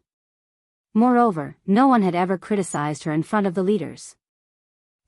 She wanted to stop Yi Qian from continuing, but Yi Qian wouldn't give her the chance. You won't explain anything to me. You're a smart female soldier, so everything you say should be clear and accurate. As a soldier, you should say whatever is on your mind. You shouldn't always say things that are either digging up old scores or have hidden meanings. And don't tell me that I misunderstood you or misunderstood you. Based on what you said to Instructor Gao just now, if I didn't explain, Instructor Gao would have misunderstood me. I'm giving you face now by waiting for Instructor Gao to leave. I hope you can cherish the face that others have given you. Lu Yuan, who was flabbergasted, almost laughed out loud because of what he said. Amazing, amazing. Amazing. Her words made Du Jiayi, who had always maintained a good image in front of her superiors, change her expression and put her on the spot. Yi Jian was not the kind of person who was eloquent. She always knew when to advance and when to retreat. She also knew how to treat the right people. It was very tiring to get along with someone like Du Jiayi. No matter when, she was the only one who could play the lead role, and the others could only play the supporting roles, and the supporting roles that obediently followed her orders. If anyone dared to overstep her, as long as that person's mistake was caught in her hands, she would definitely take it out again and again. Yi Qian, who had already noticed something was amiss, did not intend to get involved. This was the Arts and Crafts Regiment's matter. Even their instructor did not say anything. As a soldier from the Marines, she only needed to watch quietly. But of all things, she shouldn't have stepped out to step on Yi Qian and deliberately ruined her image. She was a soldier, and soldiers had to maintain their image at all times. They could not allow others to destroy their image and tarnish their reputation. The first time she took a small step back and clearly told her not to push her luck. She probably used her silence to tell her not to push Yi Qian, which made her misunderstand that Yi Qian was easy to bully. Since that was the case, she didn't mind not giving her face and warning her. She wanted her to restrain her evil intentions. Chapter 1813. Although the military had iron-like discipline, not everyone could be impartial. Instructor Gao was biased towards Du Jiayi, but that was mostly due to her ability to get things done. Moreover, every word she said was true to the bottom of her heart, and she never violated any discipline, causing the leaders to worry about her. Naturally, they would admire her. Originally, after leaving the borders, there would be no more social interactions, but she insisted on doing some dirty things. How could Yi Qian allow her to do so again and again? Du Jiayi was so angry that she almost fainted. Hearing this, Lu Yuan trembled in fear, but she also felt relieved when she saw Du Jiayi's expression turn darker. She quickly stood up and said softly, "Forget it, it's just a small matter. Jiayi, don't be angry." "Look, I'm not even angry at you." Lu Yuan was shocked and angry at the mention of that old incident that she still couldn't let go of. That was the only time she made a fool of herself, and it became a topic that Du Jiayi would use to make fun of her. No one liked others to talk about their mistakes, and Lu Yuan didn't like it either. But what could she do? Du Jiayi wasn't an ordinary soldier.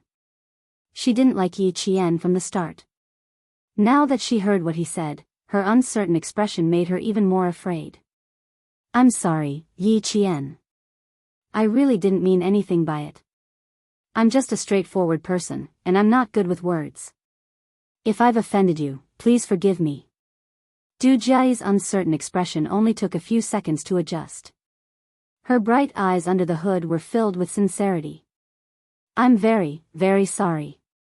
Please forgive me." Lu Yuan originally felt that her anger had been vented, but now, following Du Jiayi's apology, she felt an extremely cold chill run up from the bottom of her feet.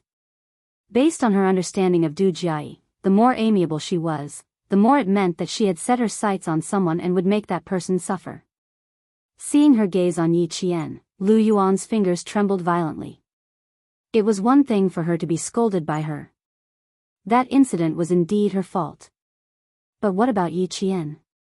Not only did she not thank Yi Qian, she even hinted to Instructor Gao that Yi Qian was just a stubborn female soldier and made things difficult for him. How could she do this?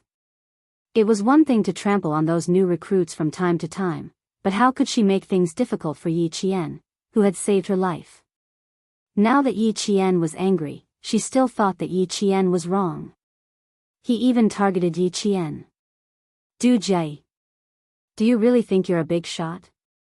Instructor Gao, who had said something to the male soldier, walked over again. Du Jie was used to destroying peace. She held Lu Yuan's arm and said to Yi Qian, I'm very, very sorry, and I'm very, very grateful. Instructor Gao wanted to go over to see how much snow needed to be shoveled. He did not give Du Jie a chance to continue speaking. He came over and said, come with us to see how the snow is being shoveled and discuss the situation with the army.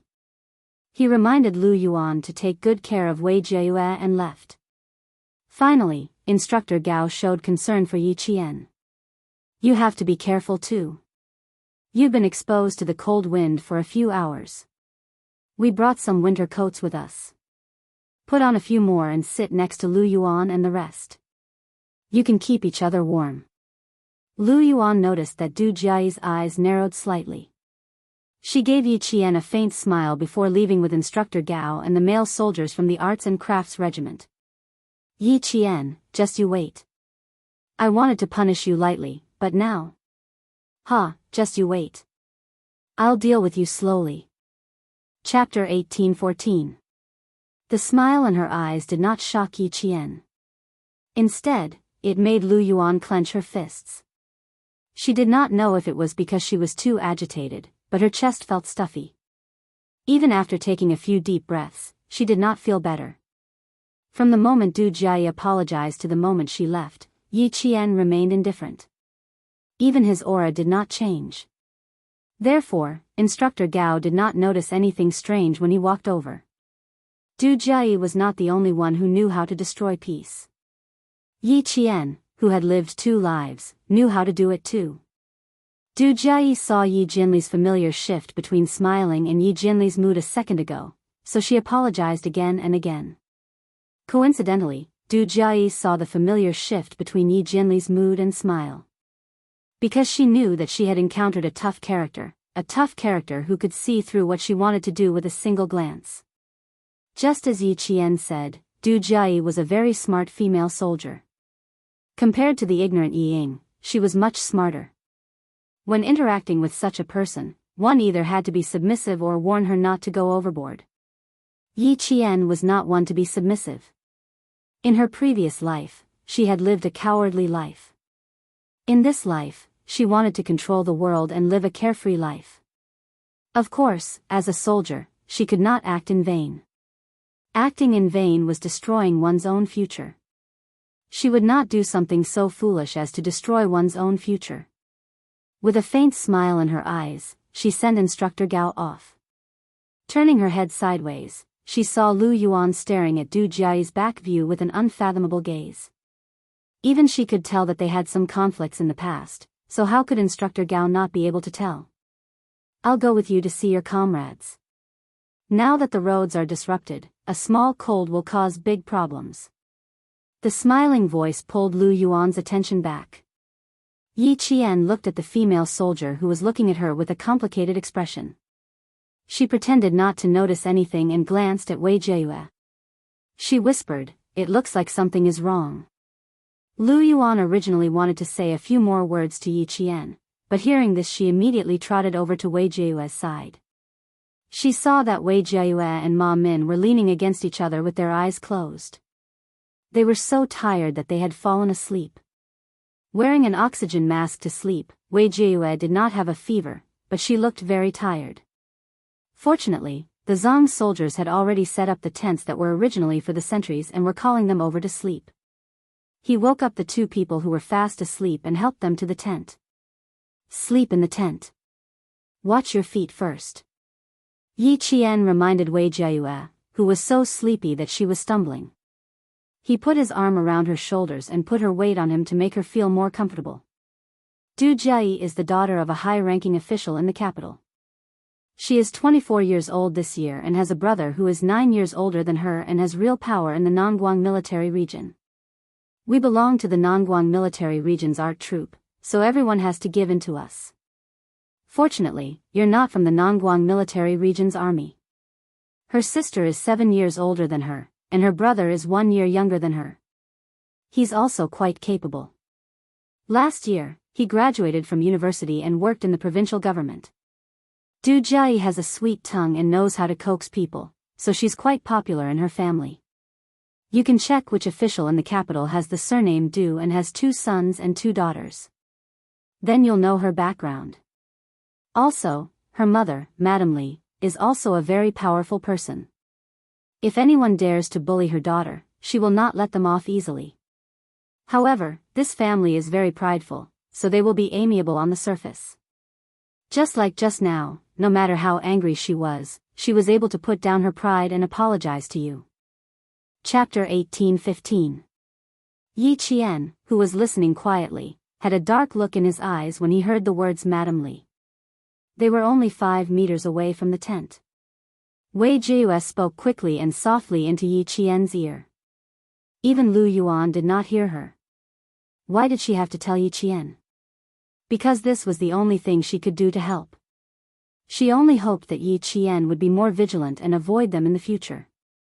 The Wei family was considered a big family, so even they had to give in to the Du family. Yi Qian, who had been listening quietly, said, "Thank you." Then he reminded her, "Sleep a little deeper. We only set up 1 tent." They did not know when they would be able to shovel the snow away, so the Tibetan soldiers used 2 tents to avoid the cold. Lu Yuan, who had not noticed anything, walked out of the tent and said to Yi Qian, "Thank you for your hard work tonight. You saved so many of us. Although I can't mention your name in the report and let the army reward you, I will always remember that there was a female soldier who took the risk to save others. Thank you, Yi Qian." Compared to Du Jiayi's gratitude, Lu Yuan's gratitude was much more sincere.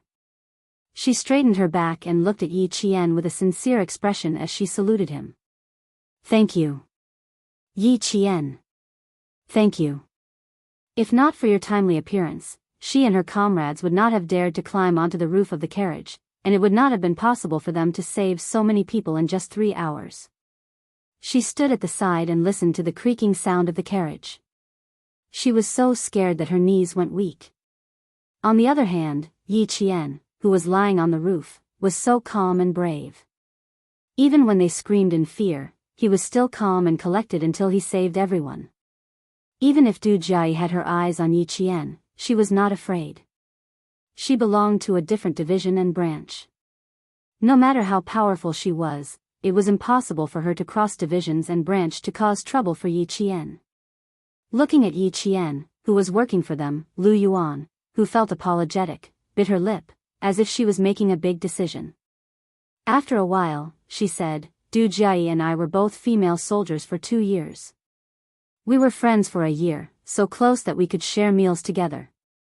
Later on, when new soldiers joined the army, their opinions differed from hers, and the conflict began to deepen. But it's only about class affairs. Last July, when I got close to Wei Jiayue, who was transferred here, our relationship deteriorated even more. In the end, I applied to be transferred to Wei Jiayue's dormitory, far away from her. The further I was from her, the clearer I could see Du Jiayi's character." Lu Yuan could not directly tell Yi Qian to be careful. Based on her understanding of Du Jiayi, if she really said something, it would be difficult for her to successfully leave the army. Lu Yuan's behavior just now was clearly because she had her eyes on Yi Qian. If she did not say anything, she would feel guilty. Yi Qian should have sensed something.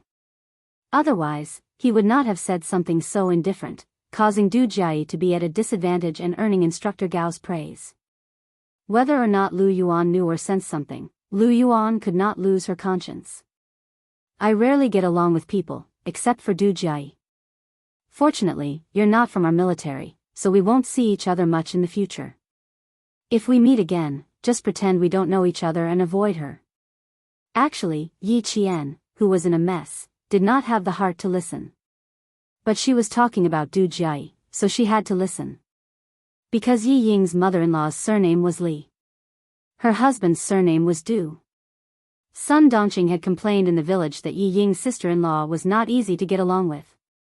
Chapter 18:16. Yi Qian's heart was in a mess. In her previous life, she had been harmed by Yi Ying until she was like a stray dog. She was the golden phoenix that flew out of the ravine of Shuku village in Fujian town. She had provoked all the relatives of the Yi and Sun families to try to get close to Yi Zhifan. As for herself, she was always the target of ridicule. Whenever Yi Ying was mentioned, she would be mentioned. When she was mentioned, she would be said to be a disgrace to public morals and that she had disgraced 8 generations of her ancestors. Why did those people support Yi Ying? Simple, because Yi Ying married into a noble family. Yi Zhifan also rose through the ranks and became a high-ranking official. At first, Yi Ying didn't dare to make things difficult for her. She only warned her not to go home and embarrass her family. She also said that her father was successful in his career and that if she went back and ruined her father's reputation, the whole family would want to beat her to death. In her previous life, she was a coward. She didn't dare to go back to the village after being threatened by Yi Ying. When she was 18, she went back to get an ID card and was scolded.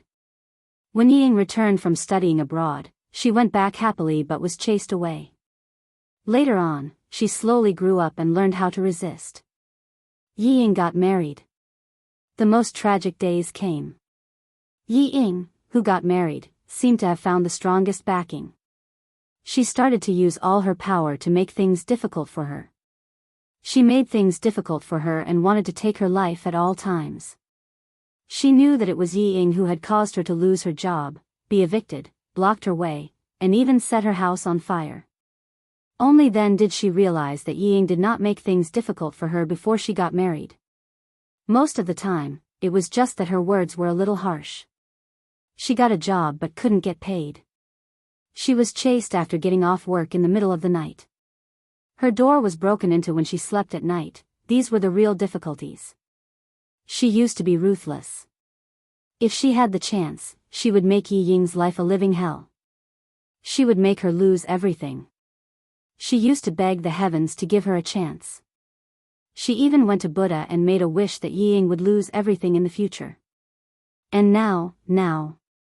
Thinking of all the things from his previous life, Yi Qian suddenly laughed. It was not a hearty laugh, but a low, deep, and oppressive laugh. It seemed to be a joyous laugh, but it also seemed to be filled with hatred. Lu Yuan, who had not yet left, stared blankly at Yi Qian, unable to react for a moment. Du family.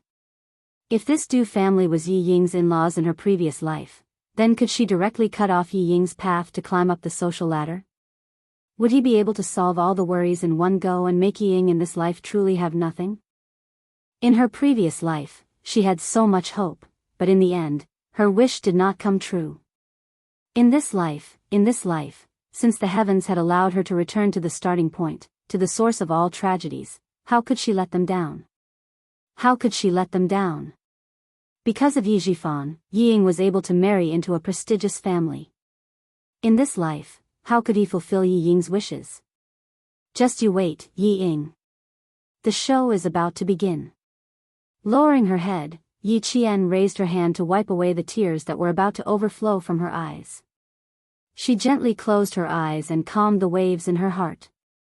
Lu Yuan was shocked by the sudden anger that she was emitting. She could not help but take a small step back and carefully asked, Are you okay? Is it because of Du Jie? Don't be angry. She's just like that. You're not even in the same unit as her. She doesn't have the ability to cross the military and cross the military to make things difficult for you. Lu Yuan was just an ordinary military soldier. She did not know about Du Jie's family background. Chapter 18:17. She didn't know, so she had nothing to worry about, unlike Wei Jiayue, who was worried and fearful because she knew. Yi Qian knew that her emotions had fluctuated just now, and there was even a hint of murderous intent. She had already calmed down and looked up. Even though the windshield mask covered the smile on her face, her clear eyes were still smiling.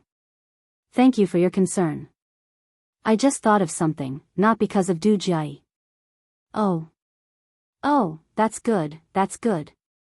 For some reason, Lu Yuan suddenly felt a little afraid of this female soldier in front of her. She felt inexplicably afraid and said uneasily, Then I'm relieved. You go do your work, I'll go back to my tent to rest. Without waiting for Yi Qian to speak, she turned around and went back to her tent in a panic. Her heart was beating a little fast, and she couldn't continue talking to her. She had a feeling that she would throw a knife at her at any time. It was better to leave quickly. She couldn't afford to offend Yi Qian and Du Jie. Yi Qian didn't take Lu Yuan's strange behavior to heart.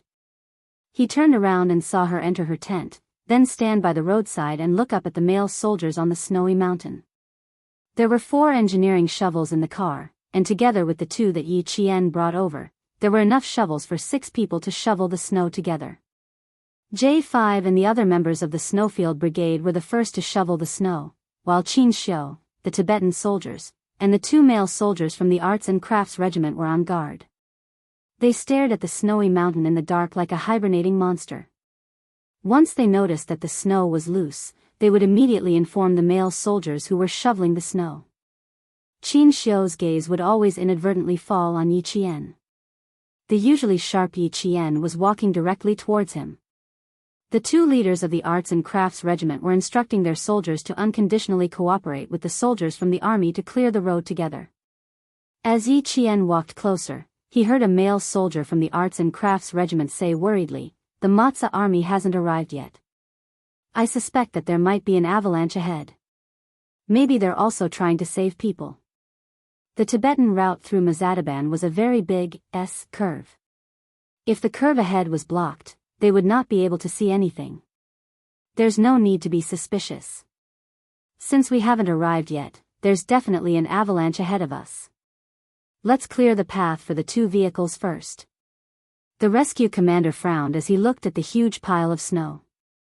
At this rate, it would be difficult for him to complete the task within 5 hours. Xianxia, who had already noticed Yi Qian walking out, lowered his head and said something to Instructor Gao, then strode over. Yi Qian looked at Xianxia, who was not affected by the cold at all, just like the J5 and the others. He could not help muttering in his heart, He looks like a gentleman who is painting by the window, but why does he look like a marching soldier now? The other 2 male soldiers from the Arts and Crafts Regiment were so cold that they wrapped themselves in thick winter clothing. Fortunately, their backs were straight enough. Otherwise, they would look like brown bears in the mountains. They were very clumsy.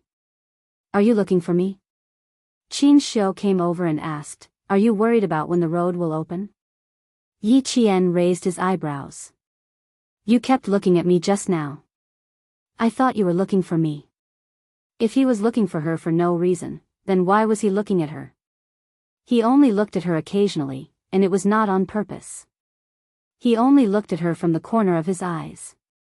How did she notice him like that? Xianxia wanted to laugh. He was indeed a soldier. His sensitivity was indeed shocking. Chapter 18:18. It seemed like he could not sneak a few glances at her in the future. He might as well look at her openly. If he was caught, he could still smile. Xianxia, who had always had a clear goal, was already thinking about how to get along with Yi Qian. There is indeed something. It's about my identity. Since she was already here, he could not let her come for nothing. Xianxia gestured for her to speak further away. I have something to do here. Originally, I came here with another interpreter. When I arrived at 30 Miles Camp, I heard that the Nongguang military's art troupe was here, so I followed them as a reporter. The people in the art troupe have always thought that I'm a reporter. That's why I need your cooperation.